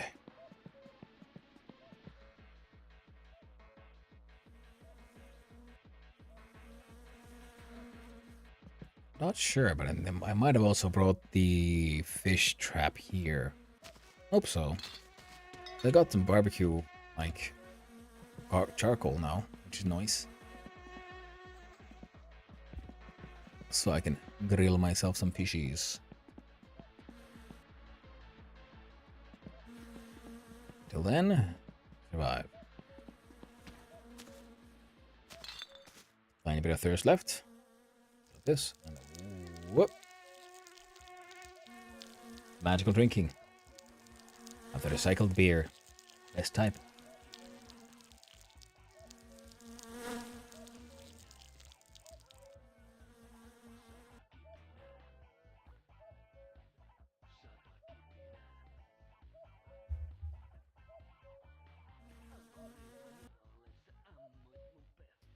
So now, what I will need is money.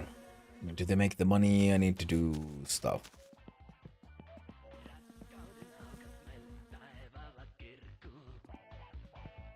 Oh. Step 1, break physics with barrel. Bucket. Fill it up with lake water and get the Killu bubbling. We need more. Health is 522 and shield at 163. I remember increasing the shield, but not the health so much. Yeah, I mean, but that's the thing. It's an early access game. They will be rebalancing things, testing things out. That's part of the deal with early access. There's a lot of testing to be done and a lot of information that they can get exactly from players, trying out all kinds of different builds and things. And then just changing the stats to see how that actually works. Does it affect this build? Does it affect that stuff? Because they got a lot of the mechanical stuff built. Plus, there's no better way of finding bugs than letting people play with the game.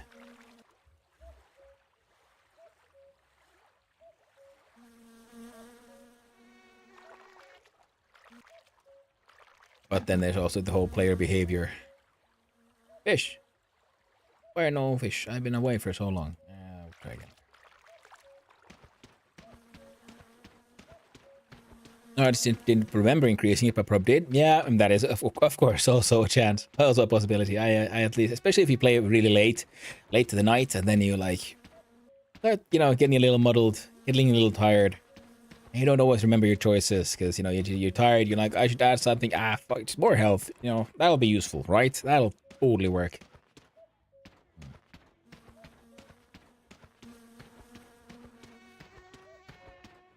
Did I say...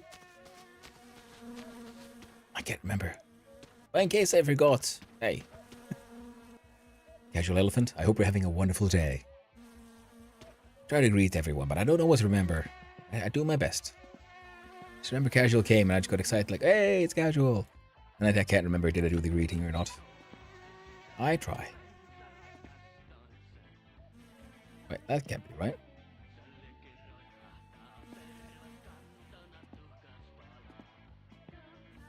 And that's what I thought. I have too little money, and I'm pretty sure I bought stuff in the store. I wonder what the heck happened to all the shopping I did. I think the game deleted it. Alright, I got a barrel of water. Some sugar. Got 1 yeast. This is not enough. And we'll have to wait the entire week for Thursday to come by and reset the store. So in the meantime, we'll be focusing on this. Yeah, it also means pissing off the people that started it early and got used to how things were. And I mean, even though we know it doesn't mean it doesn't hurt any less how I felt the same report. Yeah, I mean, that's the thing. Yeah, but at the same time, they have to. They have to do it. I mean, that is the thing. If you jump in on an early access game, that is what you signed up for, and I'm really sorry, but you don't have the right to complain if the early access changed. Like, oh no, the thing that everyone said and the warning said, will this thing subject to change has changed. How dare you do what you warned me about? And like, tough tits, dude. That's what happens. You know, that's how it works. That is how it is. You are part of the dev of a better game. Yeah, exactly. I mean, it is, you know, if you get butthurt that the early access ended up changing your save, then, well, maybe you shouldn't have gotten into early access. So if you get that attached to whatever thing you're doing, then maybe early access is not the place for you, because that is the world of change. Things shift. What was true yesterday might not be true tomorrow. Many things happen.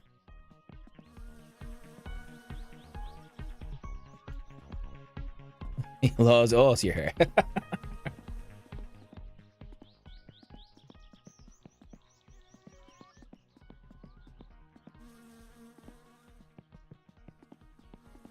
I think also the thing is, like I've heard the sentiment that it is some people get really angry at, you know, early access or alphas or whatever. Like, oh, why do things change so much, and how does it? Is it so raw and so on? It is in fact, because some larger companies have been launching games and calling them early access or whatever, or alpha builds, when they're like almost out the gate. And I'm like, that's a bit, you know, sure, I can. The early access is, you know, debatable, but you know, you can let that one slide. But calling it, you know, an alpha is a little misleading, and that has led to some people then learning to expect that an early access or an alpha game is, you know, almost completely finished and things won't be changing too much. Whereas early access and alpha mean exactly that anything and everything is up for grabs. Everything can change. They might pivot, might be forced to pivot, then because they realize, you know what, the game that we're building can't actually function. Let's do this, even though it'll do nothing. Let's do this and hope for the best. Players must complain, but to make it constructive, consistent, don't yell and cry. Absolutely, Gyro. Make yourself heard and be prepared to push some things. There are also people, and they can be stupidly stubborn. Well, yeah, exactly, because usually they have a sort of map they're following, and if someone says like, no, you need to like do against the design, the original design completely, well, that might not work quite as you had hoped. But sometimes, yeah, if people complain enough, then they'll sit down and have a larger meeting and figure out that maybe our original entire plan does need to pivot because the players do seem to prefer this direction over the original we were taking. You know, sometimes sticking to your guns it makes a better game. Sometimes being willing to pivot makes a better game. But in both situations, sometimes.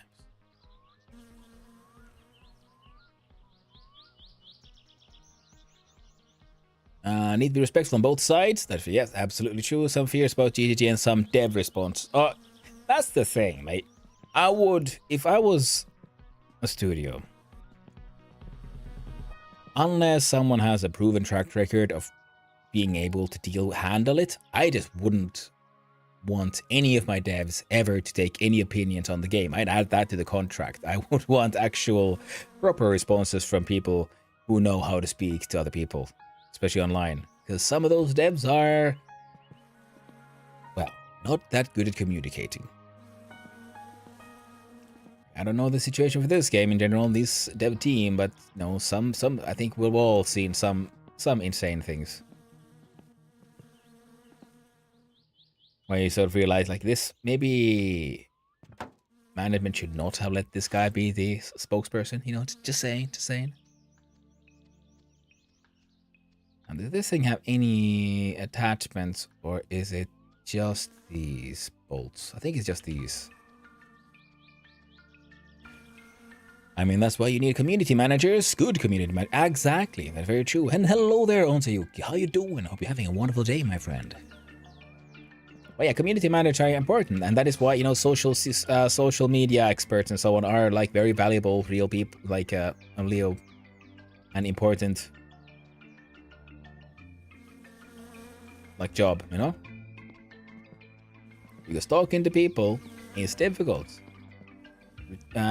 Retaining a professional sense of communication can be challenging, especially because the people you're talking to are a bunch of raving morons.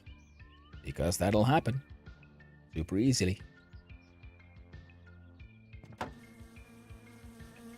Rebecca did wonders for the DE in Warframe, for example. Yeah, I can't imagine. I don't know what that story personally, but I do know that there's always now and then there's someone who just kicks ass, is awesome at communicating with people, fighting back, within, tastefully, and also knowing when to give in. Now, you need those, and of course sometimes you do want some dev responses, and that's why you don't want just anyone talking, but you want someone who actually knows how to speak, someone who works together with the community manager, and then that they would work together to figure out the best way to respond. Because the absolute worst thing you can do, in my opinion, is just let someone with, a Twitter account start making statements for your game. Because that is just a cesspool of madness and horror and violence, emotional and physical violence. Almost physical, but I would not want any of that for any of my games ever. No short form discussion about any of this. We can have forums for the game, but players and people talk to each other is one thing. But devs, official representatives absolutely should not take part of that shitstorm. Like, I know there's the whole all publicity is good publicity, people. But maybe I'm old-fashioned. I don't give a shit if all publicity is good publicity. I want for it all to just look professional. I don't care if, unleashing a storm of, shit-flinging monkeys would give us more attention. I don't want them.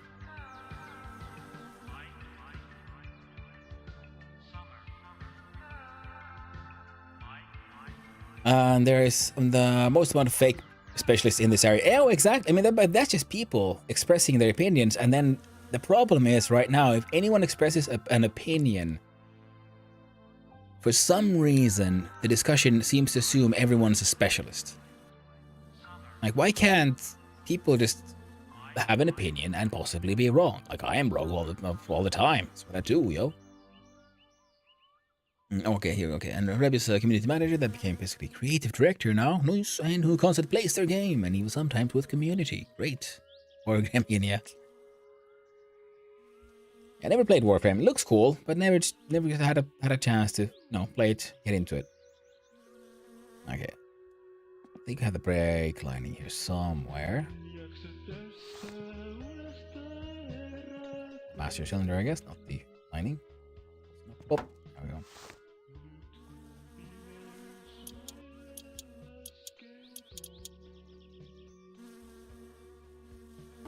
But I think maybe it is, my like schooling and like being a goldsmith and stuff, because it's the kind of thing where your reputation is very important, and professional pride and all those concepts, and that's one. Those are some of the reasons why I personally feel that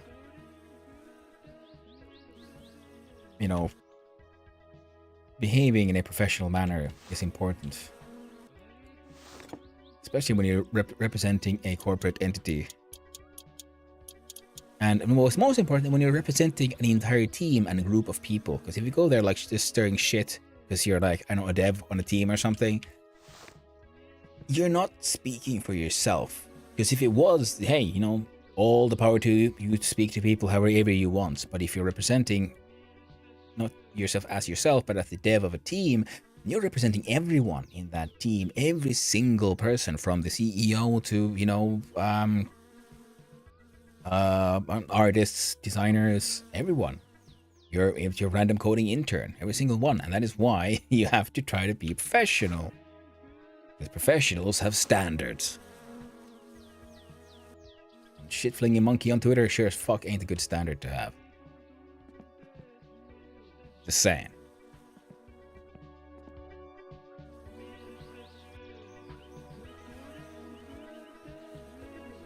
It's that game requires time, a lot of it. Is it worth it? It's worth it, but grind as fuck. Yeah, some games are like that. I'm too old-fashioned, which is why I sometimes struggle in modern game dev teams. Can't stand how some of them behave during work. Don't care if you're fucking professional. Better speak, not as an ass. I absolutely agree, Jar. I cannot agree more. It's one of those things like, hey, yo, people should feel like comfortable and so on. And then, well, you know what? That goes in every fucking direction. In order to make people comfortable, people have to behave like professionals. That is one of those things, yeah, I totally agree with you. I dislike people who just behave like unruly pieces of shit. We're all in this together. Now we'll just try behaving like actual professionals.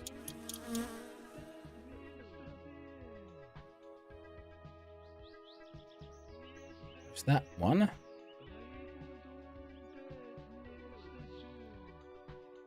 This one. But honestly though, I will have to say that the us who consider ourselves maybe a little old-fashioned, Jaro, I think we are the winning team on this one. I'm at least feeling sort of change in the air. A lot of people are getting very tired of the, I don't know, shit-stirring howler monkeys at work, in politics, in their media, everywhere. I mean, there will always be a place for them. Some people like the drama and all that, but especially in any professional environment, it's getting very stressful. And in some places, like straight up dangerous, because you can't have like an opinion about anything that is different from the shit-stirring howler monkeys without, you know, they might be getting you into trouble with HR and whatnot. I mean, so many things can go wrong. And people just can't behave like sensible, respectful human beings.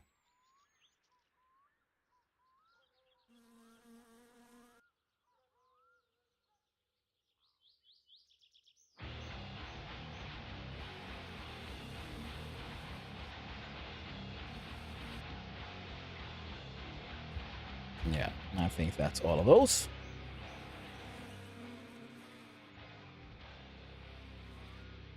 This one had one, I think, more further in. There we go.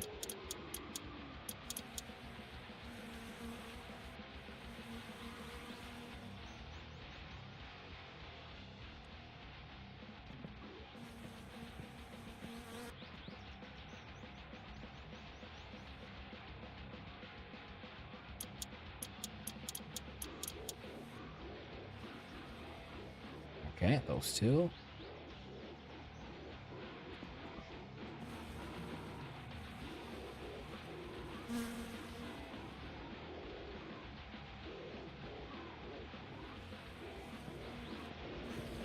Okay, the brake line comes in here. Goes in there. From there it goes to there. And this is the one we just tightened. Other one goes in here. Through there, we tightened that one. Fuel tank hasn't been inserted yet. We should probably do that one next.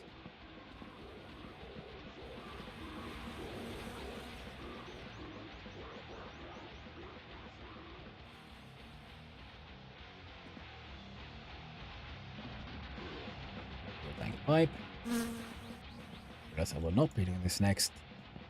So I got the correct screwdriver for it. So in fact, what we're attaching is the clutch lining.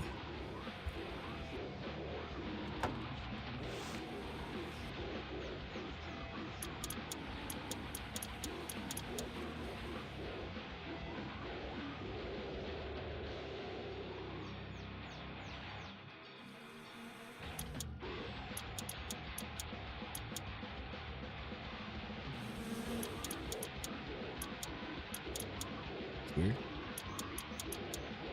I like tighten this in before the thing is there. Apparently I can. I'll take it.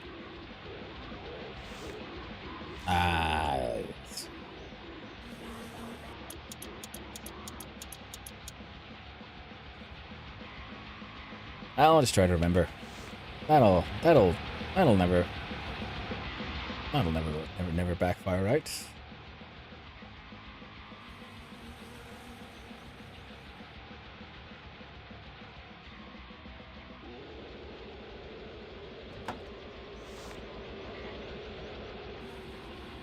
There.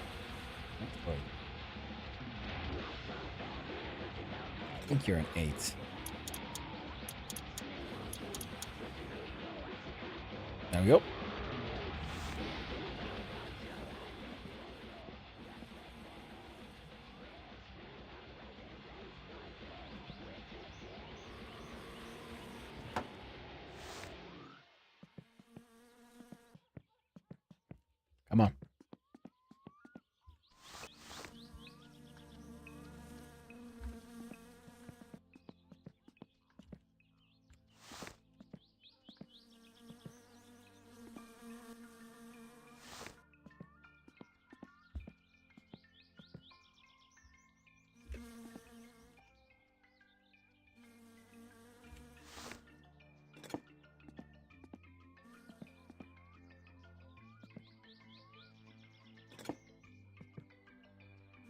Okay, what are you?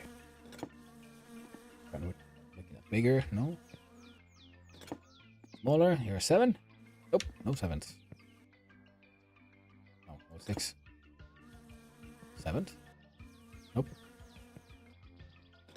8. Nope. 9. Nope. 10. Oh. Nope. 11. 11Z's it is, friends. 11Z's it is, and with this we can attach a tank for the fuel itself.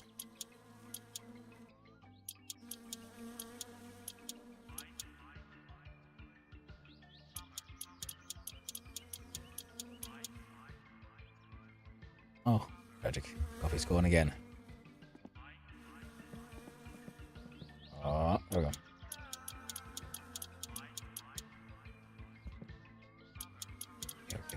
Okay.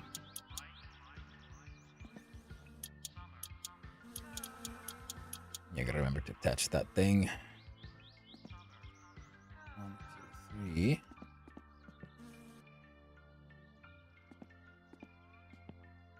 Looks like we got all of these attached as should be, except for that guy.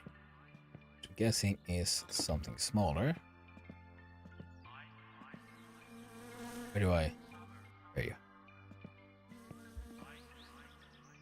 go. 9. Nope. 8.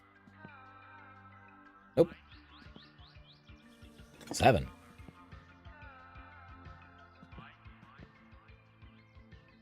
Six. Okay, what? Surely you're not a 5er. Right.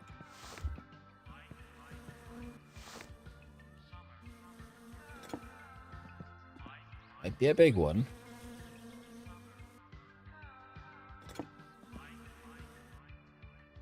Doubt it's this big.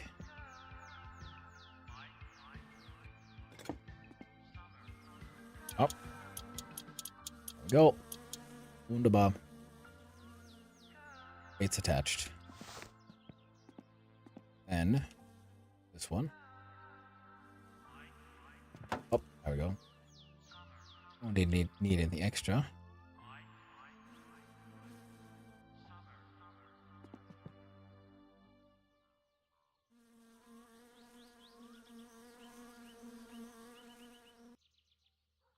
Oh. Anyway.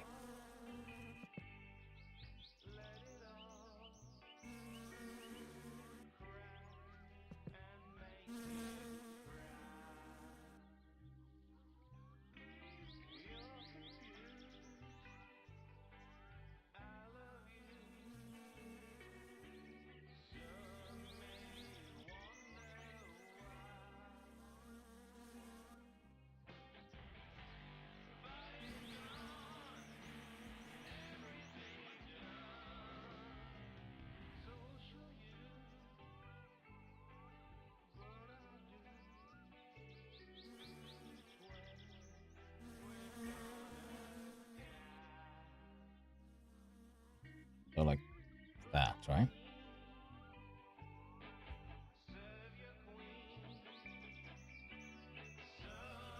Oh, hey, yeah, went better than expected.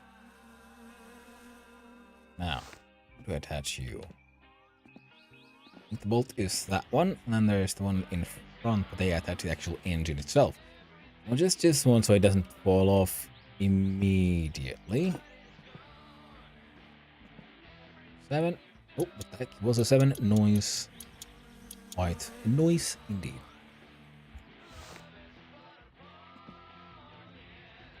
Oh, bring me the spanner set.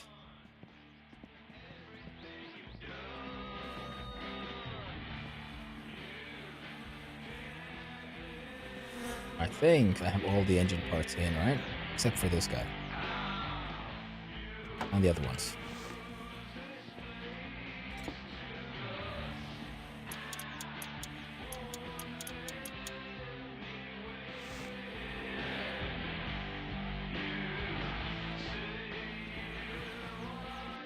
straight up immediately. Filter.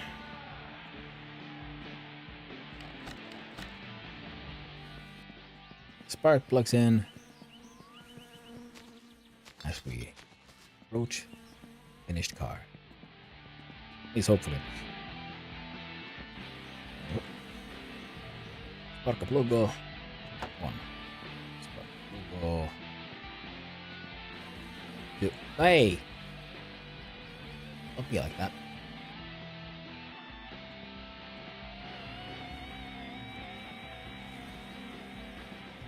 There we go.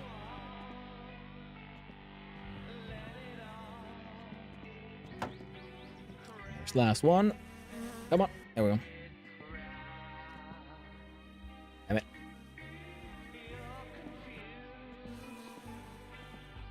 There we go. Think.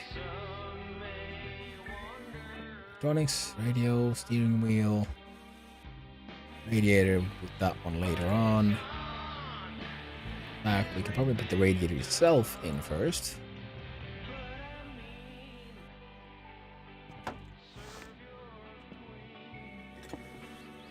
Panel 7. Whoop. What do you know? It's going way better than expected. There we go. Render yo.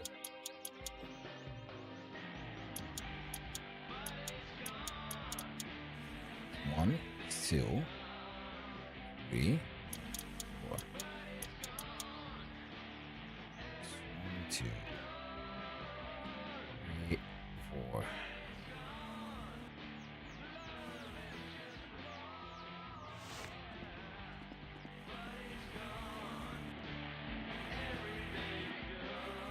The air filter can wait. It's big and gets in the way and stuff.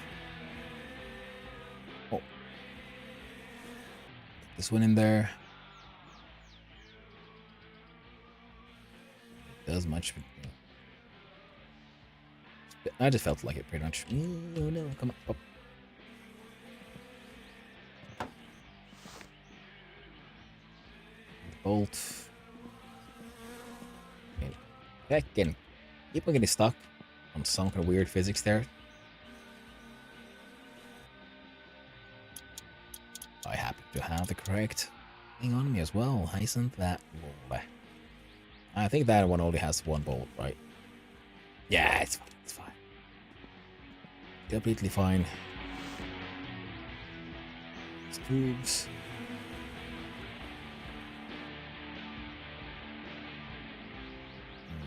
Actually, this one doesn't require the engine. Obviously, don't really require the engine, but you know, it's way easier with the engine. This one I just got like pop and you. Whoop. That is bolt there. Oh, well, let's hope it's not a 7. 8. Yeah. Hey, would you look at that? 8s they are. Look here, I can zoom in. All tight. Second one. Tidy. Third. Fourth.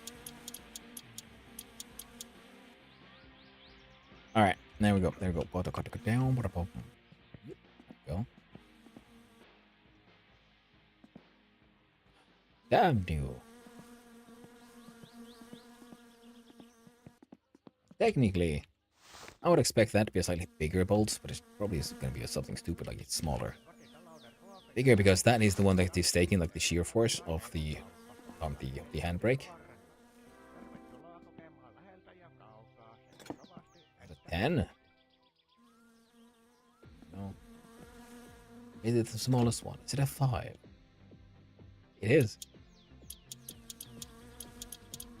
But then again, it is just a handbrake. It doesn't, in the end, I guess, doesn't have that much shear force to it. Handbrake attached. Other undercarriage stuff attached. I think we are good to go for project. Stick an engine in it.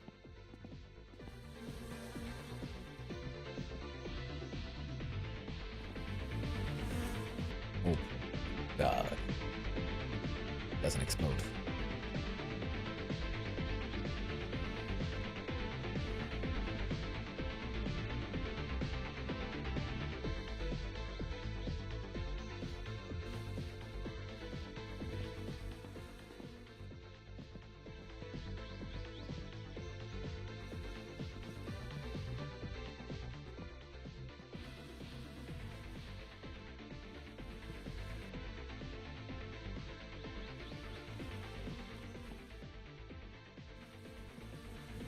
Okay, looking okay.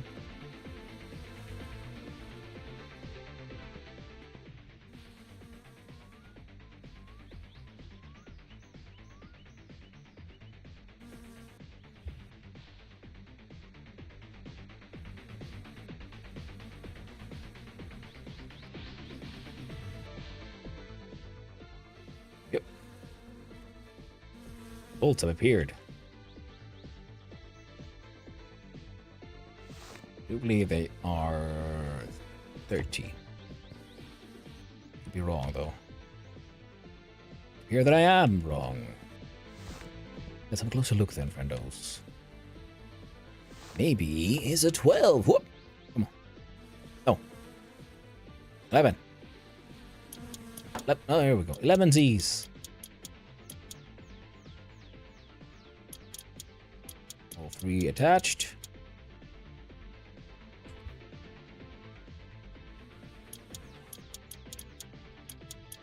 There we go, friendos. Yes, we have a car. Attached. And I want to say these are 10s.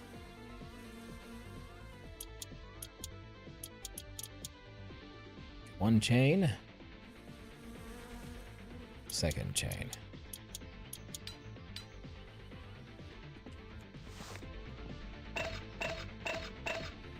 Hoist.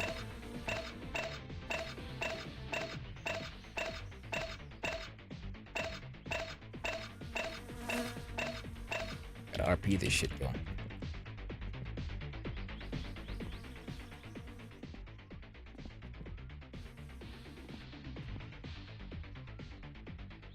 Yep.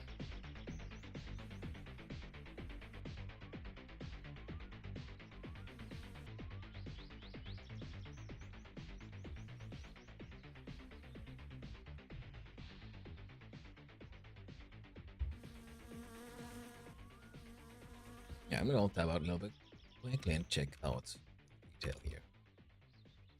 Nope. They should be fine.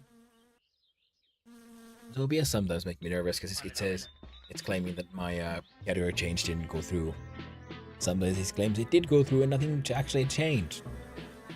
That can sometimes be a little annoying. What else? Ah.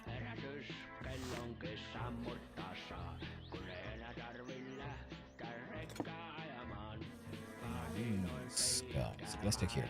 Yes. Nope. What if these are at 5? 7s.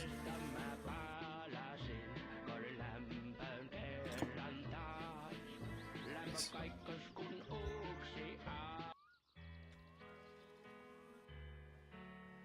And this one. No? What about these? Oh, these would be the exhaust pipe. 1, 2. The editing has returned upon us. Thank you all for your patience. I appreciate it greatly. Even though you most likely won't be able to hear me if you are in fact seeing the ads. So, thanks. In the end, anyway. Okay, those are all attached. Nothing's attached. These are attached. No steering wheel, but that can wait. Then, another thing is just plugged in. This thing is okay. These need adjusting. So, fuel strainer, fuel pump, the thingamabob just goes there. So I believe let's do this one of these. Rahaa. Aina vaan rahaa.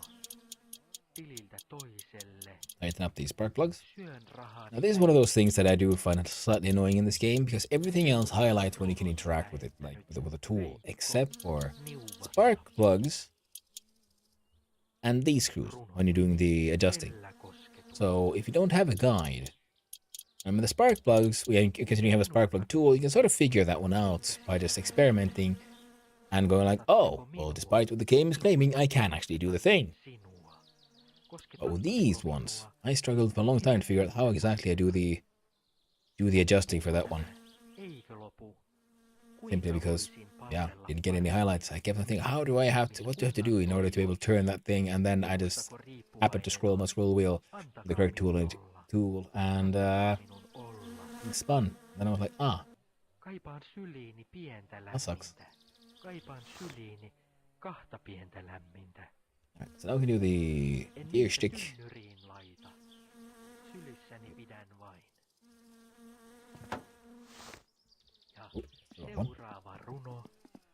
Pretty sure this one will take 8 as well. What? 7s? No. Not it's 6s either. What the heck? It is 6s. Let's bolt that one in. That one in. There we go.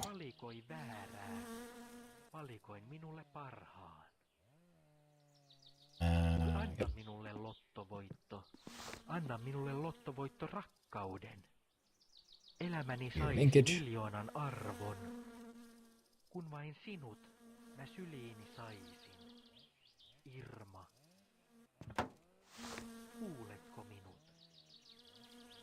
Itken. Ja seuraava runo tulee henkilöltä nimeltään Alright. Arvi. A 7. Kotipaikka. Is it an 8? Pohjan So there's polku. no. Runon 9. on No. mulle kaikille muille. 10s. Okay, 10s are these apparently as well, so we'll do these. So I forgot about them, to be honest. Rintaasi itkien. Sylistäni kiehdon mä kauniin säkeistön. Laulun säkeistön runon säkeen. These? Maan Nope. pohjaan Okay, just mä kylvän. don't tell me it's the tiniest. Oh, they are the tiniest ones. Perunasta keiton teen. One for that one. Keitosta rakkauden sävel. None there. On se minun Pretty sure there's another bolt for this thing. makkarasoppa. Alakar. I can remember where it is exactly. There were 10, and can I... Seuraava runo tulee Tepolta, Laitesmaalta. Runon nimi. Yep. Poro. Matkaan mä kauas What? toiselle puolelle maailmaa. Mä siellä elämää näen. Elämää mä koen, kuinka sinua tarvitsen. Yep. Are they Minua 11s? kuinka meitä tarvitsen. Pretty sure I just Ole minulle poro. passed the other one with 10s. Ole minulle se, Oh, they're 9s. kaukana loikkaa. Ole minulle Well, isn't that something? joulu. Seuraavan runon So now the wheels are attached all the way. Kaapo Then the... enteistöstä. Nothing else should do as well. Let's go have... Voi Oh. vittu, jumalauta! Voi vittu! Ei saatana! Vittu! Voi vittu! Jumalauta! Voi vittu! Voi vittujen kevää! Voi vittujen kevää! I love how AI explains things. Gave me the solution, just didn't give me the info on where to implement the solution. Like, if someone explained to you that they live on 3rd floor, apartment 33, but not give their address. Yeah, I know, right? It's hilarious sometimes. That's why you have to figure out yourself. Yeah. I mean, I do still, think AI is a fantastic tool in many ways, and especially for finding solutions, because it can sometimes, give you information you didn't even know existed. So it can highlight the unknown unknowns, which is very valuable. But you then also have to figure out how to ask the question, and that is its own art. And also remember, it lies. AI lies. Because it would rather lie than say I don't know. Or I don't understand your question. So you can't always trust it, but at least it should be able to point you in the correct direction. But it's still a tool, and it will be a tool for a long time. Oh, absolutely, it'll always be a tool.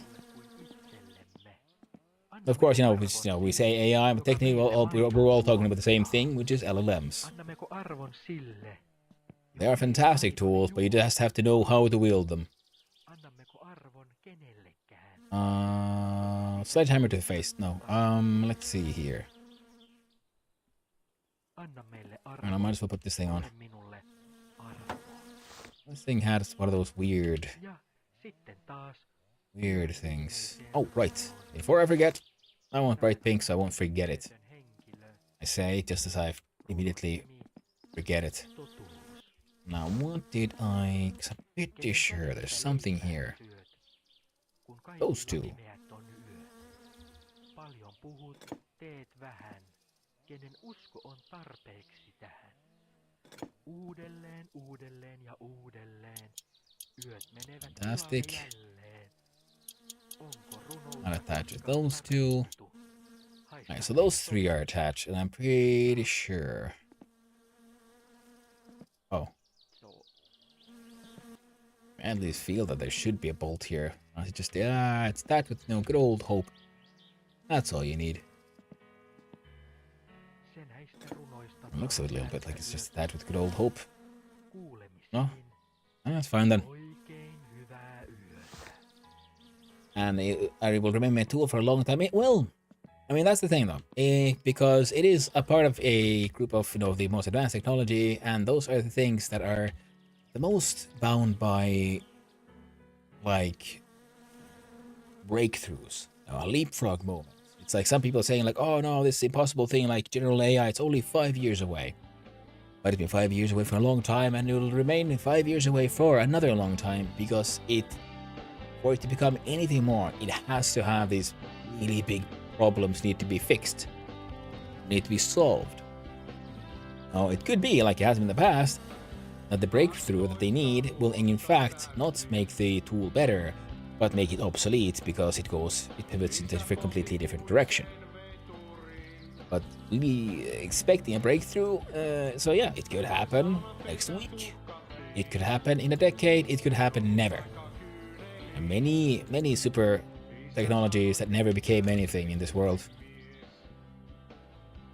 The thing, when people say like something's only like a few years away, what they're doing is they're selling. It's a marketing trick. Nothing to do with actual technology, actual state of things, or actual progress in the world, and nor do they care. And most of those people who say like, oh, it's just around the corner, are all people who don't understand what the heck is happening. They think AI is cool, it can do all these things, so of course it can be, the next breakthrough must be just around the corner. Look at how awesome it is already. Instead of realizing like, yeah, well, that's not really how it works. Things can be super awesome, yet never be able to work together with something else.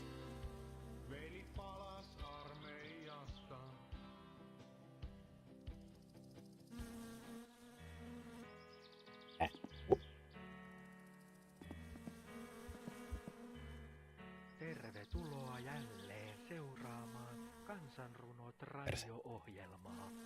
Isäntänänne Risto Vaasranta. Ohjelmaan voitte kaikki kansalaiset lähettää omat runonne. Oh, joo. Minä luen ne kaikille kuulijoille yön armon hiljaisuudessa. Ja kuten aina, Tightened. kiehtovaksi ohjelman That was tekee tight. se, että itsekin Now luen that ne is tightened. ensimmäistä kertaa. Ja otetaanpa yön ensimmäinen runo. Runon on lähettänyt Matti Maankorvesta. Runon nimi Kansan vastike. But if there's been people around, might hearing me rant about this before regarding AI and everything, I think AI is super cool. It is a fantastic tool. It is an incredible advancement in technology, and it can be used to do some really insane, incredible things. Elämälläni tarkoitus. My biggest problem with AI is the same as I have with, say, Rahaa. the game engine Unity. Rahaa. The technology is amazing. I don't trust the owners, upper management, because they are usually the ones who decide how things go forward, but they're also the very same ones don't really understand what they've got. They have completely misunderstood their own product, which happens easily when you're a professional manager. And I think that is one of the bigger issues right now in many fields, in many places, is that there's way too many professional managers out there. People who could wait for like management school, and now they're like, CEOs for like a hedge fund or large companies, and they don't actually understand their own product. They don't know what the heck they do. They're really good at,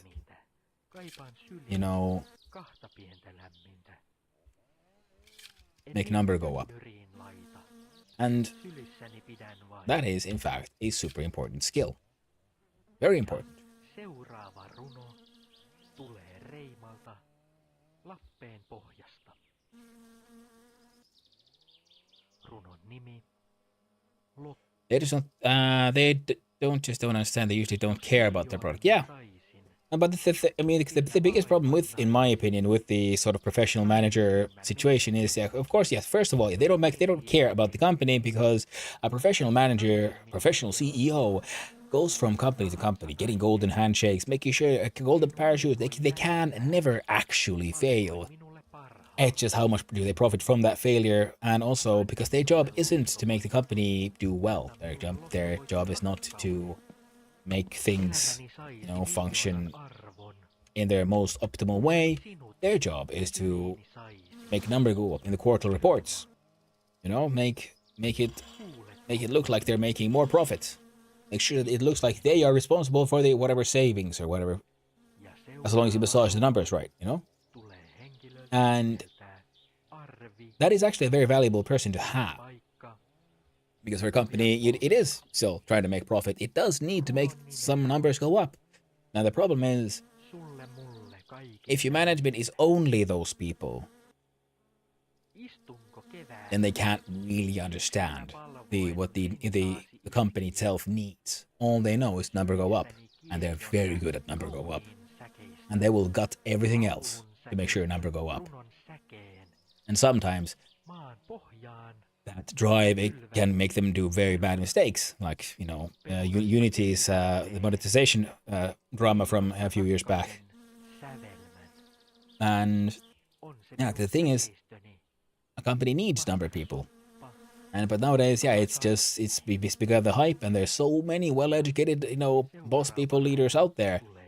So in the end, it's difficult now for people to just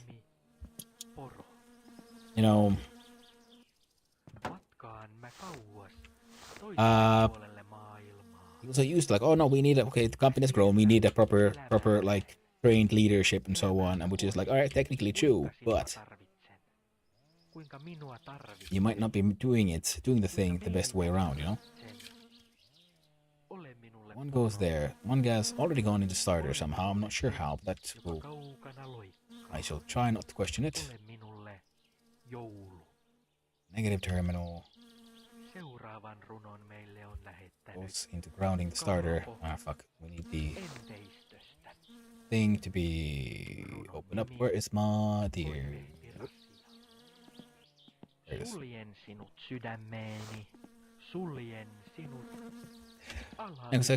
It's easy to look at, companies and look at the corporate structures and look at how they might all be.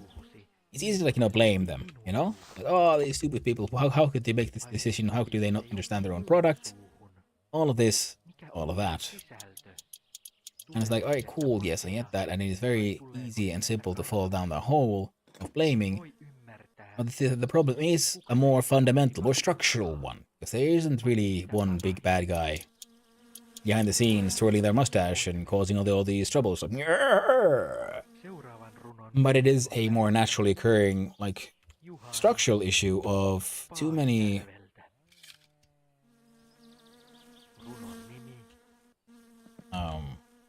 Elämän maito. Oh. Elämältä toivon paljon. kaupasta maitoni haen. Oh, I see. Ylpeäksi tunnen. That's the thing. Yeah, I still hold by my own theory. I am, of course, not a financial expert, nor am I a high-level executive in any company. But this is just from like looking in and reading reports and following with the news and reading like the PR reports and stuff. They try to juggle trees instead of balls. They usually try to expand too fast without proper build-up, and then they become detached. Yeah, that is very true. That seems, and that happens a lot as well. Because I understand that because, you know, many are so used to the idea of we need to grow. And you need to grow, you need more money. So you have to have growth just so you get investors to give you money. The problem is also then if you have lots of investors that give you money, unless they're angel investors, now you owe them money. So now you have to grow and make that profit. So you are trapped in a loop. So it's not like they're just assholes who just want to maximize the profit because, you know, for shits and giggles, but because they've signed contract and the company is actually kind of technically in a little bit of debt and it has to give back what is owed for the investors, you know. So it is a difficult situation. It's a very difficult situation.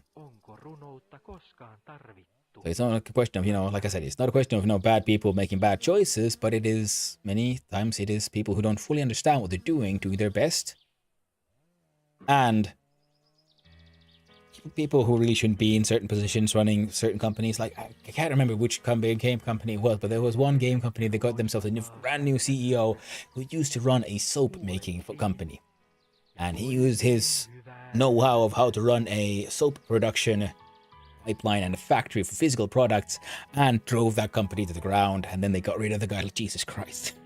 Like, whoa, you can't just jump from one industry to another and use that old industry's way of doing things and think that that'll somehow work out. Because we're seeing that right now in many places where things are not going well financially globally. You know, there is a recession. Some people are still trying to fight that. No, there's been a recession going on for quite a while, and it's just getting worse. And with the whole global war and now trade war happening, things aren't looking that well.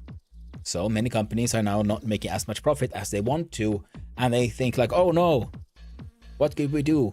I know, we'll blame the workers. They're just not working hard enough. You know why? Because they're working from home. They should come into the office and, you know, asses on seats. That's how they turn into dollars, those hours. Asses on seats. No. No, they don't, though. No, they don't. Asses on seats does not equal more dollars. Now, asses on seats is a logic that makes sense if you are running a company with a physical, like, factory, and because you can look at, is a person at their work desk doing the thing? Is the product being made? Yes, no.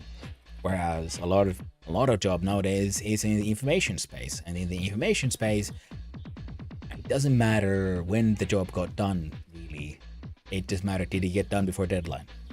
So asses on seats is counterproductive because asses on seats forces people out of their comfort zone, out of their own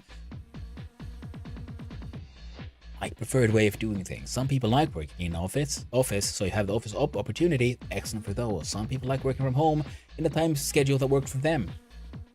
So having the option to work from home is excellent. And if you don't have everyone bound to an office, that means you can hire from a much larger area. You don't have to have people locally close to the office who can practically get there. And many companies did that, and now they're doing, but things aren't going that well, so they're forcing the whole back to office movement. Everyone has to go to the office, and many people are now like, well, I can't because that's like that commute is just not doable. I live multiple towns over. I can come for some events every now and then. If I plan for it, then come the day before and grab a hotel or something. But I can't every day turn up because if you have a 4-hour commute, you don't really have time for 4 hours there, 4 hours back, 8 hours work. And, well, then you should technically be asleep for the rest of the time if you want to, remain functional. Not gonna happen. I'm a strong believer of effect of greed. Into too often. They really try to push forward no matter what in the name of Saint Profit. That is very true, Jaro. But that is also a problem in having a management that is too many numbers go up people. Because the problem remains that they spend too much time, because that is their job. Their job is to make a number go up. And for a large company structure, that is still something that needs to happen. It needs to be done. Number has to go up. Because, profit needs to be made. F on regulator. Alternator. But you can't. But if everyone only does that, then everything else is sacrificed for profit instead of finding the best balance between, you know, reality and profits. As an ex-physical factory shift lead, actually no, SLC is literally the same issue there too. If I'm micromanaging 3 people who are actively trying not to work, we'll combine to only do the same work as 2 people who are wanting to work, pushing more, normally it hurts monthly productivity. Yeah. Well, cheap in a card, yeah, you are making a very good point there. But still, I mean, the SNC, it's still, like, even the base logic, it's just, I'm saying, like, would make sense, like, at a factory. Like, I can't, you know, form steel from home. I have to be at the factory to do it. Like, that is a work I literally cannot do from anywhere else. Or, like, at a store, point of sale. If you have a clerk there, they can't really clerk from home. I mean, in some ways they could, but let's be realistic. But realistically, no. Like, a chef can't make the food from home. They have to be in the kitchen. That's what I meant by SLC. It kind of makes sense within those industries. But even there, I would agree with you, forcing people to just be there, even though they're not very good at it. I mean, but that's just normal work management, isn't it, really? Like, if someone's in a job and they don't want to do it, they're not producing, they're not earning their keep, well, then you might have to, you know, part ways. That's how it works. You know, you do the job you're given, or you leave. Because when you signed that work contract, you agreed, you know, to, you know, I will, you to, you know, what's the word, you know, transform effort into money. Okay, back to more fun stuff. I know if you would struggle with margins with text in Godot, I'll give you a solution. It's not on the surface, but it's super easy and efficient. Oh.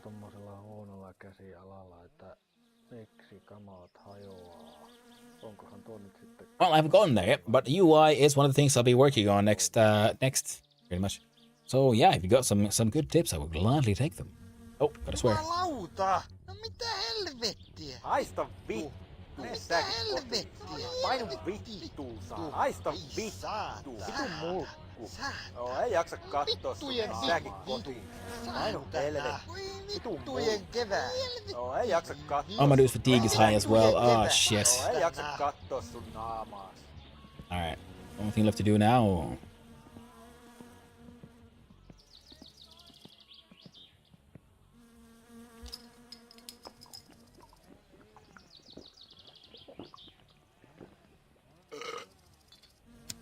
Alright, let's smoke the cigarette, get that stress down.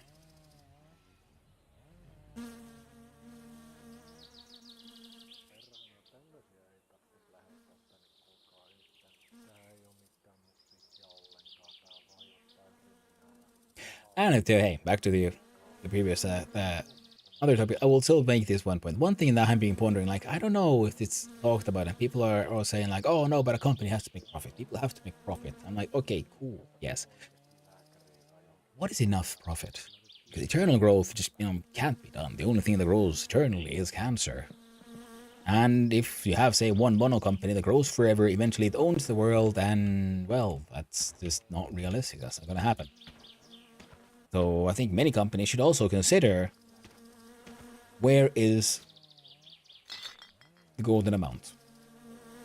What is the correct amount of desirable profit that will allow you to function as you are for as long as possible, and also give you a little bit of cushion for bad times? That's about it, really. Always eternally growing for the growing's sake is just... That's kind of weird to me, isn't it? You know, because it's like, well, why are you doing this? I understand some like logical traps and loops that can like make you end up in a state where you just have to keep on growing, even though it's not the best way to go. That sounds more like a situation you don't really want to be in, right?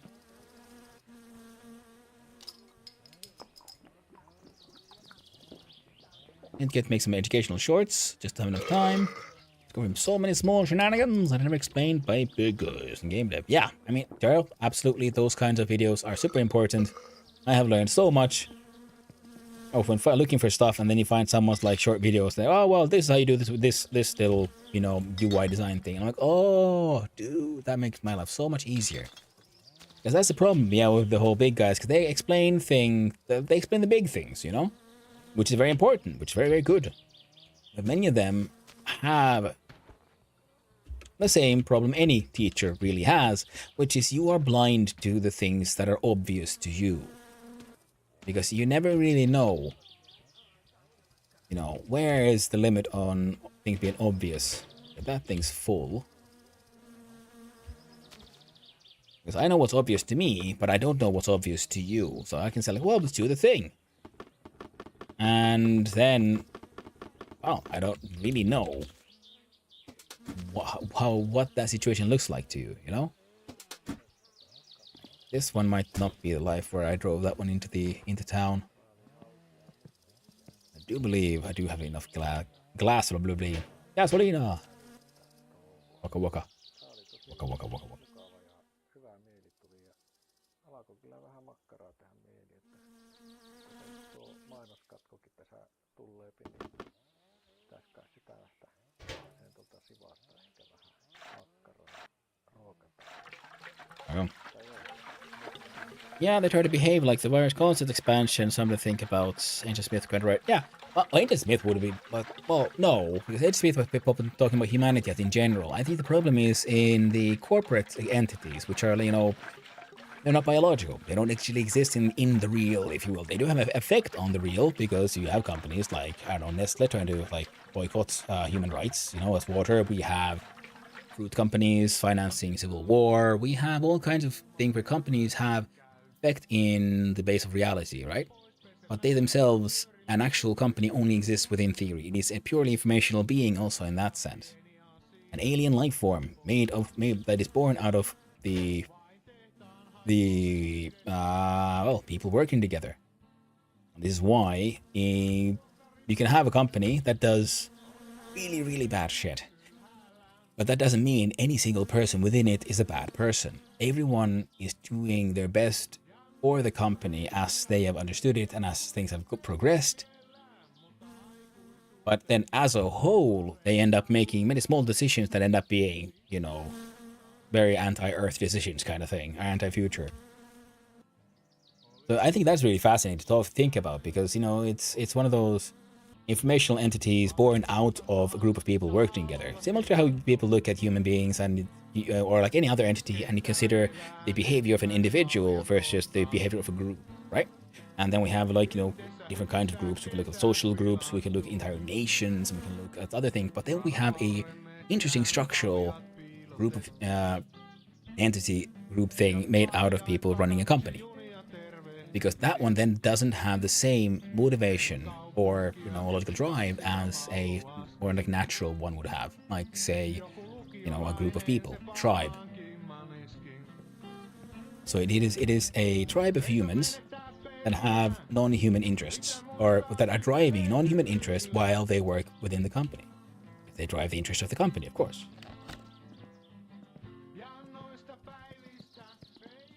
I find that very fascinating to think about sometimes. Like, aliens live among us. We work for them. Creatures made out of pure information. It's like one of those, with Google.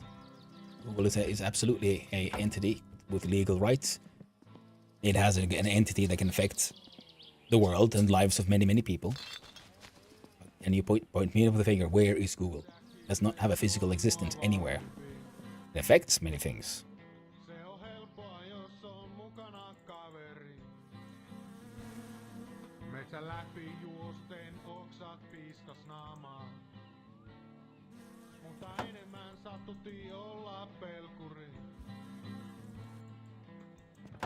And that is also, I guess, one of the larger environmental, societal issues right now, because there's sort of a gray area. People don't really consider the fact that, there's a discussion, companies aren't people. People still sometimes discuss like, oh, well, this company, they would never do this. How could anyone do such a horrible thing? So that's why this company will do the horrible thing. But you have to remember, no human would do that because that would hurt other humans, and we have, as a pack animal, we have sympathy and so on. Whereas an informational creature or entity such as a company, it has no concept of sympathy. A company literally cannot be sympathetic. It can only drive its own self-interest. It is like, it is not an advanced creature like you and me. It is more an amoebic entity of pure information because it has that singular drive, which is often make more profit. Now, of course, it could have other drives depending on how it's run, but your general publicly traded company has a single motivational drive. More profit for the shareholders. That is their entire function and reason for living.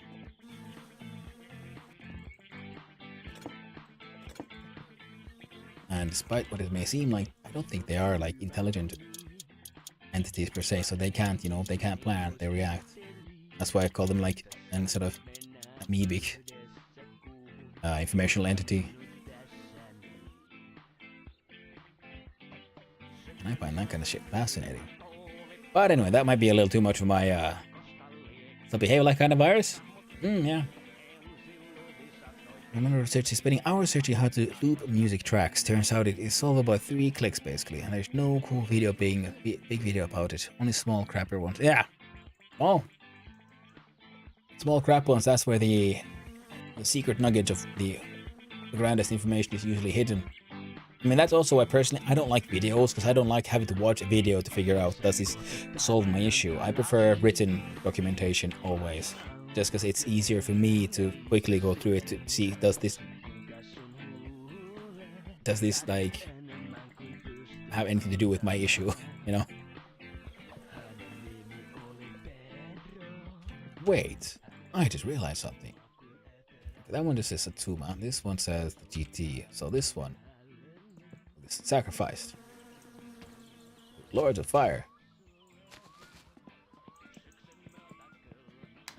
Oh, this probably won't work.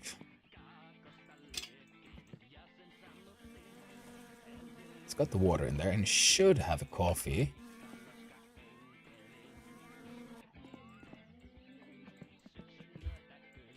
Yeah.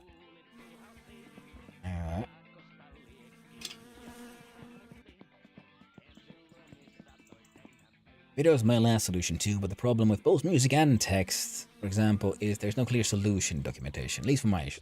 Well, that is always tricky. And also, there's always the problem, yes, of, you find a thing, and then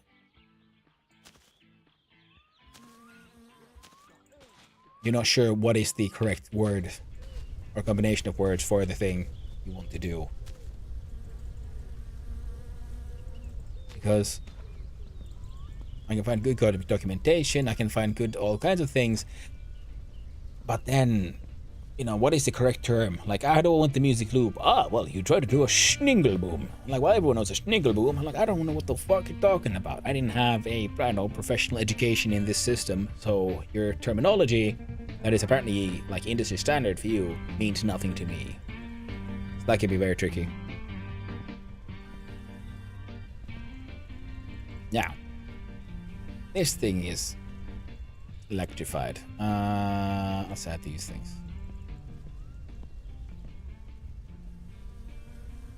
Up.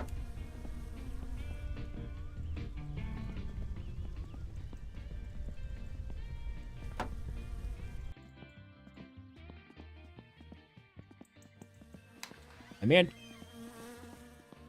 The fuck, it's coffee time.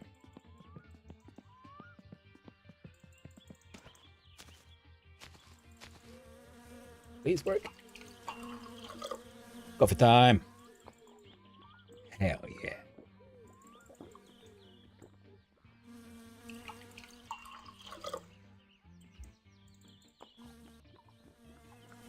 Stress goes down, fatigue goes down. It's good because I need my fatigue down because I need to then. Oh, first thing for this. And just put that cup right there. Oh, there we go. Yeah, when evening comes, I need to go to that dance, the dance party, and have a little fisticuffs.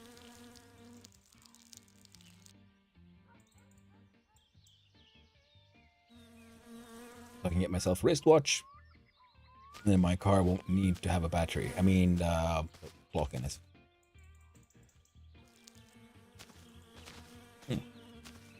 Yeah. I will agree that, but I will still say I just find all those video things just annoying. Incredibly annoying. Oh, right, double check. Before I do anything. Tutorial, spanner of 13. Whoop. Oh, good. Very first time I built this thing, I kept on pouring in oil, buying more oil. It turns out I had not tightened the oil drain bolts, and yeah. I hadn't goofed that time. Now, we put the lamps in, so where did I put my wire mess? Oh, and no, it is somewhere too close. Kaikki kotitalouden ruoka- ja päivittäin tavaratarpeen teille tarjoaa Teimon kauppa. Aliviskan tien varrella. Tervetuloa kokemaan läheltä ja kaukaa sekä rovasti että turisti. Oh no.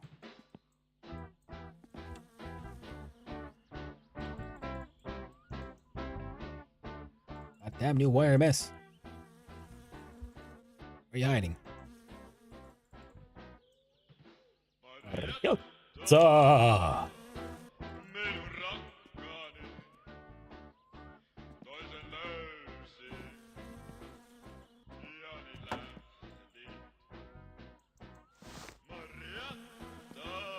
Still so early. Well, hello there, little bunny foo-foo. Yeah. I'm talking a lot of shit. Wasting people's time.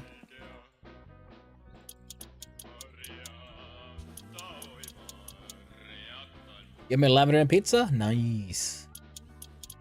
That sounds quite tasty.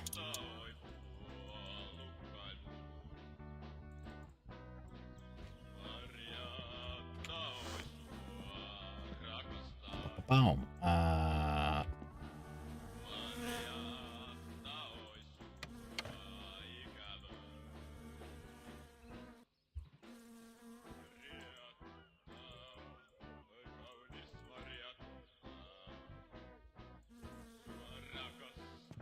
Oh.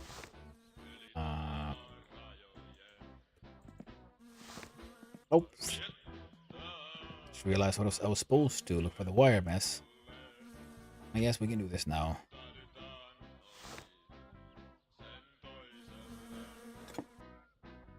Maybe like a big one, I think.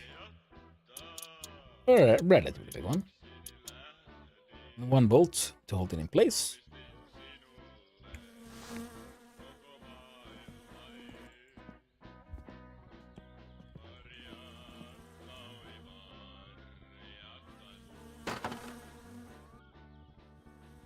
Okay, guess we need more than just one. Oh, yeah, he's got two. Alright, my bad.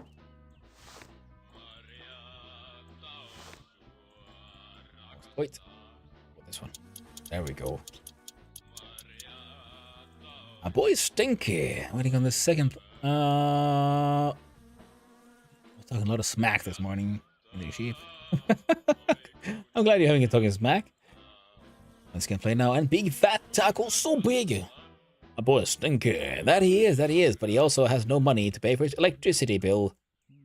So he can't get running water right now. I'm confused. See, we got this. One. Got two.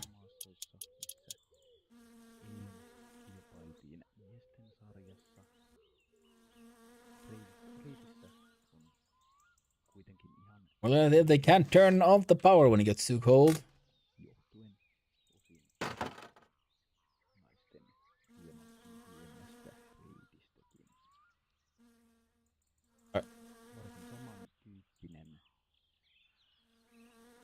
But there's...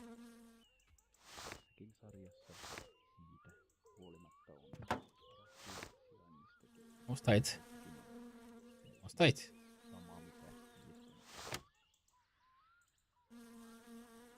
Why does it break?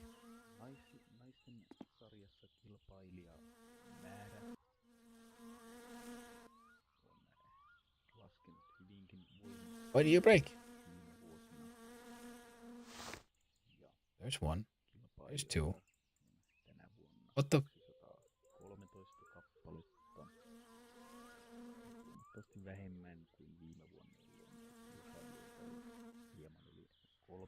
It's midsummer though, yeah. Title. Tight. Yeah, but you know, it's... Scroll up. There we go. Those two are tight. I don't...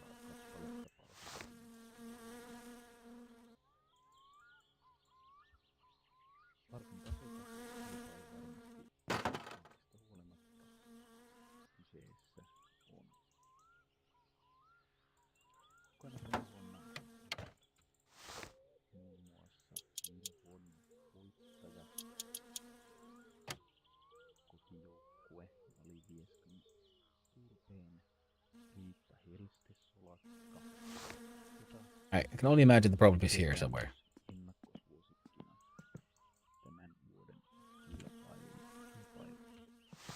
Is this the problem?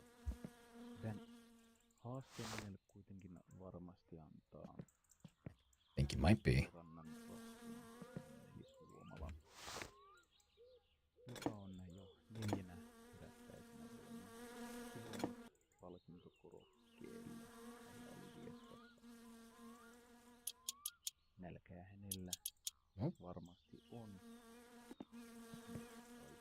Nope. They're fine.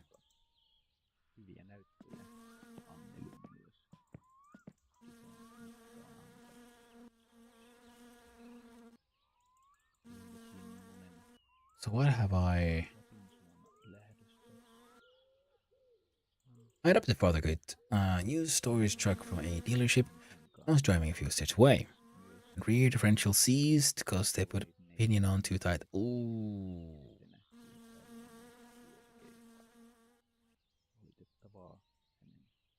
Well, that does sound like a bad time. You don't want your, mid-driving to like seize up. That sounds like a... Ooh. That's like a very bad time. I hope it was fine, though. There you are, you stupid goober wiring mess. It's such a mess.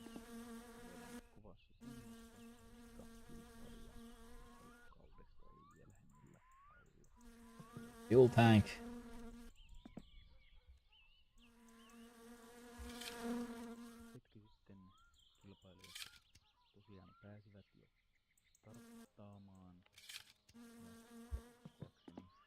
And wait. Yep, that's those three. That's done. Lights are done. Think.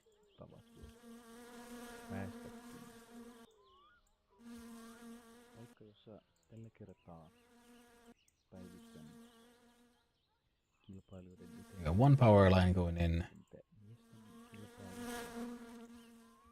There, and then there's the power line going that lamp into that lamp. They're good. They're good. Kupeessa hieman siellä rinteen puolella. Tästä on peräti 3 rastia suoran näköyhteyden päässä minusta, jonka lisäksi tästä hyvin näkee tuonne päin niistä kilpailuista suurin osa. That seems fine. Lähestymässä. I want to attach the dashboard so I can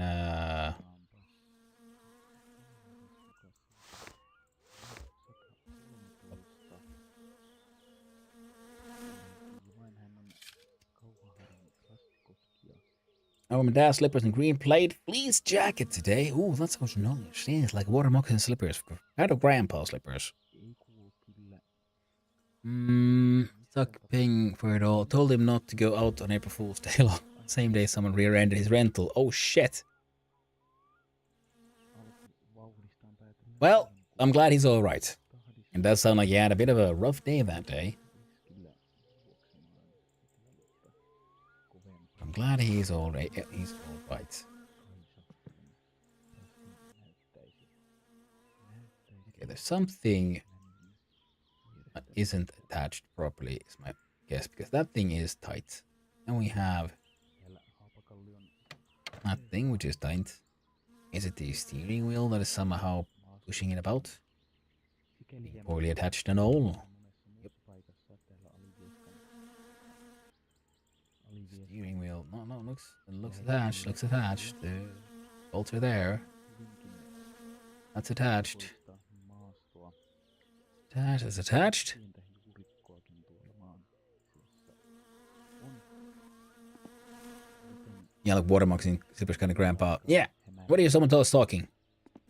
Pitää olla hyvinkin tarkkana sen suhteen, että It's a radio. mihin jalkansa tuossa juostessaan asettaa. Tämän toki varsinkin kokeneimmat kilpailijat tietävät. Osa heistä on saattanut My favorite form of potato. Ooh, that is a rough one, though, because it really depends. käynyt. I very much like your basic French fry. I like dipping it in Sääolosuhteet savory sauces, and I like dipping it in mayonnaise, and also vanilla ice cream, soft serve. normaalia If you helpommin haven't tried it, you should. And I also very much enjoy good old mashed potatoes.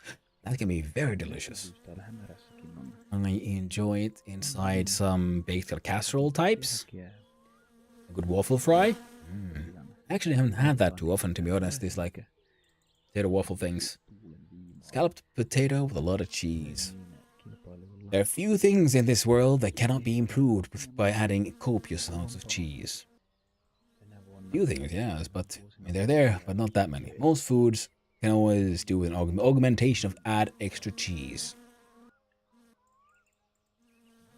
But you know, waffle fry, that actually does sound pretty nice, to be honest.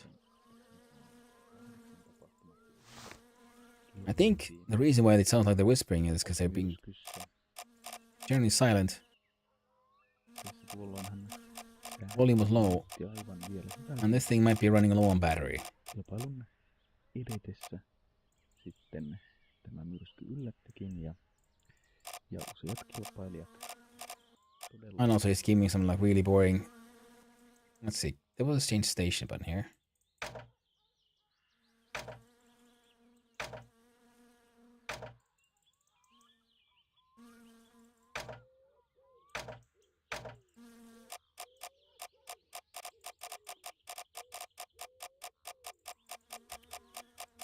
That was sriracha and everything. That is also very nice.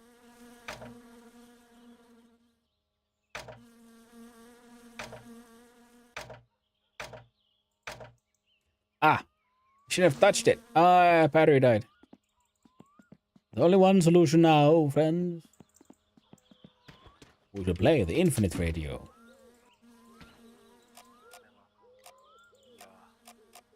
helpostihan se rasti sieltä löytyy vielä sopivasti He's still doing his. lähetyksen. Wish he'd get his tongue out of my way, all the way out of here.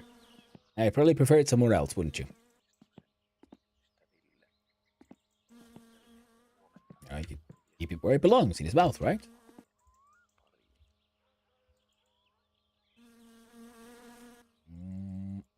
Why the feck?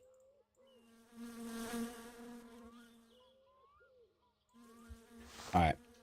Alright. Alright. Okay.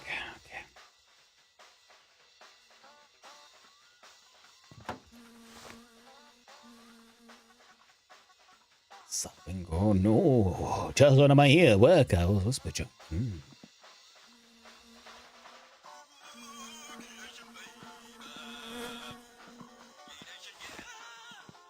Guineas.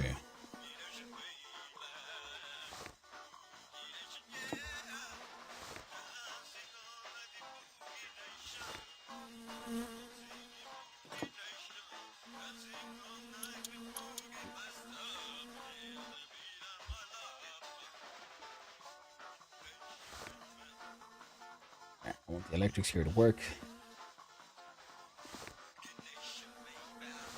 What are you saying? Okay, well I want to test out something stupid. Wait, I can double check. Is there anything else here? Hubcaps. We got a clock gauge. Oh, clock gauge.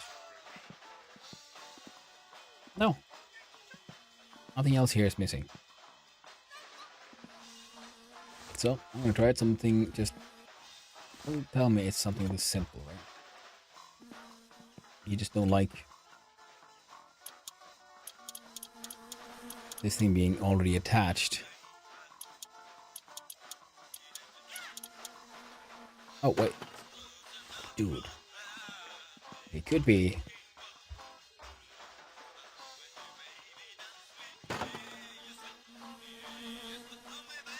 It wasn't.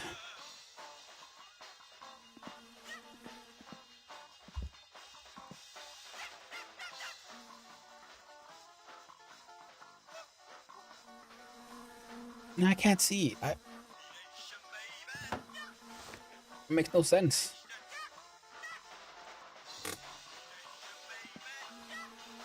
Hey Leonard, I'm also my summer car, more likely my summer shitty car struggle. Yeah, I mean that's the point. That is the very point of the game, isn't it? Not awake, not really anyways. Well, that sounds like a good way to be when you're on a long flight. Like technically present. So you can get to where you're going, and that's the end of it. Now why won't this thing work? Oh! I can right click it, that means I can do this, which means it wasn't attached.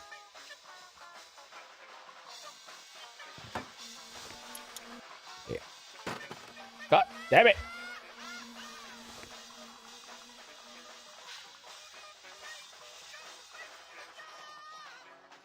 Booking Nation, baby! Booking Nation, yeah. Alright, I'm gonna see about opening this thing entirely.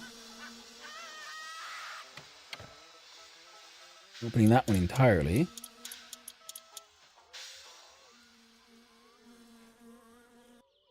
I am wearing my earbuds, you know, public. So you're not on your normal speaker mode. Well, thank you very much.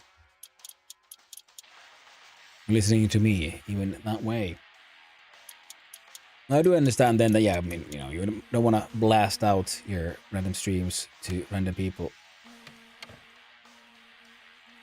If you want to close it, I can apparently remove it when it's open. Oh, I can still remove it.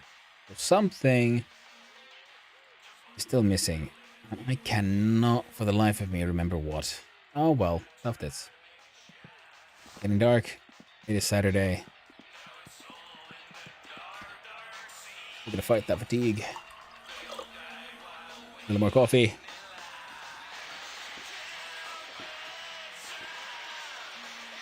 Boogie Nation played at 100 PC volume, headphones, and 10 CD player volume. Boogie Nation, yeah. Eating ice cream. There are so many nuts on, lol. Well.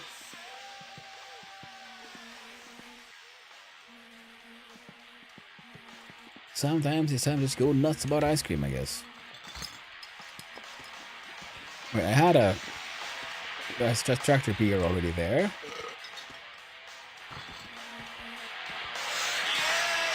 Tractor chips. I think it's not the fastest vehicle, but it'll get us there.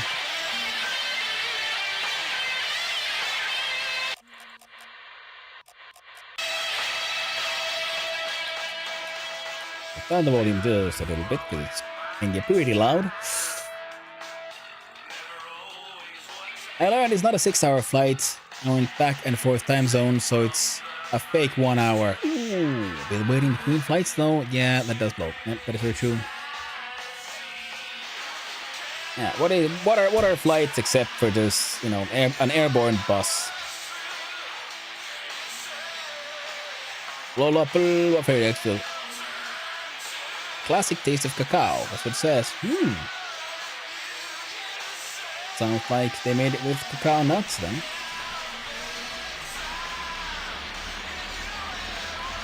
Alright.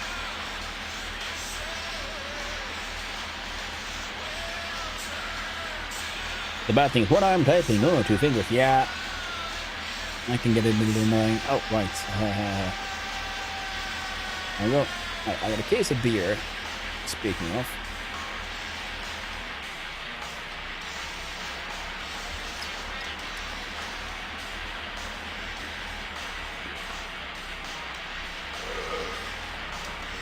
Let's go. Let's go partying. Hey, whoa, hey. Hey, you. There we go. A dance party to go to. Motherfucker to beat up. It says, yeah. I honestly don't like flying, and the vertigo doesn't like me ours either. Yeah. Oh, no, maybe just pay attention to the road. Oh, shit. Perfect music for heading off to the dance party.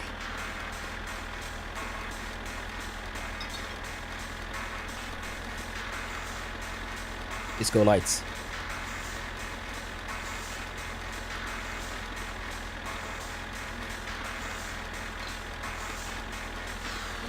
Arkullutare! I don't know what that means, man. But I'm okay. Ooh, the hard parts, huh?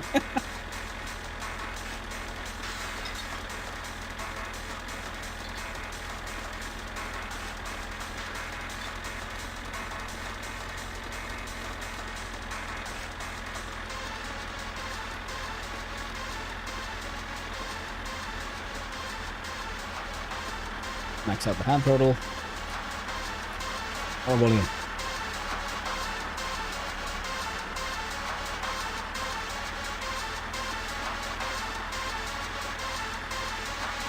Excellent.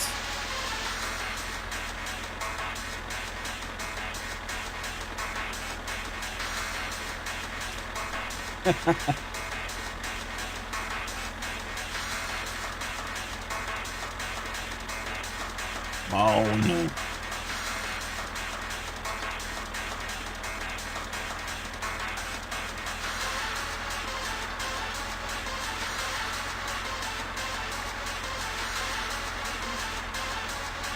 We gotta get that wristwatch. I forgot how freaking slow this thing is.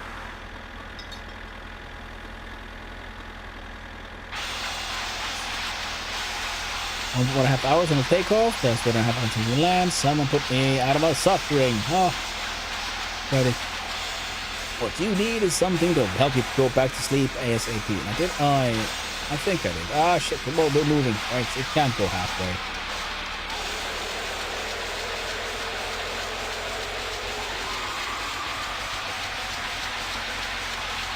In MSC, I gotta say, I really like the late night radio.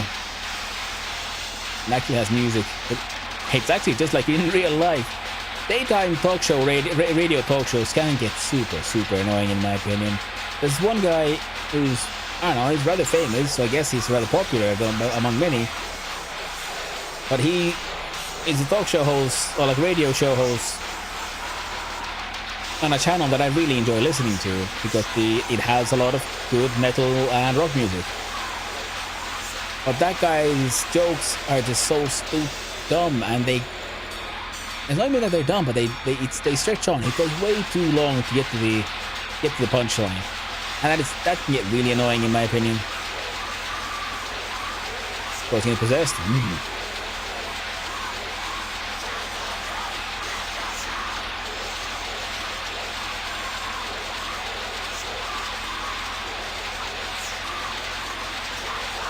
Can get you clean from swimming in the lake. That is very true. That is very true. I could, and maybe I will later. And for now, you gotta be a stinky boy and head to a dance party. Stinky little gate crasher. That's what we are. What? That is true. Think that big fat taco so big. That is very true. It is tragic. I used to have hair down to here, but sadly, genetics was not in my favor.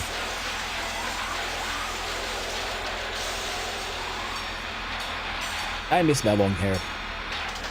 I miss it every day. I will have to say, hair care without hair, the hair care routine is way easier. Even just try to remember to shave the fuzz every morning. Oh, hello there. Indeed. Hello there, indeed. Can't sleep yet because I'm not on the plane and then only 1.5 hours. No time for... Wait, 1.5 hours is more than enough for a nap. You go back? I wish I could. You just have sunbird heading up. Yeah, pretty much. I wish I could grow it back. I mean, I guess I technically could, but I would look like the butler from the Rocky Horror Picture Show. I have bald spots at the top, you know. Yeah, no. I had to accept my fate and just shave my head.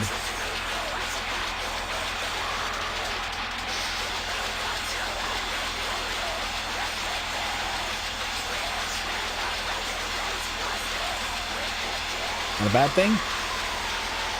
It's not a look that I enjoy personally. The thin hair already, and then with the bald spots, it looks even more horrifying. Headphone dents? I mean, at the end of the day, usually, yeah. That might be a small one. Goes away after a little bit. The headphone dent is just, you know, a soft tissue getting a bit smushed. Let's see. Yeah, this is a small one there.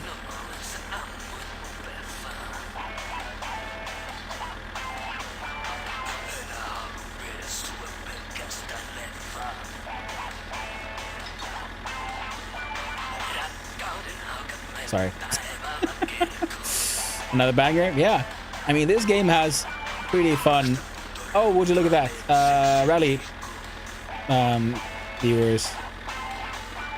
Oh man, poor guy. They're all tuckered out. Here's headphone dents, like brain damage. It might be visually dramatic, but yeah.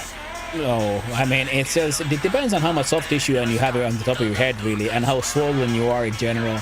Because if you have a lot of like liquid in your tissues, so it's already swollen, and then you have had something pressing on it for a long while, it'll leave a dent.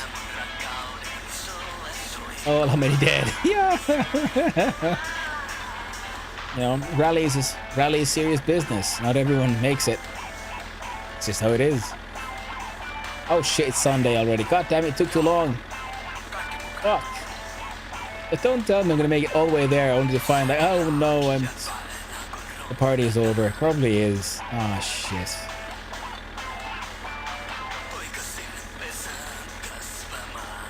Oh, that's hilarious. Someone's crashed on that thing. I did not leave it that close to the road.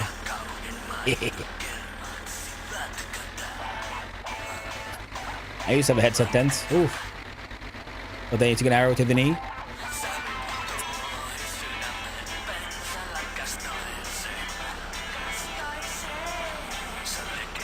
They'll do. Yeah. Yeah, but I mean, it's similar to, have you guys ever worn like socks that are really tight? And at the end of the day, you have that little, you know, there's like dent around your ankle from the like where the tightest point of the sock is, and it might have like some like texture there and so on. And that's the same thing. It's just soft tissue under pressure for a long day, for a long while, and it gets a little smooshed, and eventually it expands back again. Yeah. All the time? Yeah. It depends really on the socks. I've been trying to like go for more like longer socks nowadays, also because well, they need to have more surface contacts, so they require less.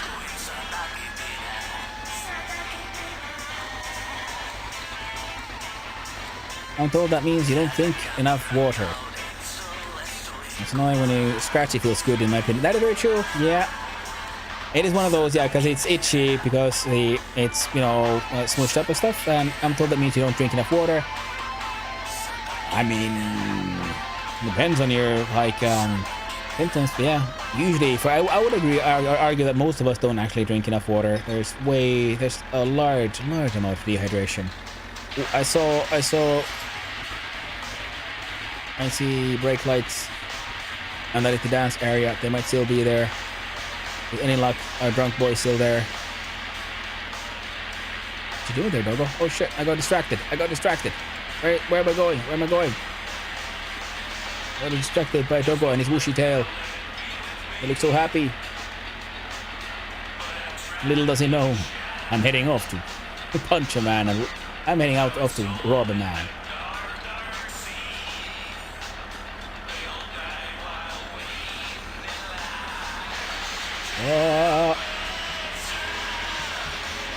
Excellent. They're still dancing. Shit's still going on. Turn off the hand throttle.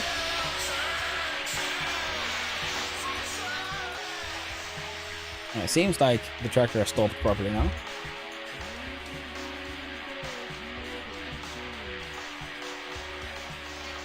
Alright. Oh. I drink plenty of water. But if we have anklet on and socks over that, the shoes, boots over that, something getting smooshed. Oh yeah, I mean, a human being, we are very soft. So for some things like socks, sometimes it has to be tight in order to get a grip on it. And then eventually that will left our soft tissues just, they get a little smooshed, you know, get a little bit drained.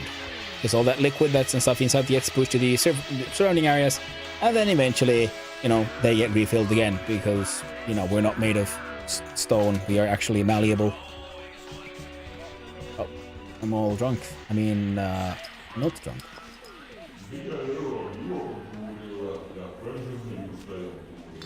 There we go. Get in there through the wall. Hey, party time. What up? I am.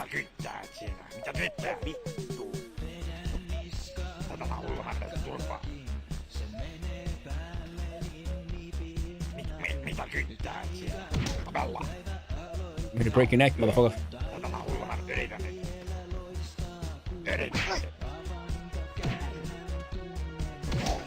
I like it.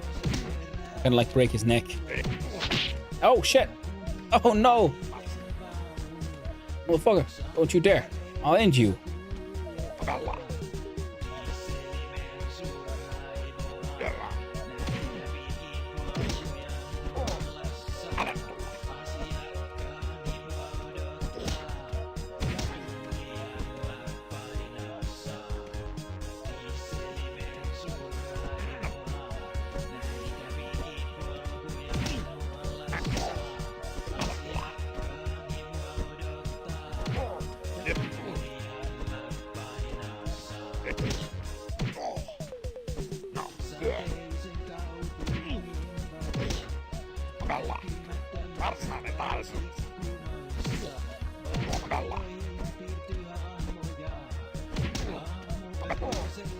I would look head just goes. Fucking breaks the neck.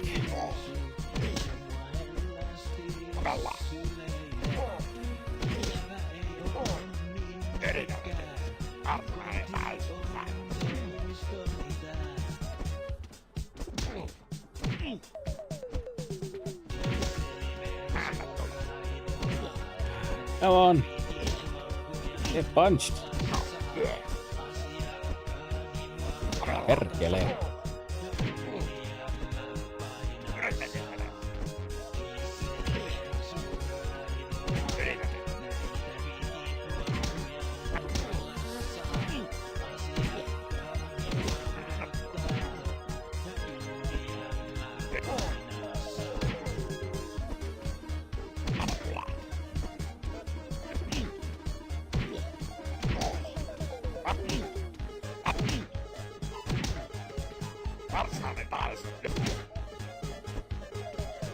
Älä tulla. Give me something. Come on. Come on, let's fight. Fight. That's what it says. Essentially, he says, like, come on, let's fight. And then, like, show me what you got. Alright, fucking squirt.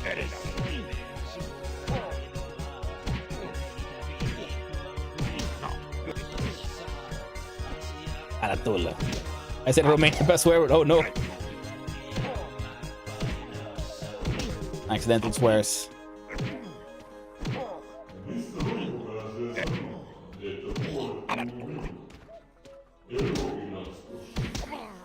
Hey!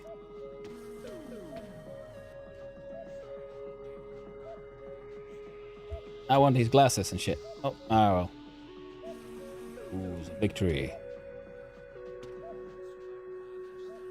Mama! Ooh. Just kill the man. Focus. Ratata, second wisest. Oof. Beep, beep, beep, boost. Peace on him. Well, I mean, he has deserved it. Maybe I should.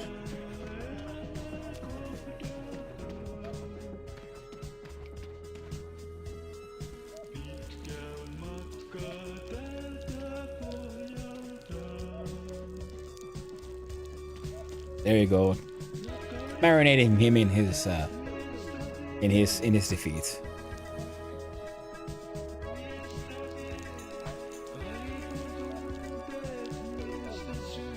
Speaking of driving, look at that chat driving and dying. Yes. The more you do that, tells it to eat my body. Yep. Oh, yeah, I think he's passed out is the idea here. Or he's dead. It's hard to say. Sticking with us. I took his watch, now I take the rest of you. All mine. Oh, sorry about that.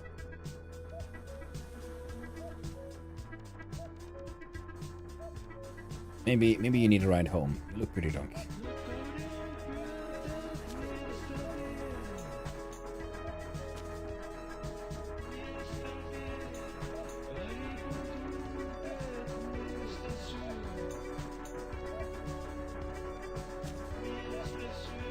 Alright, how do I...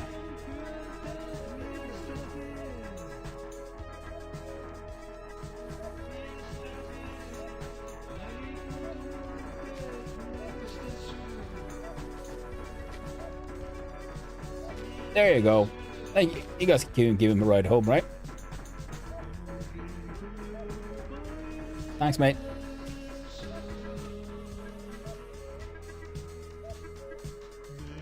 I'll sub your channel on YouTube. Well, thank you very much.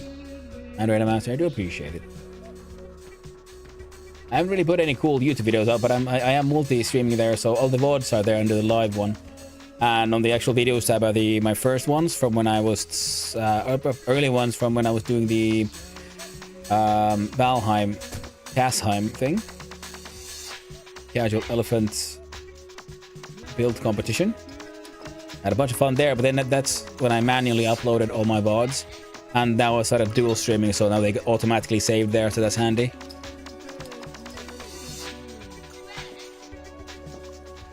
With the music, this game gonna be unmonetized? I don't know, man. I mean, what? There's nothing here breaking any TS or TTS, and the music is it's original music for this. And a good afternoon to you too, another Jamie. Hope you're having a wonderful day there, friend. We have just acquired a wristwatch. And this game's music being problematic for YouTube would only matter if they gave a fuck about any language other than English, and which they usually don't. So unless it's like really egregious, like there's some songs they had to remove, which are strange things from the 90s. Let's just say that. On YouTube, they'll copyright any music. That is true, but the music in this game is made by the creators of the game. So yeah, that's like saying you can't play a game that has its own OST, like any of them. But you can, you know, Dwarf Fortress, any of them. These are all. Every single track is original. And the game does allow you to upload your own music as well, and that could become a problem. Copyright stealing sometimes, yeah, that is very true. But this game has existed for quite a while now. So I think it's unlikely that they'd be trying to do that just now. Hey there, Raider Master. Yeah, no worries, mate. Thanks for hanging out, dude. Yeah, but with the copyright thing, yeah, I mean, I do understand that for some things it can be weird. I can't remember, it wasn't this thing, but I think someone also got like DMCA'd for because they were playing, I want to say Vintage Story. And they got DMCA'd for the bird sounds because someone had tried to copyright those, the bird sounds that were, at least the bird sounds used in that game were slightly too similar to something someone has claimed copyright over. I'm pretty sure that ended up getting all sorted though in the end. But yeah, sometimes YouTube stuff can get weird. Not to own the music either. A ton of people post their own music and someone else claims it. Yeah, it's tragic. It is tragic. Well, that thing, yeah, you have to... Yeah, that's something you gotta fight. Like it works. Well, thank you, sir, about the wise. I appreciate it very much, and I hope you have a lovely day at the works. Thank you for the lurks. But yeah, and the good thing is though on YouTube that for a lot of the misuse is being caught up with, you know? You know, it's not perfect. The system needs a lot of work still. But it is better than it has been.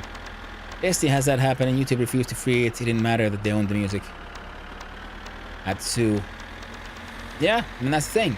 Because, and thanks to that having happened,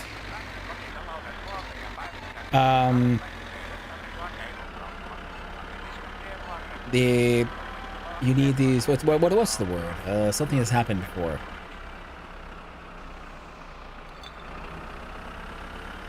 Well, there's words for it, not that I can remember it right now, but yeah,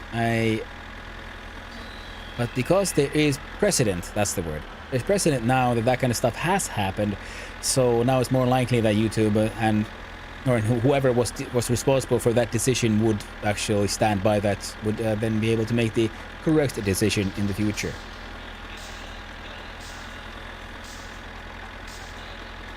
And still, such is life with YouTube. And with these ones though, at least no one really wants to claim these because no one really knows they exist, and these are their own cool songs, but they're hardly mainstream. And if someone tries to claim these now, well, there's a lot of existing like history for this now. You can't just suddenly go around claiming this thing because, well, a lot of videos use these and everyone knows the original artist and they have been credited and so on. It's not quite that easy. But at a certain point in time, yeah, it was quite wild on the internets. You know, people could start trying to claim whatever and all kinds of DMCA madness happening. And then there's issue with some artists, of course, if you make your music and you get DMCA'd, because there might be a question of who actually owns that music. Because the DMCA claim might come from, say, a record label, or a publisher, or a distributor. And they have their army of lawyers and whatnot. And they own the rights to that song, which they bought from some other party for some country, you know, most likely that. It's in the US where this crazy suing happens, let's be honest here. And then there's a fight on who actually owns the thing. I need to go. Have a nice evening. Thank you very much, Ugla. I hope you have a lovely evening yourself. And I thank you for the lurk, man. I appreciate it. But yeah, with the whole suing thing, yeah, because if a distributor owns the music and they do a DMCA, but you as the creator also own the music, well, then that's difficult. And they had to sue because YouTube wouldn't work with them. That sounds like it. Well, YouTube doesn't always make those choices, so then it's a question of who was claiming ownership, you know. Oh yeah, Glassy, you got a lot of love from the community. He doesn't like an owl, man.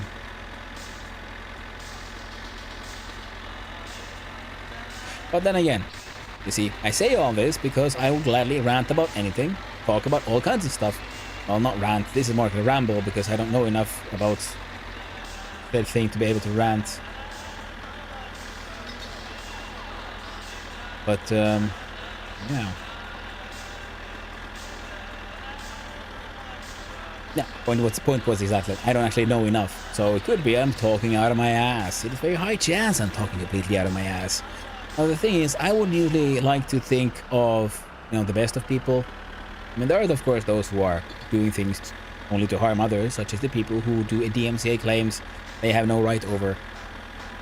Because, well, they're hoping to, I don't know, get some money by that way, through their illegal and annoying activities.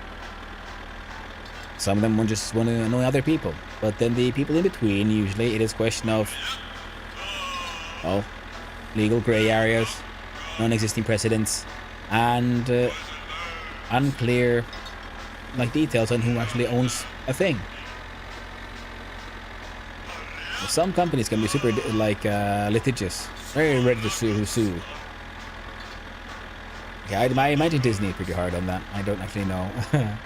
But and then there's the thing, because if I make a piece of art and I then sign a publishing deal with someone, well, who owns the art at that point? Is it the publisher? Or is it me? Because the publishers can then sell those rights forward to other things. YouTube system seems almost designed to encourage abuse.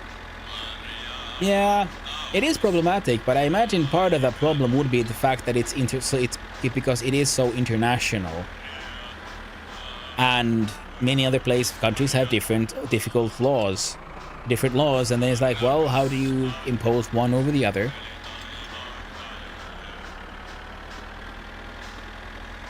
And yeah, if nothing else, YouTube should be viewed also as a warning example of, well, you know, I wonder if we did our own media sharing platform, how could we avoid that's happening, you know? And again, I do not know enough. I'm talking out of my ass. I am not an expert on law, on YouTube, on copyright, on any of this. I'm just trying to... I just like to try to see, you know, the best in these situations. Because I like the saying of do not, you know, attribute to malice what you can explain through incompetence. There's a lot of people just doing their best, making mistakes, and sometimes those mistakes can pile up on each other into big mistakes. And it happens. No one's perfect, mate. Incompetence doesn't mean to have to be an aggressively bad word. It's also can just admit the fact that, you know, maybe I could have done it better. We did our best. Hanlon's Razor. It sounds like that's a term I haven't heard myself. But it does sound vaguely familiar, actually, now that I think about it. But yeah. I guess that would be the do not attribute to malice what you can explain through incompetence.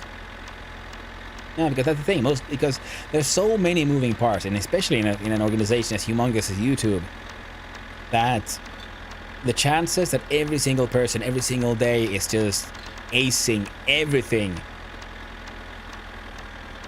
is very low. So mistakes will happen. And sometimes you'll have, just like in randomness, you'll have your little wave of mistakes and a failure cascade, if you will. That's the short half of that idea. Well, thank you, another Jamie. I'll have to try to remember that one. Hanlon's Razor. You see, I say this with full knowledge. I will not remember that one. Because I have no... My memory is horrible. That's right, Hanlon's Razor. Maybe if I write it down somewhere.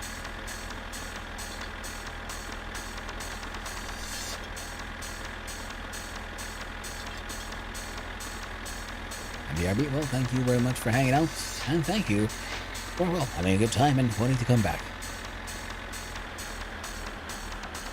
Alright.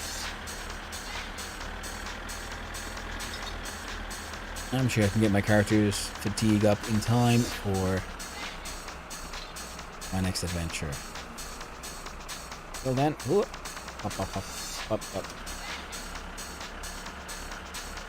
Here I have light for the project. We are okay for fuel. Apparently, yes, I was mistaken. This was not the run in which I had driven the tractor to town to get it all refueled.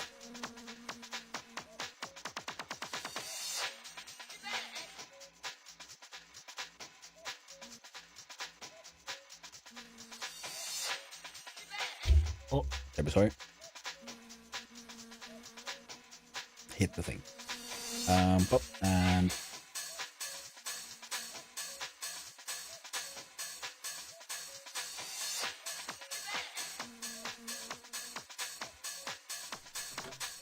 alright. Booze. When it's open, which means it'll despawn. We should put it here so it's ready for us to celebrate with. I don't know if it'll even survive me sleeping. Might despawn from that one. Over here. But no, it's separate. Now, what? What am I missing here? Something that is too obvious. Because I have the marker here for removing the thing.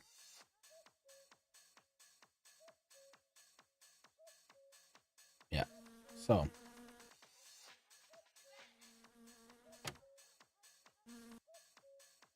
The dashboard has one bolt there, one bolt here.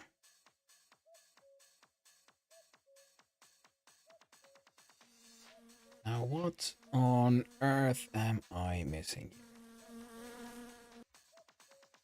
A bolt here? Doesn't look like it, because there's that one, and then there's this one. Now there's two here on the side, but that'll be for the measuring things. So what am I missing?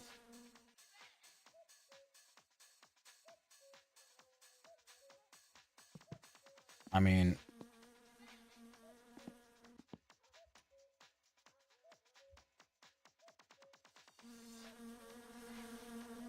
is it some other object I should have attached earlier? Is it a wheel? No, surely not. It's not that one. Can't really think of anything. What could it be? You see, this guy here is being the problem.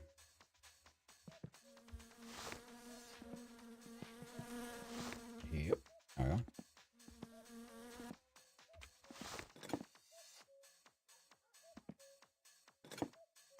Eights or nines? Something weird. Just good old standard sevens. Standard sevens all along. Alright, that guy is attached. That guy's attached. We cannot attach this one before that one is properly attached. I cannot attach that one for some reason. Some piece is missing. I don't think it's a steering wheel. But how about we just stick a steering wheel in here? See what happens. What the heck are you attached with?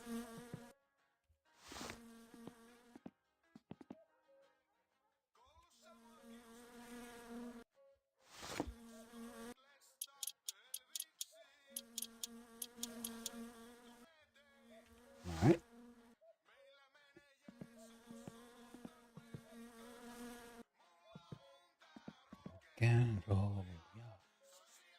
See, we don't need that one anymore. Boom, we got a goddamn wristwatch. Like a real boy. That's all external. None of that is important. Wiring is, well, we can't do the wiring because we can't attach the things. We have a steering wheel. This is radio. That'll be, once you have the rest of the stuff attached. Oil filter, rocker cover while putting in the GT1.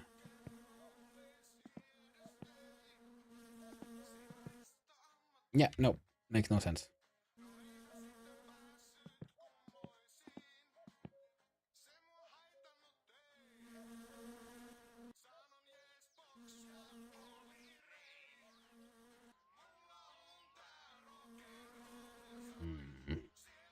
So we have one line from ignition here.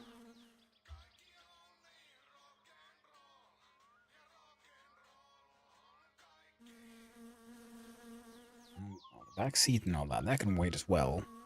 Oh well, there's only one solution now. I'm gonna have to look at the guide. I've been able to build that car so many times without the guide, so I feel bad. It feels bad, man.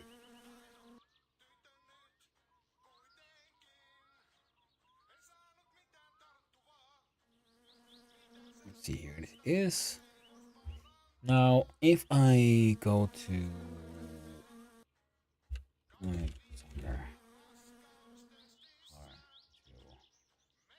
electric Boogaloo.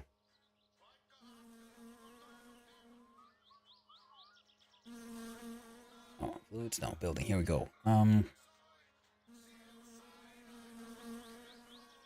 Dashboard meter 2x6, dashboard 2x10. What the?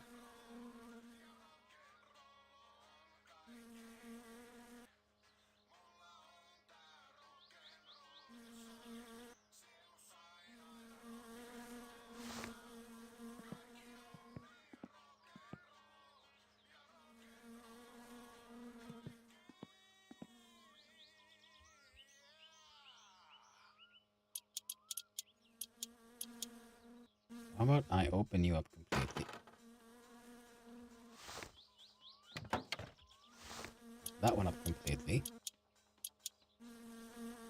Now they're completely opened up. Now, attach that one all the way. Attach this one all the way.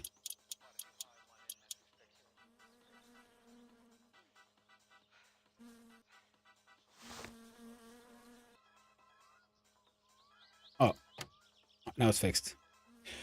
Yeah.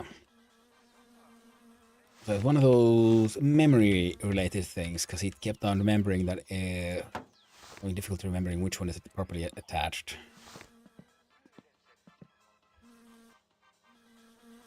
Come on then. Come on then. Okay, 6 a.m. Need those two.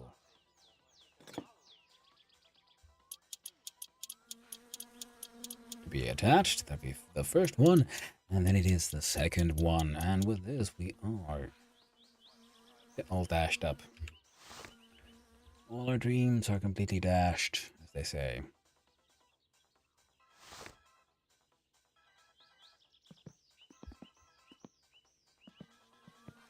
Oh, the project jar and deadbeat job sim, lol. It is, in fact, so. And hello there, Code Marvelous. Hello, hope you're doing well.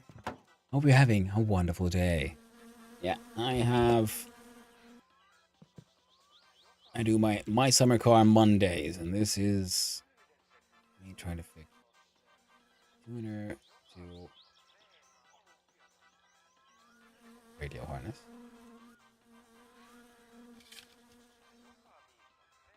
There we go.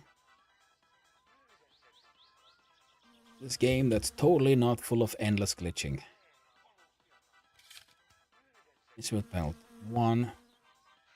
Light switch.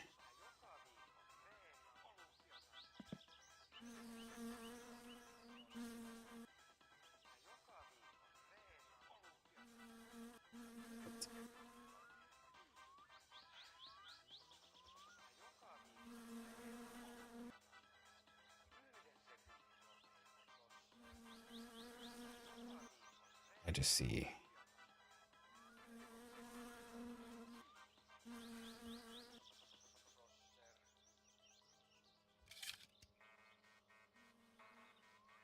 Radio harness.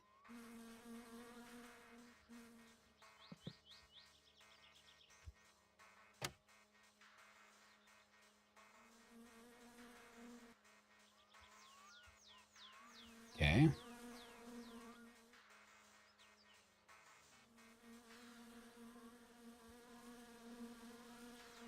Gotta attach that thing. Okay.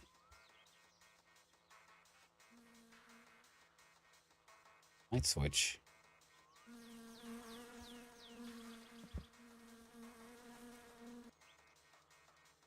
God damn you bastard. Or are you already attached? Are you? Nope. Oh, there we go.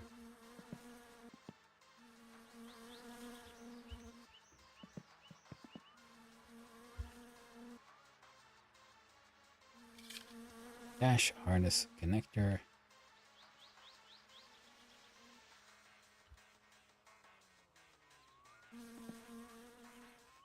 Isn't this?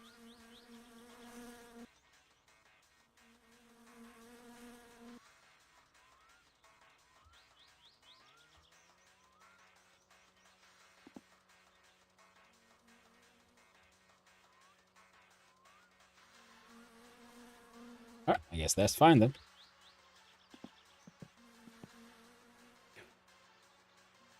But oh, how are you doing there, Code Marvelous? Hope you're having a lovely day, my friend. Made the block and the filter pink, because why the fuck not? And there's fuel in the car. Double check. Yep, that's empty. It's in there. And we put in the other liquids.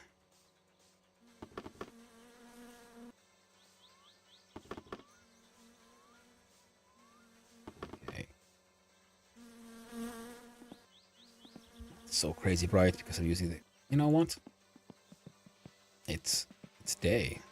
Sun has risen, my friend. So, my tractorious tractor friendo, thank you for your service. In fact, there we go, more volume.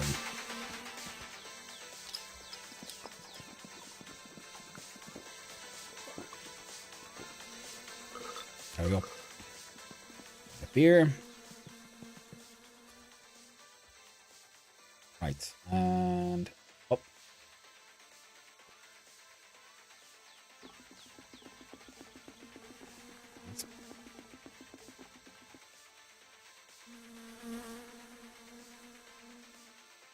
Cool.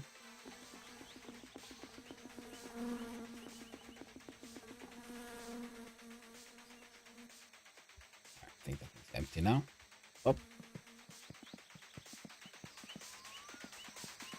Brake and clutch fluid.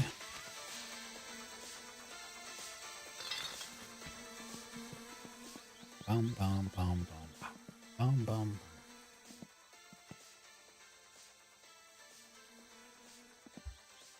That's where it was. Close.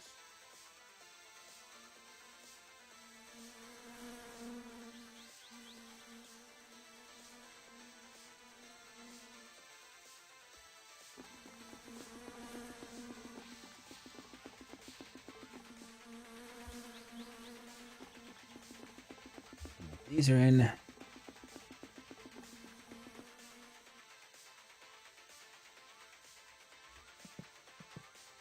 Whoop. Indeed. And it's oil. Actually, I should probably put the oil in already. Leave the rocker cover open for now.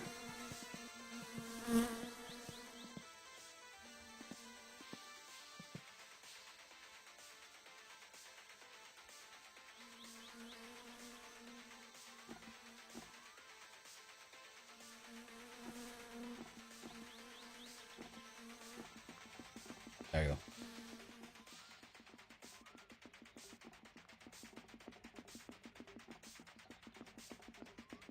Let's experiment. Actually, no, I'm afraid. This game isn't the smartest. I'm afraid of like pouring in two liquids at the same time. Might not go quite as well as I would have hoped. Alright. Some oil. Voila! And brake fluid. Fill up that one. Alright, that should all be done. And this one should have a smidge left. There we go. Check. One was full. That one is full. And this one is also full. Wonderful.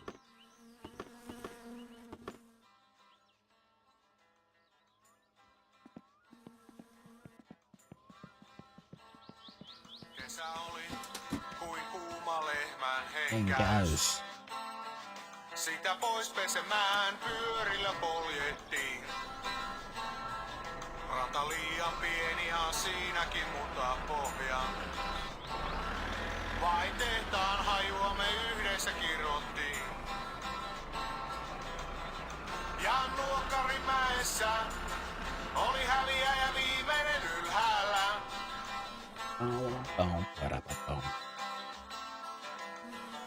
Ja noista päivistä ei oo kuin rippeet jäljellä, mutta aikuisuuteen jotain. Well, hello there, another Jamie. Welcome back.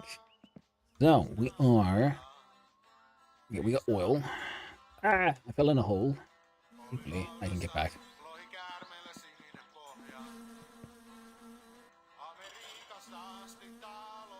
Alright, we got the oil.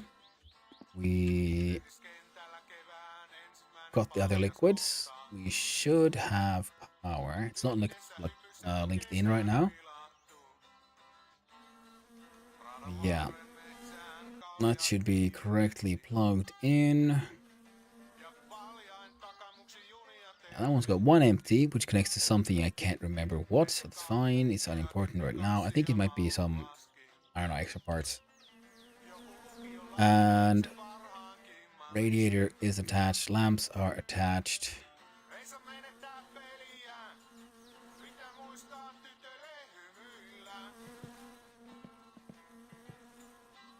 Yeah, the connector's here. One of them goes there. I'm not certain where the other one is supposed to go.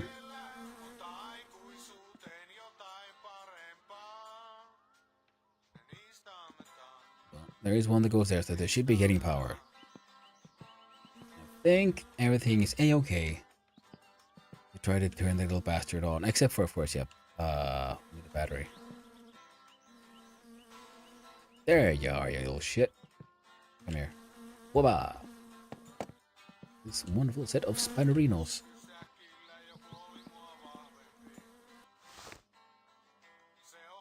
Oh. Oh, attach. Positive. Attach. Negative. Oh, did not die. Good. That was always a positive experience.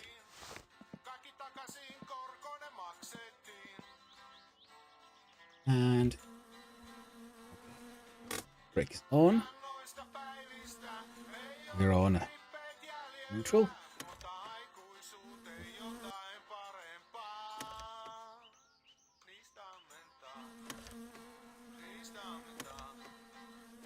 Good to know.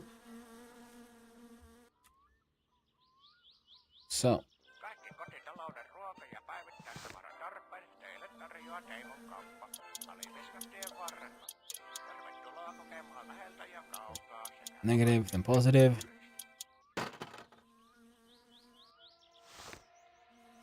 I don't know if this thing's dead. I was trying to get it charged, but then we just ran out of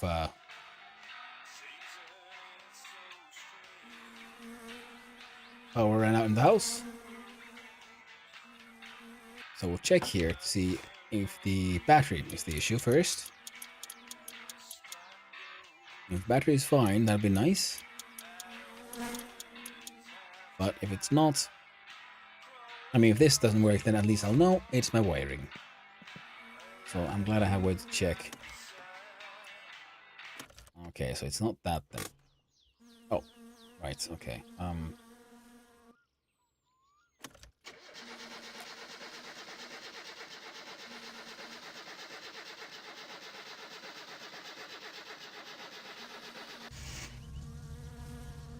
Look at that, the bastard runs. Kinda.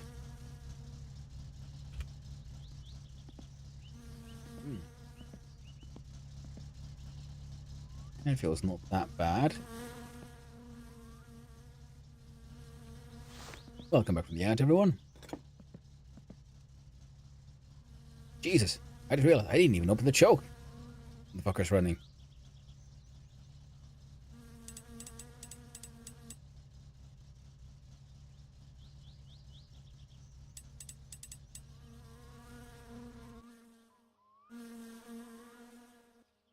Fine, I'll open the choke.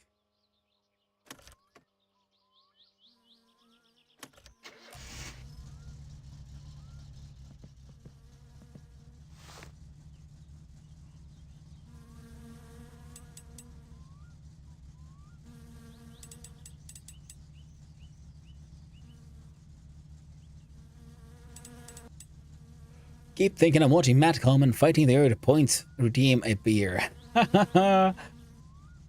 You know, I was watching him and I would keep on thinking like I should probably add that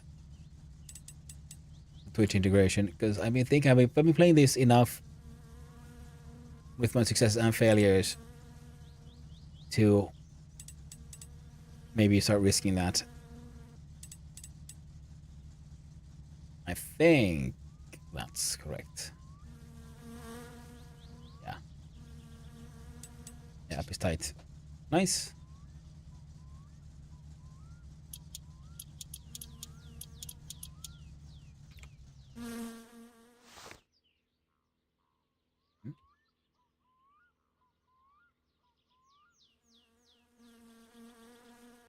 Alright. Turn the fucker on. Certainly spices things up. Yeah, that is very true.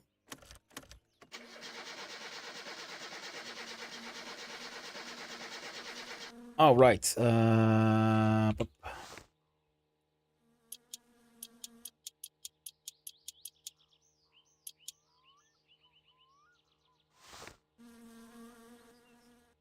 Yeah, that should fix it.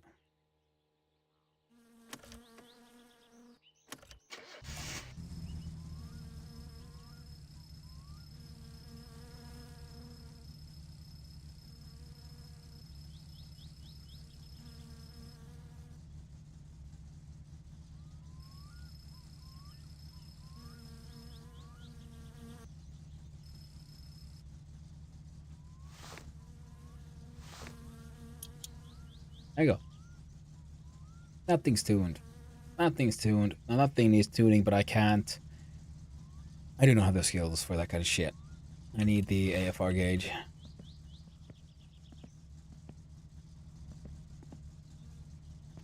Other than that, though.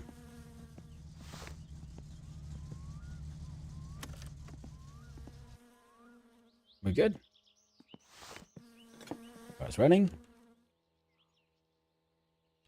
All it needs is a little bit of assemblage. There we go.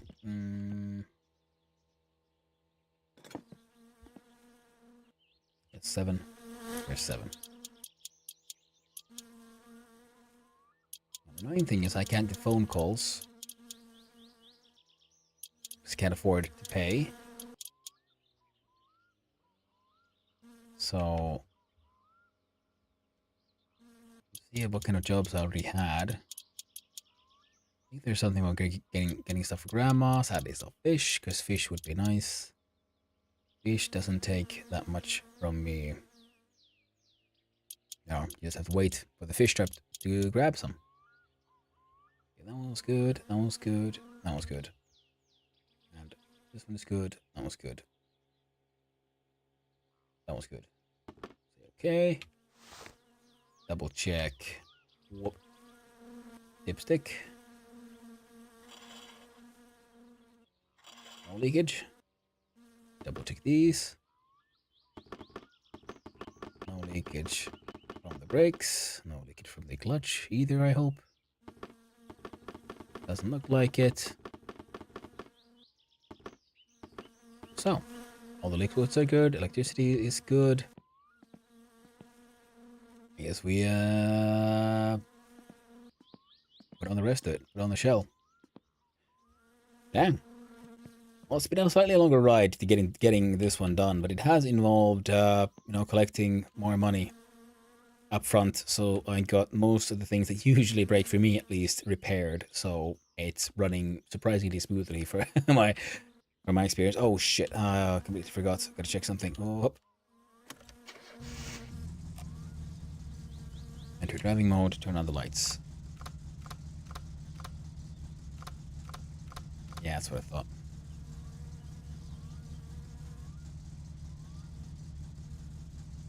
Right. Not the first time.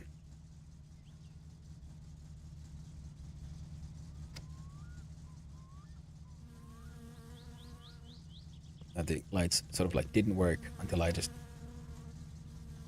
did that.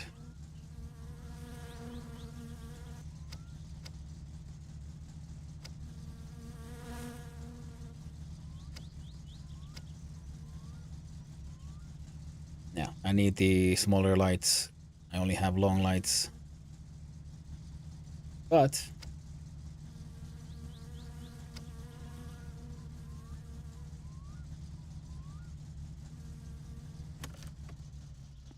we're good. Oh shit.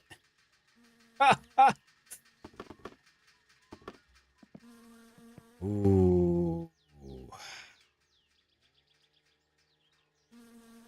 Oh, good thing we can actually go driving anywhere, and hopefully the temperature didn't go too high up. There we go. High-end piss. Hey for my piss. Let's put on the helmet.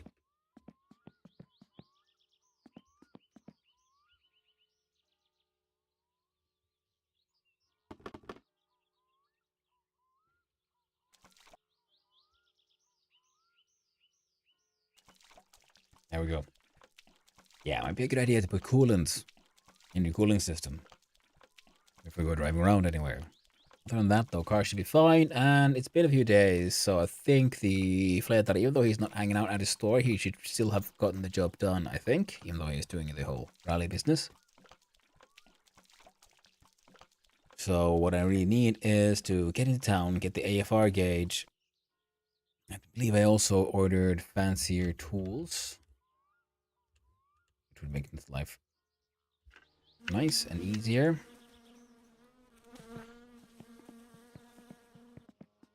You're a very stinky boy, yes I know, Mr. Fly. Celebrate with a couple of beers.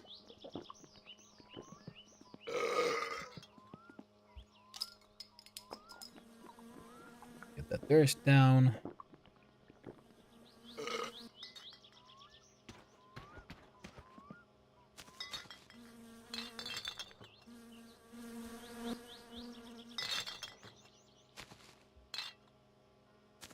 Keep on collecting trash here. And it's time to make some more coffee, which is actually not yet. Not for this dude.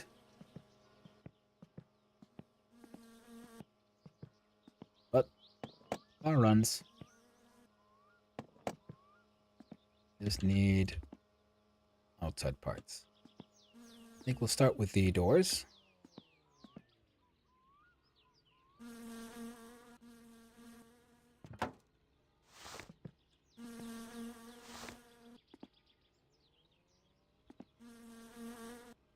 Let's got all the parts on, then we'll celebrate by drinking that booze bottle before it despawns.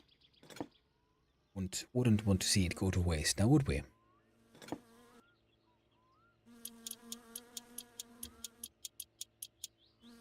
It's funny because, you know, I built this car, just, you know, randomly built it and realized I can clip in to see where all the bolts go, and then I sort of realized, well, there's actually a logical sequence within which you could use to assemble the entire car so that you actually see the bolts you're supposed to put in. Like, you know, on the outside here, produce the doors first before the fenders, because the fenders are going to hide these bolts.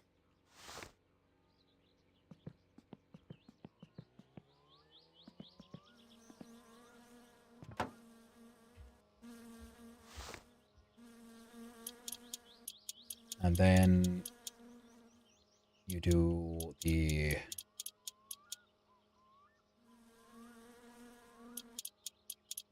I guess you do the hood before the grill, right? Yeah, because the grill and the trim essentially they should probably go in last. The hood needs us simply to see kind of underneath here, and then that should be fine.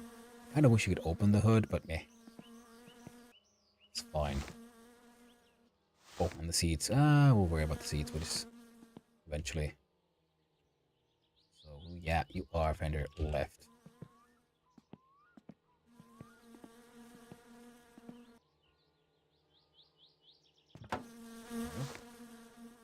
You're attached with something different. Come on now, friendo. Come on, you heckin' heck. Goober. Now, up. And let's see. Looks like a 9. 9. 9! Alright. I need to get that GT car. What else do I need? I need to get the GT car. I need to drive and hopefully win a rally. Those, I guess, would be my own personal goals for this run, for this game in general. We got 1. We got you. Whoop, there we go. We got 2. So I want that GT achievement. I want to do the rally. At least do a rally. Winning would be nice, but we should at least be able to finish one rally. Just thinking aloud here, what are my own like personal goals for this game? Because this is a game that needs your own personal goals. Because, you know, you can drive the car, get it inspected, which I have done, you know, in the previous run, and then what? You gotta figure it out. So one will be I want to then work, collect money, and do the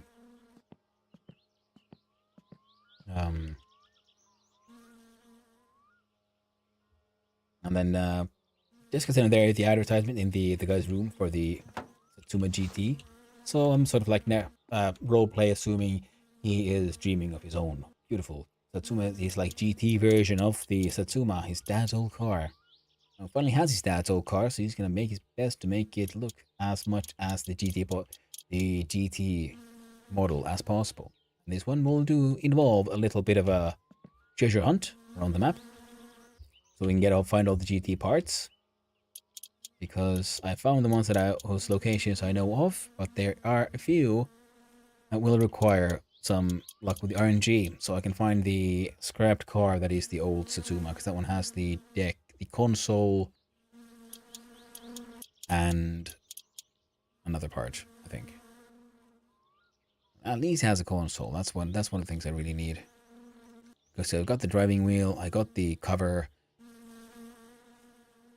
and I've got the grill. The console. I want to say there's something else, but I can't remember right now what it is. That's something else. That should be fine. Nothing else here that needs to be in the car. Just double checking. Got these mud flaps.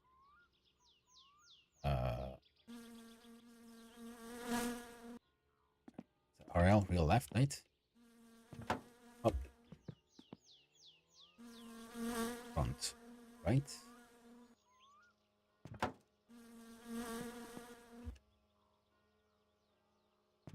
Left.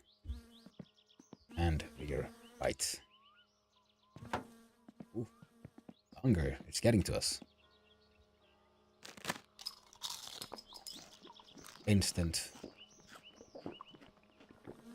Remove it first by the magic of beer.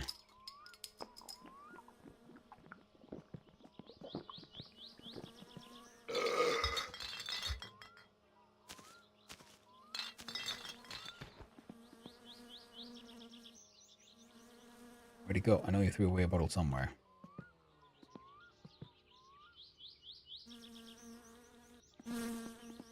Oh well. The annoying thing is, I'm pretty sure there should be the woodcutting thing, woodcutting job, with no phone. So it's tricky. I need money so I can pay for a phone. Oh wait, why am I doing this? What a dumb little shit I am.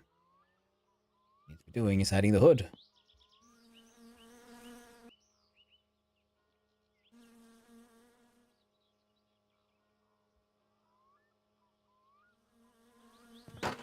Why would you do this?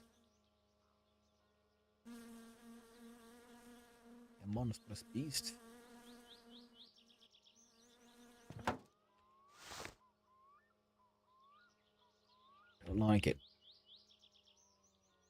Now from here you can see that you can see these bolts. So again, you can see there is in fact a logical series of things intended for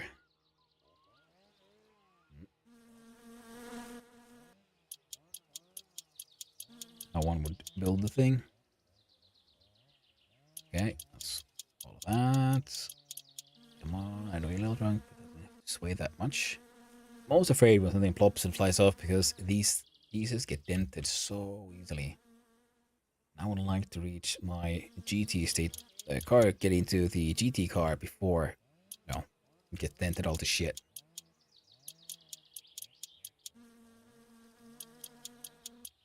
Now, the other day, I was watching Cheeky Peeky, who also streams a lot of My Summer Car.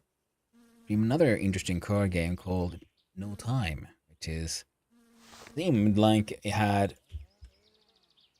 a little bit of My Summer Cars, like, you know, you have to do it, you have your quote unquote deadbeat job and a car, but the car in fact is a time traveling DeLorean. And then you have to figure out, now this is the biggest issue, I guess. Oh wait, narratively, could I, like, how am I supposed to narratively see where these things bolts go? Can I see it from the inside, I wonder? No. Maybe if we attached the boot before the lights. Sadly, we can't open the boot unless it's properly attached. Alright, bootly boot. Where's them bolts? Oh, I had the correct tool already. Zoom in, there's less camera sway.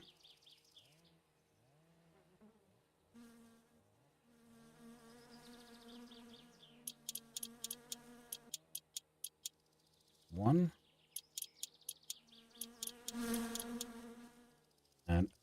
is, in fact, 2. You know? Hey. Runon nimi. Lotto. And apparently we Jos then miljoonan got mä saisin, sillä maailman naisin. Naimisiin mä menisin, jos vain siihen ehtisin. Nainen minulle kelpaa, kuka tahansa nainen. En valikoi väärää, valikoin minulle parhaan. Oi anna minulle lottovoitto, anna minulle lottovoitto rakkauden. Elämäni saisi miljoonan arvon, kun vain sinut mä syliini saisin. Irma, kuuletko minut? Itken. Ja seuraava runo. I believe must be number 8. Oh, there we go. Number 8. Yepo. What? Don't you dare lie to me. Heck. Istunko keväällä, syksyllä valvoen rintaasi itkien. Sylistäni kiehdon mä kauniin säkein. 6. Nope. Laulun Number 8. runon Nope. säkeen. 10. Pohjaan Number 9. mä kylvän perunan. 9 it was. Perunasta keiton teen. Keitosta rakkauden sävelmän. On se minun säkeistöni. Makkarasoppa. And with this, we have a back seat for all those nice, fun backseat activities. Of the sleeping.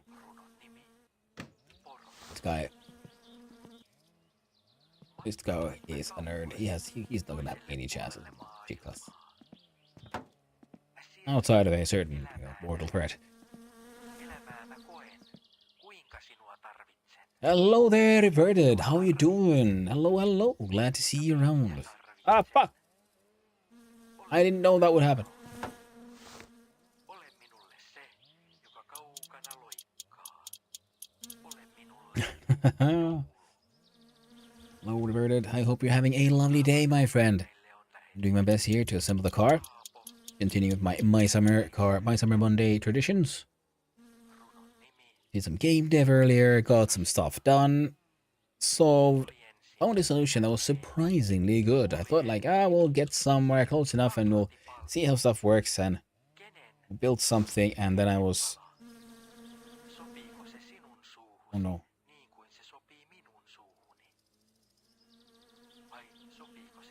Okay, okay. Oh, there we go.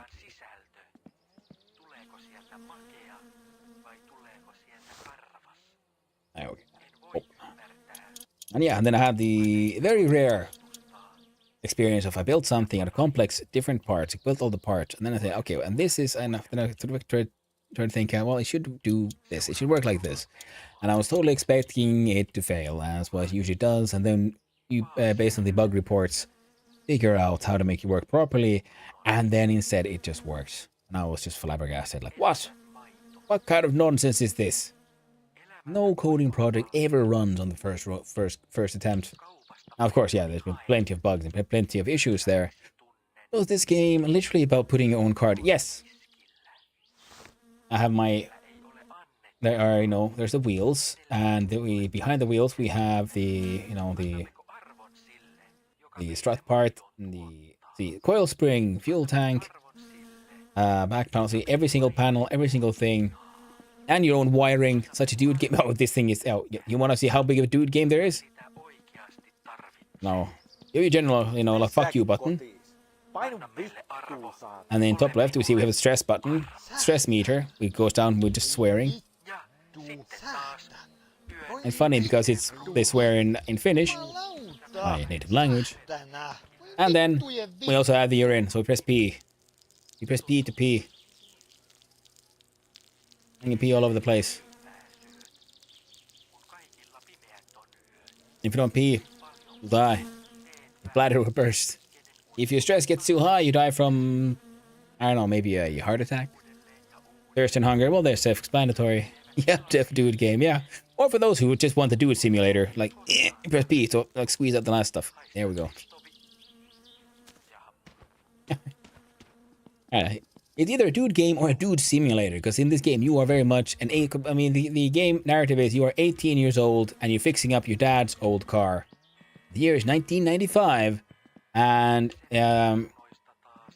it's your dad's old car from the 70s. You've been left to your own devices, and your parents told you, like, well, if you can fix up the car and get it to pass inspection, you can have the car. So you have the core chassis and then all the components spread out here. Like, this is where all the parts where the engine was. And we'll put on the grill now, because we got time to add the rest of the trim.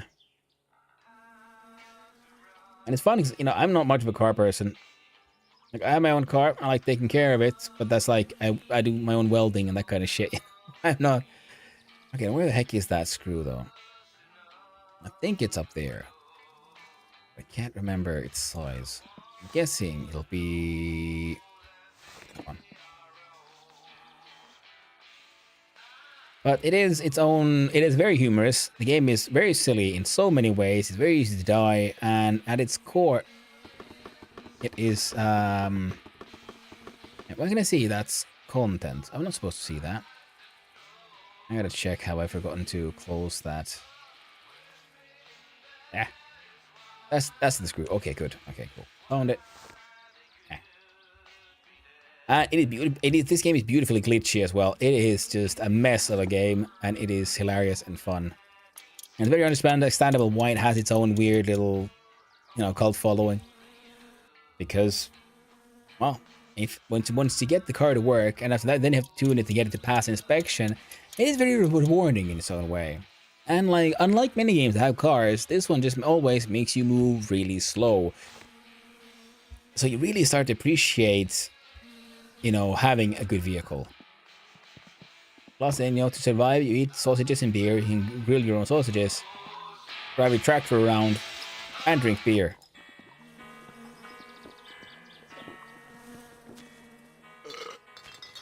And with enough stress, sometimes it's time to just smoke a cigarette and enjoy the countryside.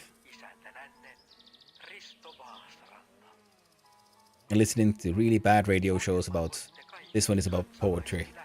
People send in their own poems and the host like reads it, and they're just so bad. They're so bad, and something a little dodgy. But otherwise, the game can have surprisingly good music. I mean, the creator really... It shows that the creator himself is a musician. He does his own music, and has also gotten other actual musicians to make proper music for the game. Some of them are hilarious because they are such bad music, but done in the way that you can't accidentally make music that's so bad it's kind of good, you know, kitschy. So yeah, you see, you know, it's very obvious that people who actually know how to sing are singing poorly and so on. And all those little funny, lovely little details. Or then they just sing really badly and they've got, you know, I don't know, it's just got skills in how to make bad music sound fun. And this guy needs to go in here. Yeah, I can plug it in through the wall there because this game is also, like I said, very glitchy. And this is very much a game of, you know, they're not bugs, they're features. And the creator has definitely embraced the bugs. I'm gonna need this warning triangle. Off this tractor needs to go in the car. I'm just gonna chuck it in there. Yeah.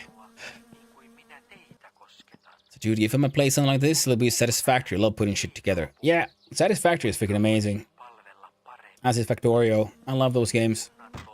Oh, but this thing is just... It is so punishing, this game. It's easy to just die. And then, because the base game form is permadeath. So that definitely adds its own challenge. Is this like a bumper rear? Ah, fuck. Come on, pop up. Speaking of Satisfactory, I should probably play that at some point as well because I haven't. I played it after 1.0 came out, but apparently there's been like some very interesting new updates which add even more content, which would be very welcome. Because 1.0 was really cool and added a lot of cool stuff, but I must admit I was left a little wanting. Like, oh, you have this cool thing, but it could have been even cooler. Oh, there we go. There we go.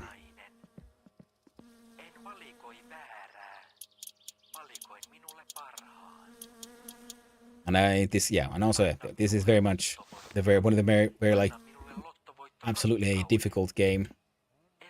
Back in, there we go. Because there's so much this game that the game will never explain to you. You have to, like, figure it out for yourself through trial and error. Like, for example, how to actually correctly assemble an engine, or find a wiki. But once you just accepted that, and it goes a little easier. Wait, does that thing? Why does it look like this thing has lights on it?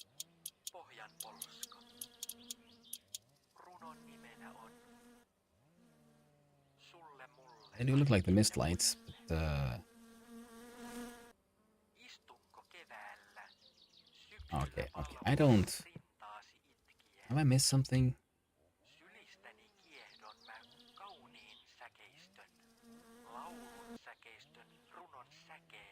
No. No.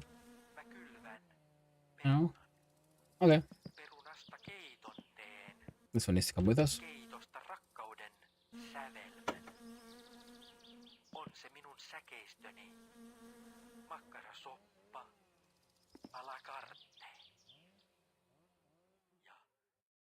Oh, my dude is okay. I'm wondering, why is it suddenly going black? And I realized, oh yes, my dude is just falling asleep. That's why. And where did that wiring mess go? I think I clipped it into somewhere wrong. Is it here?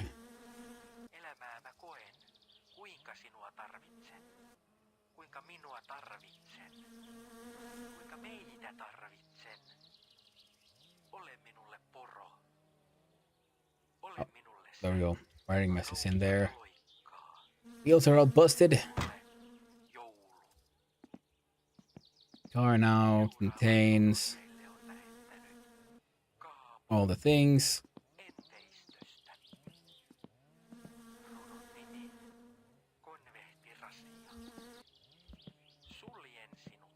I don't think I'll need. Okay, we'll bring the coolant as well. Dude is falling asleep because the fatigue is so high. And what a remnants of brake fluid. Cool. There we go.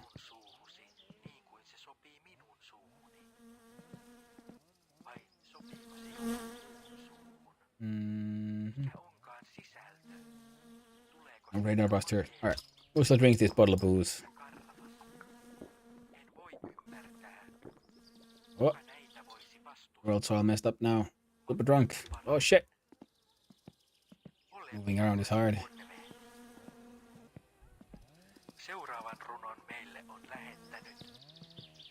Gotta make it back home. Oh, this actually is kind of difficult. Okay. But the good thing is, my fatigue is super high. Can I just plug out the phone so no one's gonna wake me up? Oh, not that the phone works anymore anyway. And we'll sleep away this drunk. Celebrated. Functional car. Drank a bottle of booze. Wake up hungover.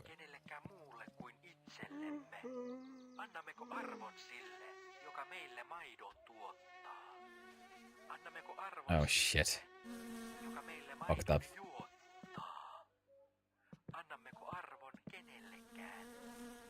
Alright, we got the shakes.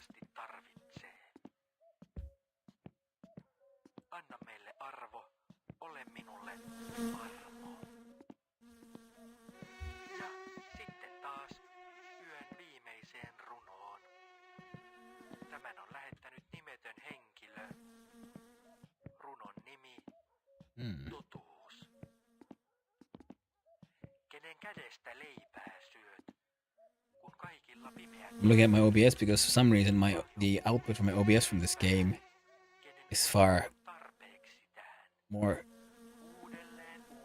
slightly brighter at the actual screen. It might be the lights I'm having shining in my face. Onko runoutta koskaan tarvittu? Haista ristovi. There we go.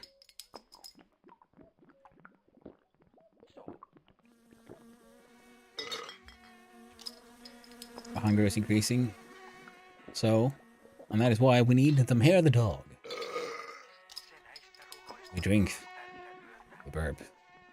Our dirtiness is maxed out. Dirtiness can't kill us, but we're constantly surrounded by flies. But sadly, my dude can't really do much about it right now. I didn't even count how many I've had. One more.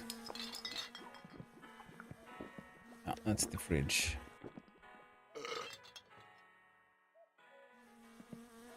That is there.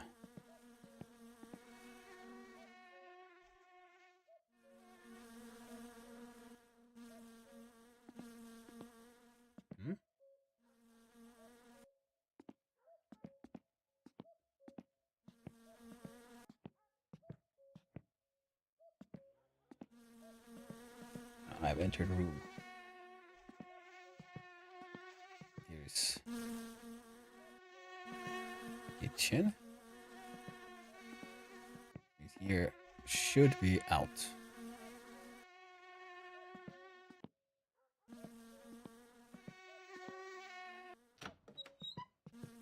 It's a different out, but out is out. Dude needs to get out. Ah, yes. But he really needs to be.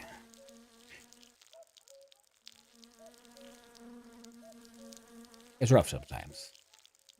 No. Go to bed, wake up at 2 a.m. Happens sometimes, happens sometimes. Now.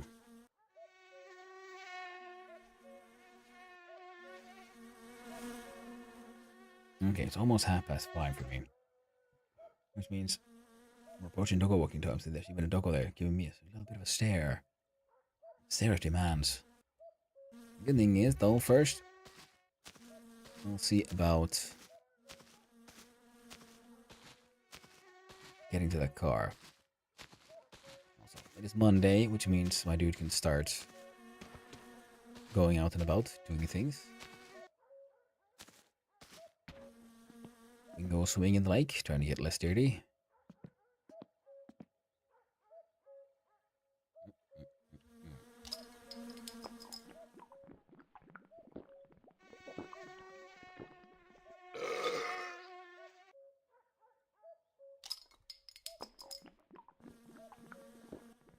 A lot of shakes. See if we can get 1, 2, 3.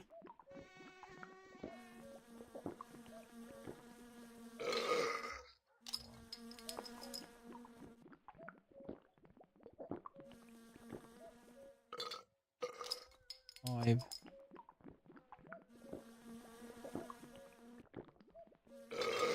There we go. Now my dude is just, he's waving and not shaking. Shaking is the hangover state, and doing that one, your hunger crying climbs really fast. So you can die of a hangover here. Ah, yes, Team Potato, you are absolutely correct. And as such, let's see here. Thankfully, tractor has infinite lights. We can do this. Just a little drunk, nothing too bad. Open the panther throttle, turn on the ignition. Grab my Xbox controller. Try not to crash into the house, it'll be fine.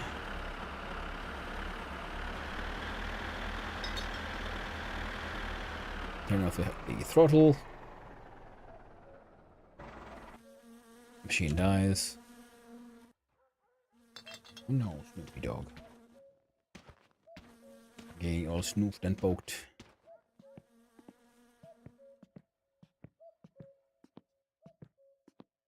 Yeah, look at that. Look at that beauty. Did I... There we go. Look at this one. So, car's running. Car's assembled.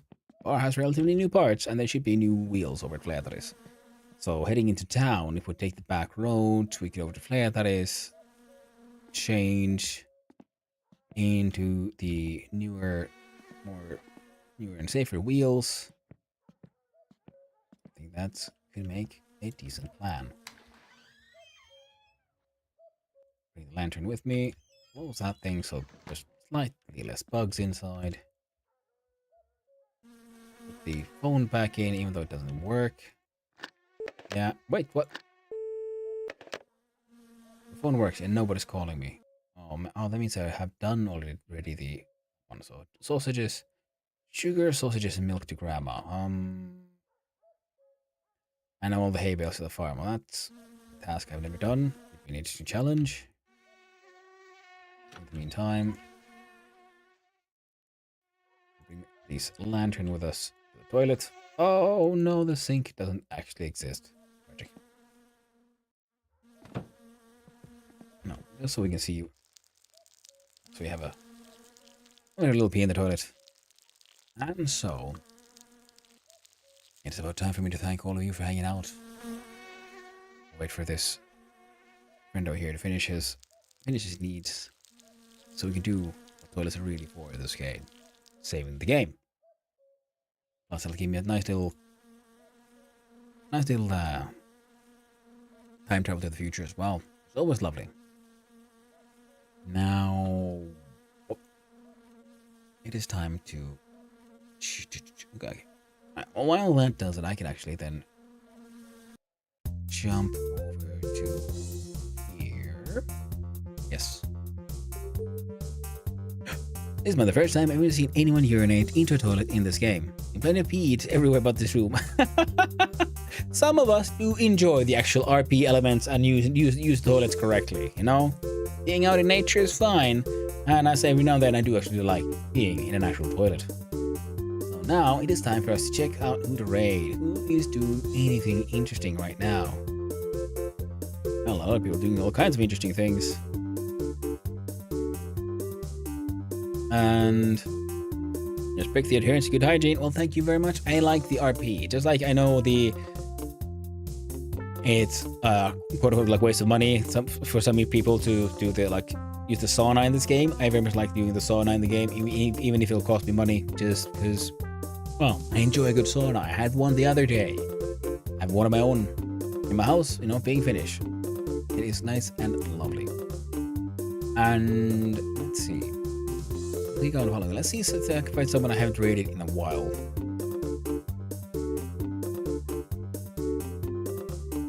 Is there anyone I haven't raided in a while who's doing anything even remotely close to this game?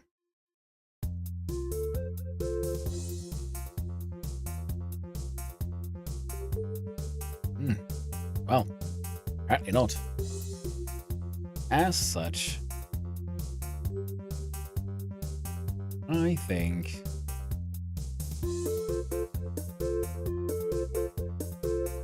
maybe you guys could enjoy some. Well, here's a game Ugla, who was here earlier, was mentioning. Archean.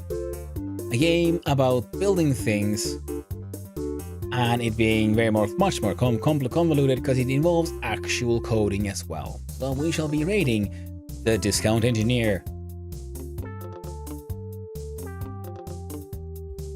Babe, please, Babe, what's happening, my friend? Now, Discount Engineer is someone I found when who was playing Victoria, and I was playing Archean, which I've mostly seen Ugla play, and it seemed like a very cool game. And I hope you all have a good time there as well. And until then, well, thank you very much for hanging out. All the lurkers, all the chatters, all the random people who just walked out in. I appreciate every one of you, and you all, well, and the fact that you enabled me to do all the things I do.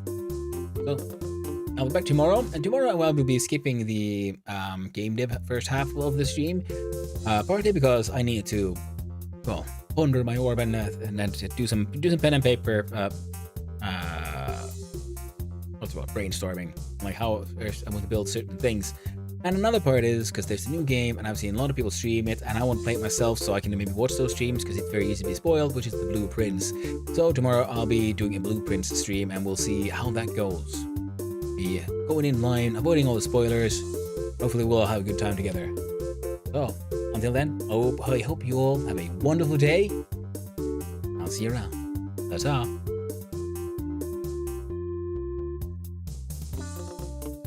And everyone says, well,